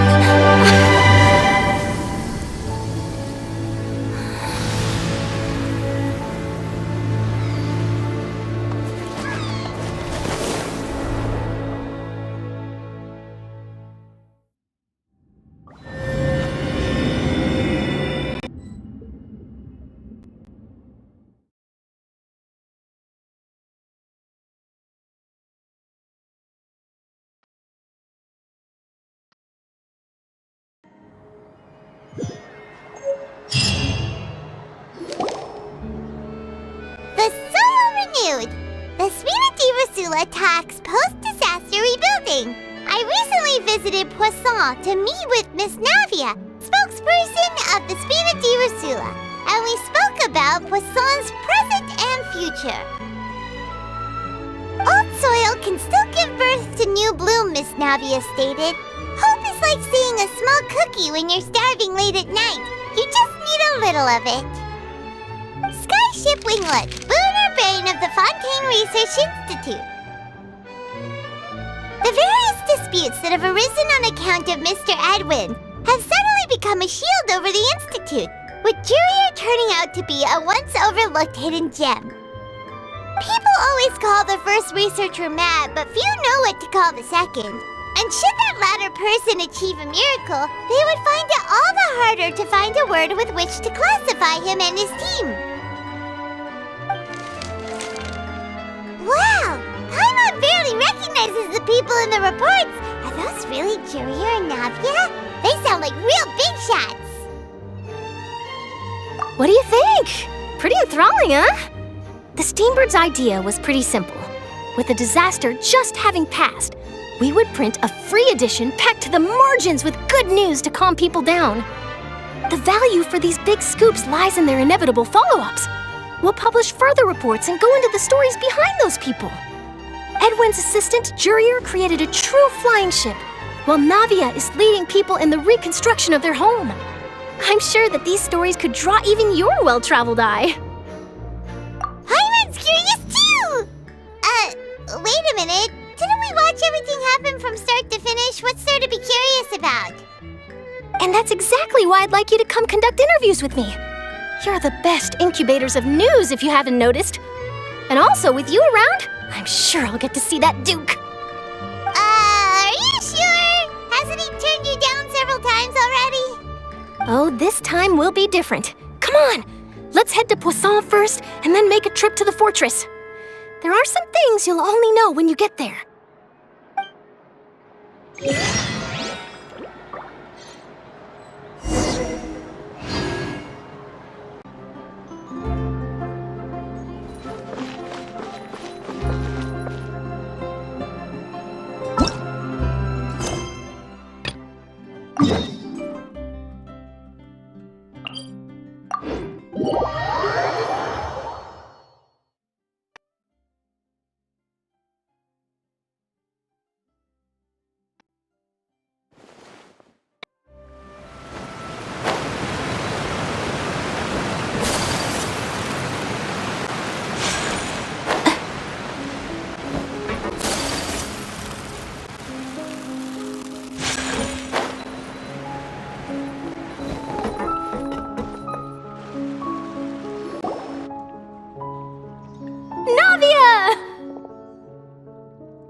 Oh, it's you.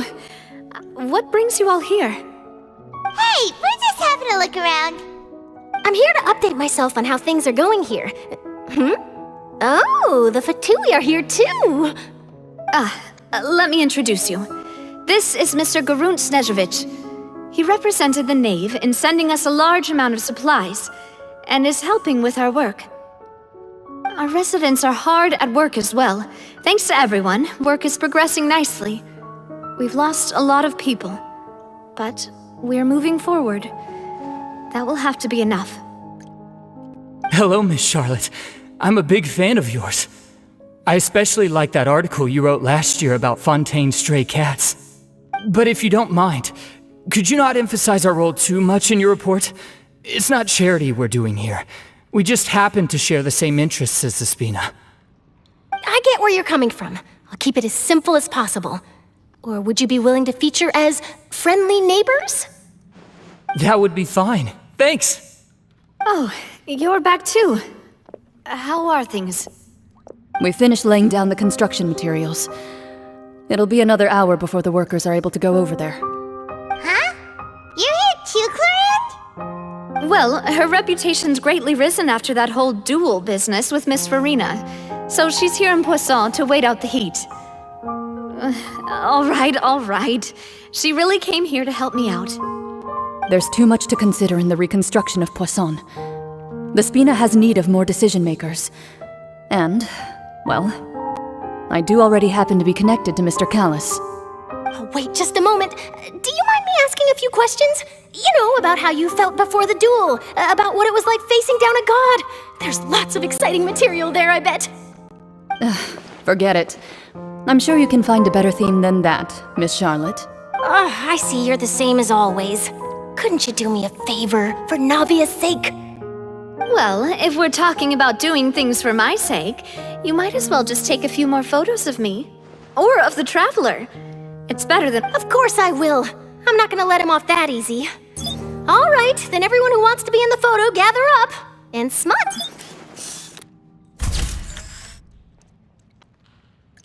How did it go? Was it a good shot? Did Paimon look cute in it? Not bad. Your addition really helped the composition of the picture. All right, hang on a moment. Let me snap a few more shots.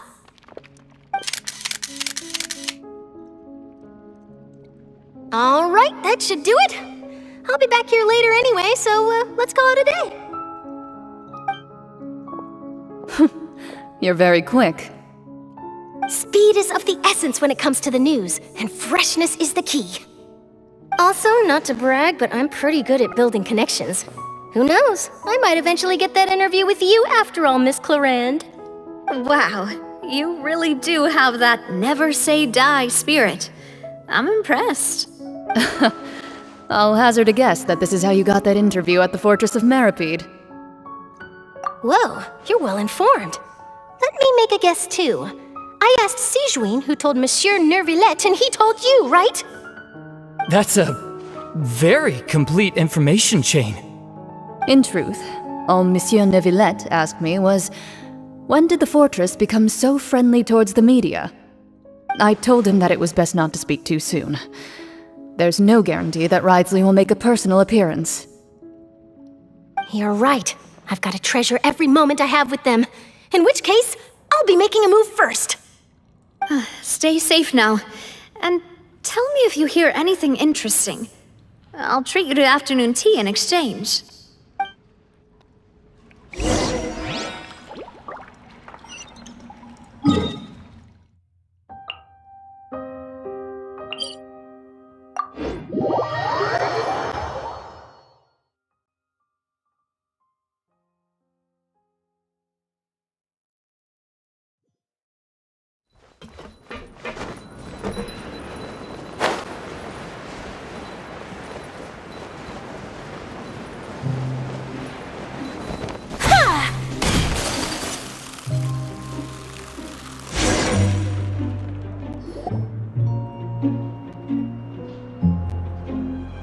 Wow, guess we're here again, huh? There's a real nostalgic feeling to this place. Looks like you've been missing us. Duke! Did you come all the the way to the entrance to greet us? Of course. I'm here to welcome you and our dear Miss Charlotte, whom our good head nurse recommended to me. It's an honor to finally meet the much-rumored Duke. Thank you for consenting to my visit to the fortress, sir. No need to thank me. But that said, I shouldn't be the focus of your interview. I trust you recall our agreement? Of course, of course. All right then, this way.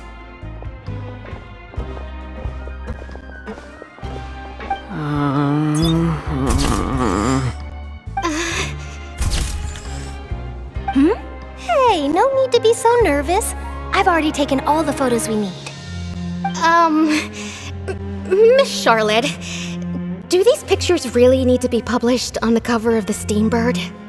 It would seem that Miss Lorvine doesn't want her face to appear beside that of Mr. Jurier, Sir, please don't say things like that. But it looks like dear Mr. Jurier denies it. Might this interview be very important to you then? No, I just... This is my first time being interviewed, and I'm very thankful to the Steambird for... Now, I might not look it, but I actually did meet Mr. Edwin once.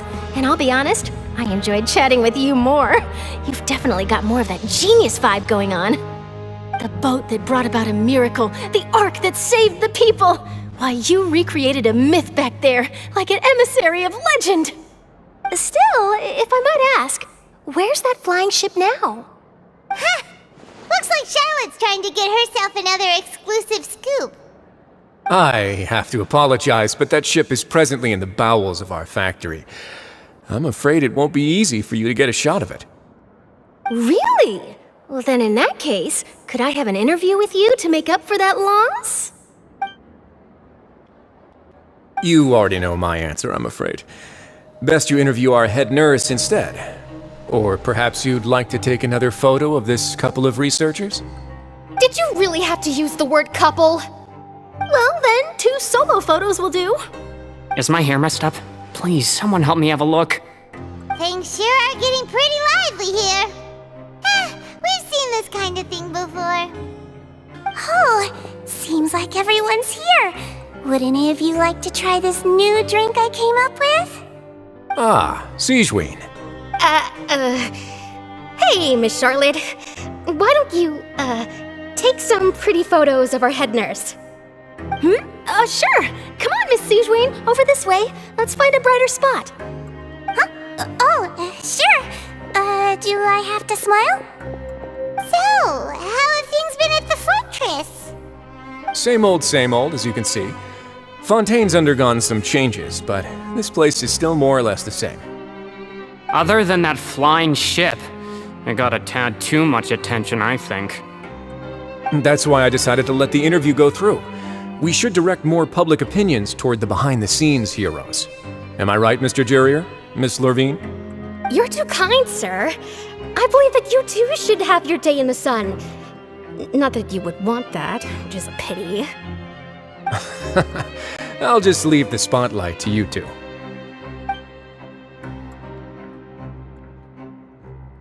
I see. Lots of things happened that day, huh?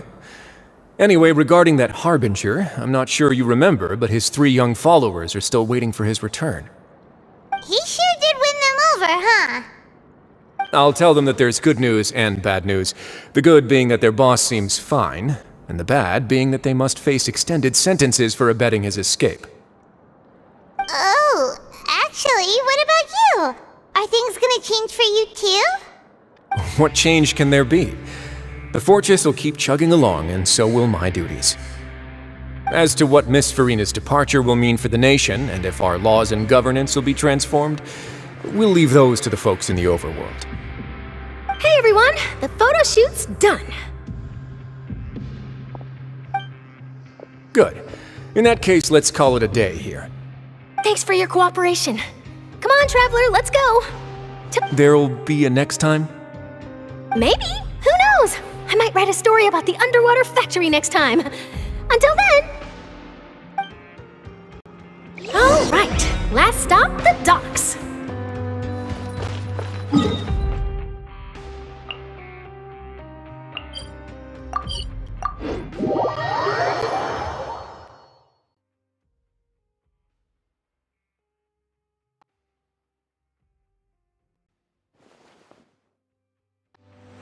There's a pleasant breeze and glorious sunshine. So, where shall we go for a walk?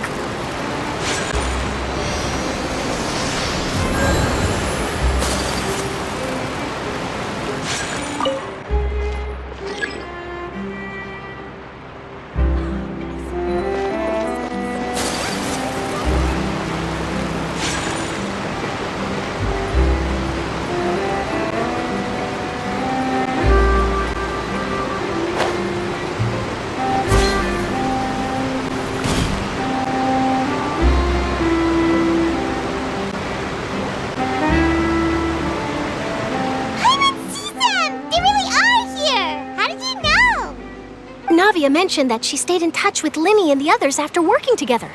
Apparently, they've been at the docks distributing these strange pockets the whole time since. Traveler, Paimon. Ah, and Miss Charlotte, too. Would you like a magic pocket? What sort of gadget is it? It's a wondrous bag that can be used to carry many things.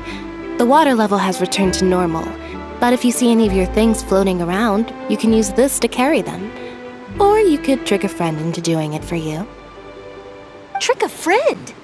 I wonder which of my friends would fall for that.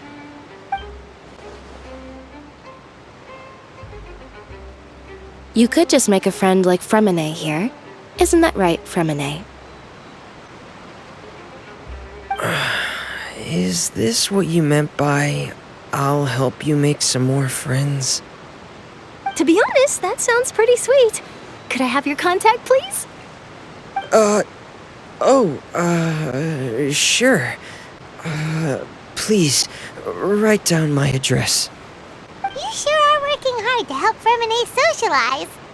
He was the one who proposed doing this. He even wants to assist in our magic shows. Yes, I was planning to first introduce Pear as an assistant, and later Fremine himself. In the future, I think we can leave underwater escape magic to him too. That said, would anyone want to see a diver escape underwater? Oh, it'll work out. Every journey begins with the first step. He'll become a part of our show eventually. Lynette, could you come over? Miss Charlotte says she wants to take a picture of us. Got it. My, that Charlotte is rather perceptive. She got rid of everyone the moment she realized I had something to say to you. So, how have things been, Traveler? Father says that you did a great deal during the latest events. She's very grateful for your contributions to Fontaine. That's all right. We were more than happy to help. So, what's she doing now? Oh, I guess you haven't heard. After Lady Farina left, Father and Monsieur Neuvillette opened negotiations, during which he gave Fontaine's gnosis to her as a diplomatic gift. A diplomatic gift? A gnosis? Yes, I was quite surprised at first myself. But when I thought it over, there were actually a number of things going for it. It could have been done as an apology for the incident with Lord Child, or as thanks for his help in tying the all-devouring narwhal down. Furthermore, Father did also lend significant aid to Fontaine and Poisson. Well, that's true, but this is a gnosis we're talking about. Doesn't this seem a bit irresponsible? I would agree, but I've also heard that it seems that Monsieur Neuvillette has had a significant change of heart regarding the matter. So there's some reason for this that only Neuvillette knows about? I suspect you'll have to ask him about that yourself. Ah, yes, speaking of which, I did see him strolling around the entrance to the Fortress of Meripede a while back. Isn't he real busy and stuff? Paimon didn't think he'd have the time for that. But back to the topic. The gnosis was given to the knave, right? What about Child? They say that he's returned to Snezhnaya to recover from his wounds. I hear that the recent disaster really did a number on his health. That's true. When you think about it, we've had loads of run-ins with the Fatui. To think we'd be allied with them happened this time. So shocked by such a simple switching of sides?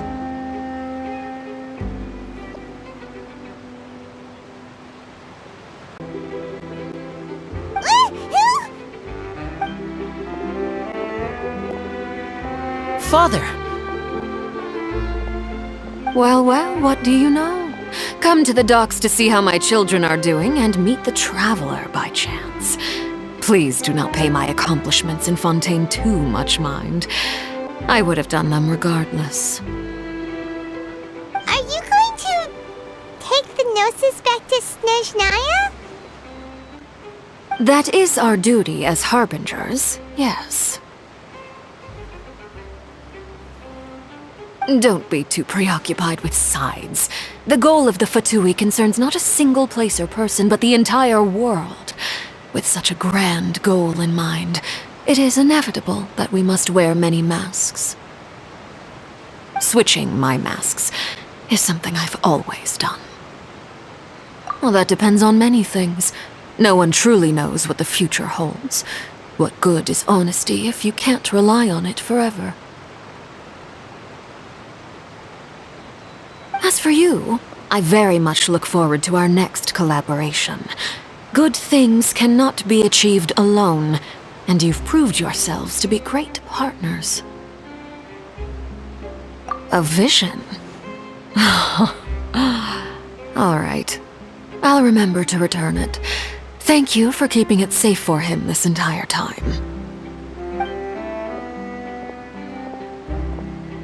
And that's a wrap for me. Huh?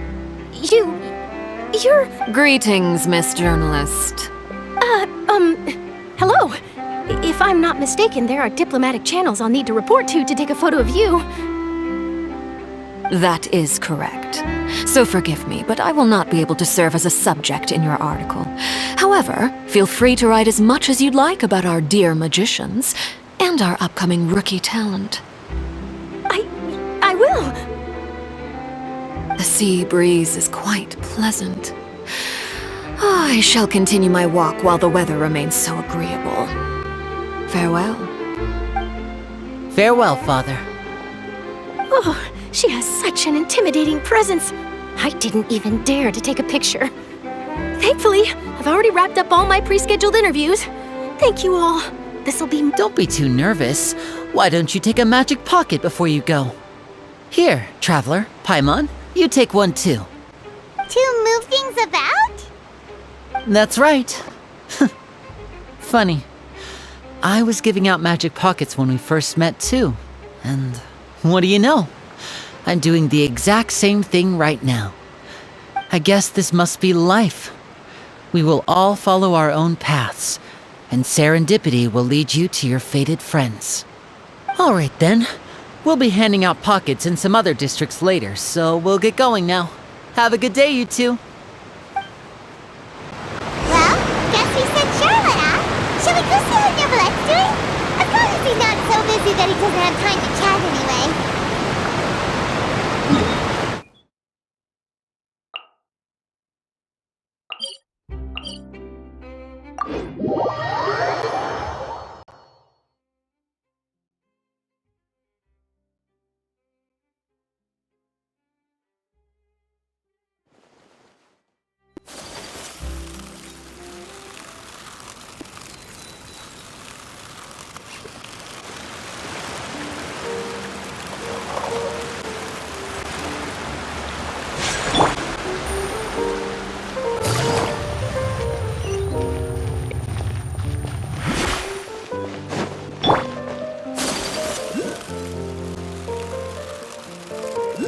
The entrance to the fortress! Ooh, he really is there!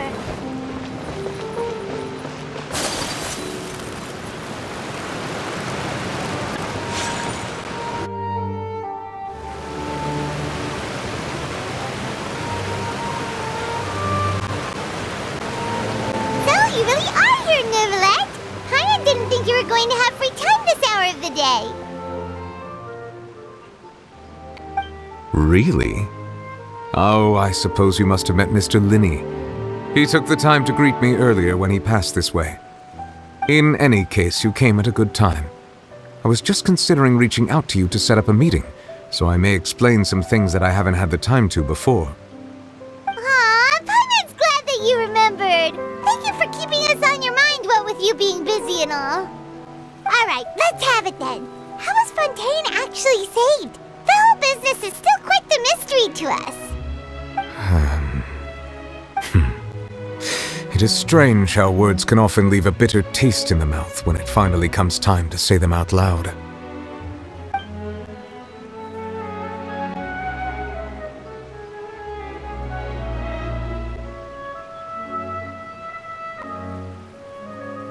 Whoa. So that's what happened? Focalor destroyed the divine throne of the Hydro Archon and restored your power to you, transforming you into a fully fledged elemental dragon sovereign! But Paimon still doesn't quite get what you did to save the Fontainians from dissolving. For me, the authority of the ancient dragons refers to absolute control over the hydro element.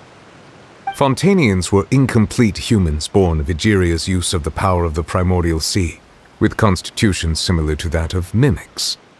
But so long as those primordial energies remain within them, I could use the ancient dragon's authority to grant them true blood, after the fashion in which life was first brought into being on this planet. In other words, when I gave my verdict, Fontainians became true humans, and thus would naturally no longer be dissolved by water from the primordial sea. Focalor must have counted on you to make that decision as well. Your verdict was the key to making the prophecy appear to have come true while saving everyone. Yeah, and in a manner of speaking, Focalor finally managed to fulfill the original Hydro Archon's wish to turn Oceanids into real people too! It seems from your expressions that you still have more things you wish to ask. Ask away. I will tell you the truth as I know it. I have investigated his case along many avenues, and I have learned that he once fell into an unknown chasm when he was young.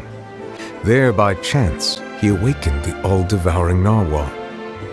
But whether it be by sentiment or reason, that should not have been enough to consider him the root cause of the disaster. At most, he would have had tangential liability. As for the judgment passed by the oratrice during the trial, whether it was due to that liability by association or Focalor deliberately using him to buy time for us on the assumption that he would be able to hold the creature off, I cannot say. Guess Focalor had Fontainians in mind the whole time. In the end, it was thanks to her that they finally became real humans. Hang on a second. Paimon suddenly got another question.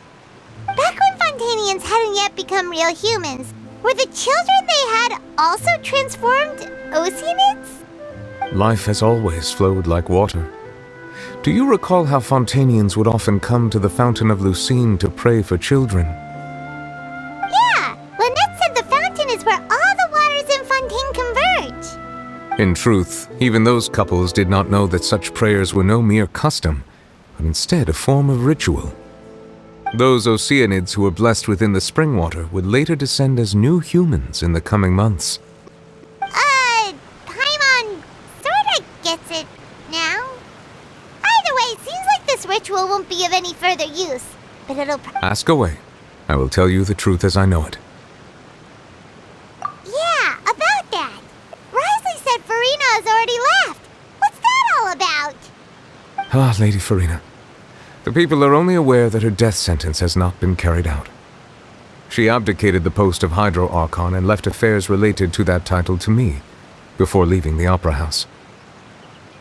I related Focalor's words to her faithfully and completely.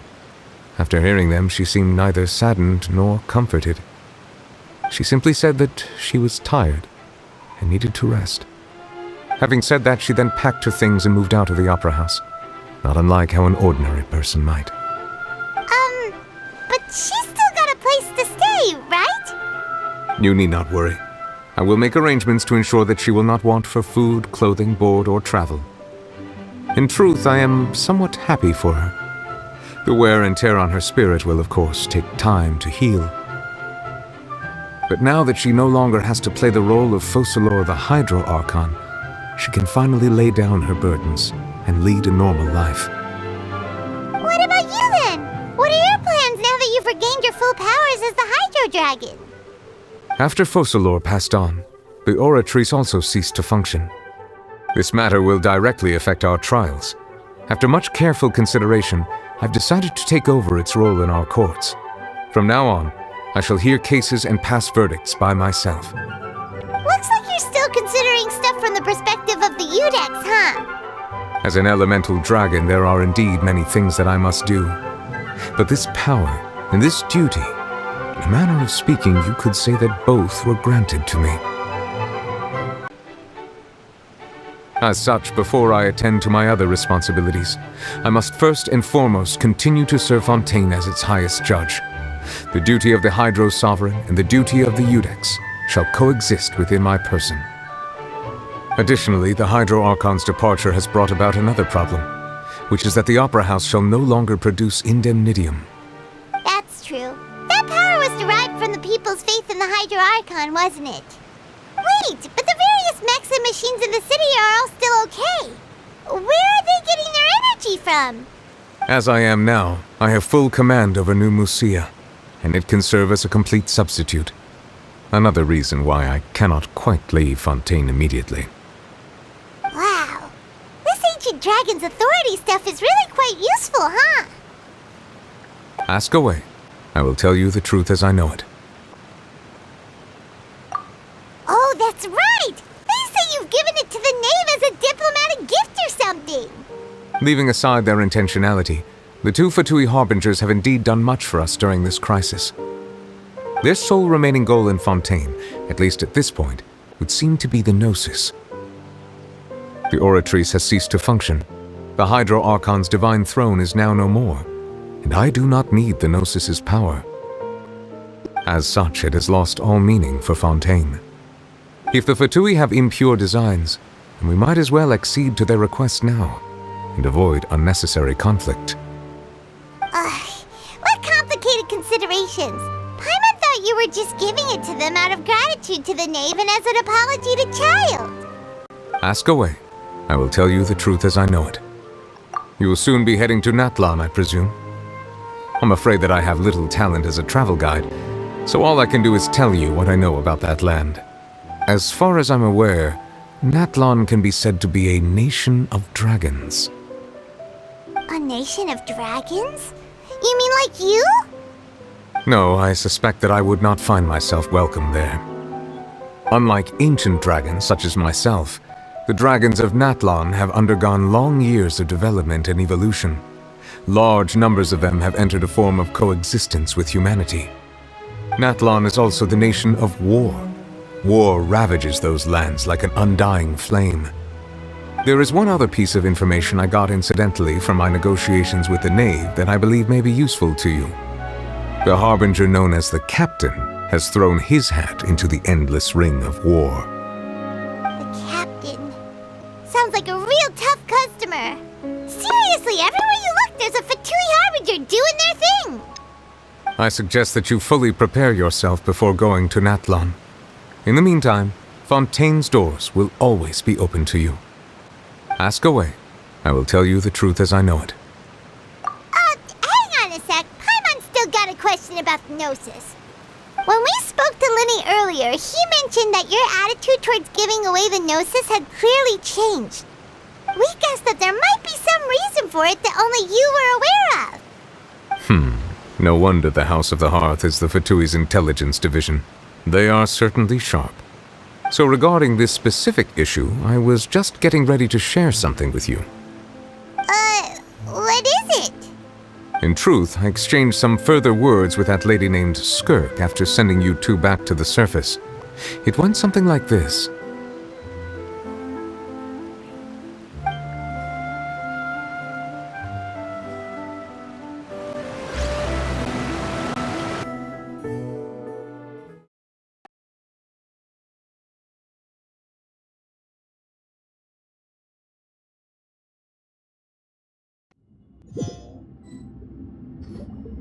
Well, we're going to head topside to see what's going on. You hurry over soon as well, alright, Nervalet?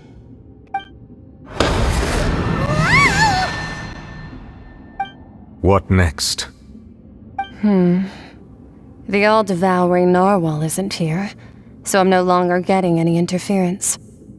I can finally catch the scent of your power. It is the authority of the planet's primordial dragons, but with something very similar to a god's curse mixed in. It's quite a novel blend. I'm sure I've encountered something like this before. I do not know what you speak of. Of course. How could I forget?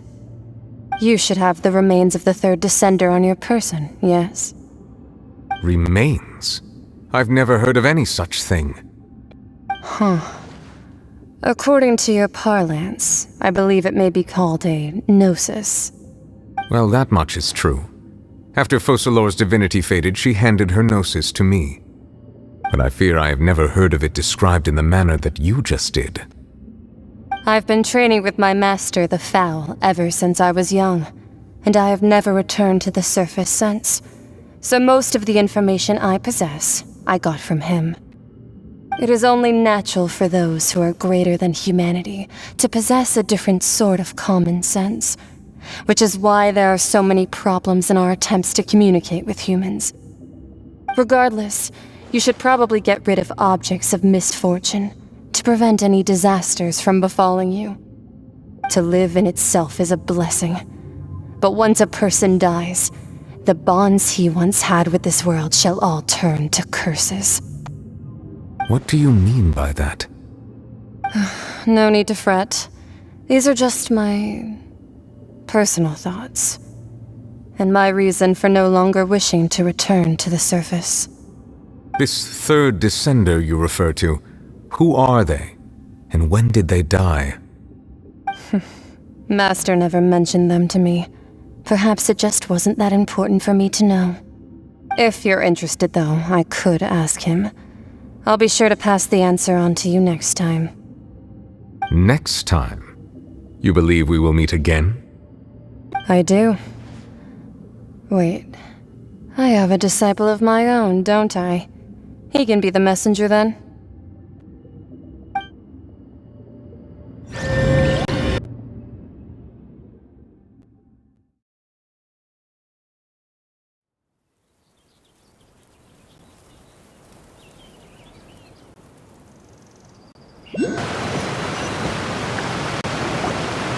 That's what she told me. Whether it would prove useful or not, I wanted to pass that information on to you. The remains of the third descender? So that's what the Gnosis actually are. Paimon just thought they looked like chess pieces. How could they be a person's remains? All the same, assuming that there was no misunderstanding or special metaphor at play, that is what she meant to say. And she said that it would bring misfortune and that you should check it, which is why you gave it to the Fatui! If she speaks the truth, then I would simply be putting Fontaine at unnecessary risk by keeping it here.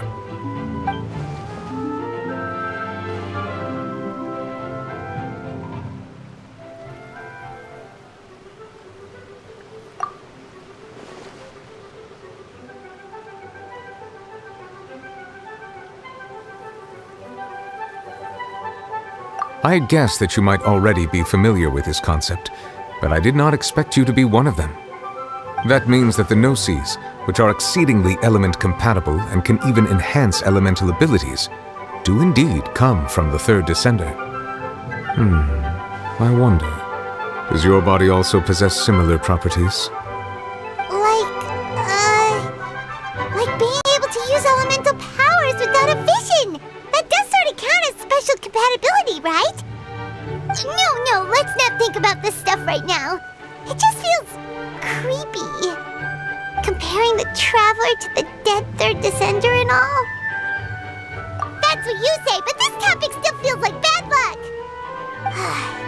Once Child recovers, let's get some more answers out of him. Or go look for his master and get the answers that way.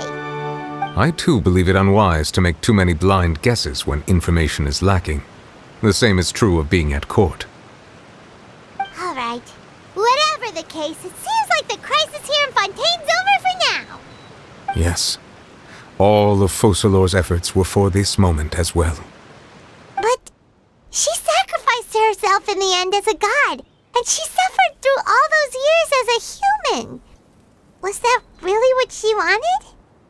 I suppose that would be the mystery of a god's will. I suspect not. But once in a while I too would guess that if wishes were like the clouds in the sky, they will one day return to the earth as raindrops. Life flows like water, and rain is the final answer. The water levels may sometimes tilt one way or another, but the rain falls fairly upon all. And what ultimately is the difference between the rains that fall upon all of us?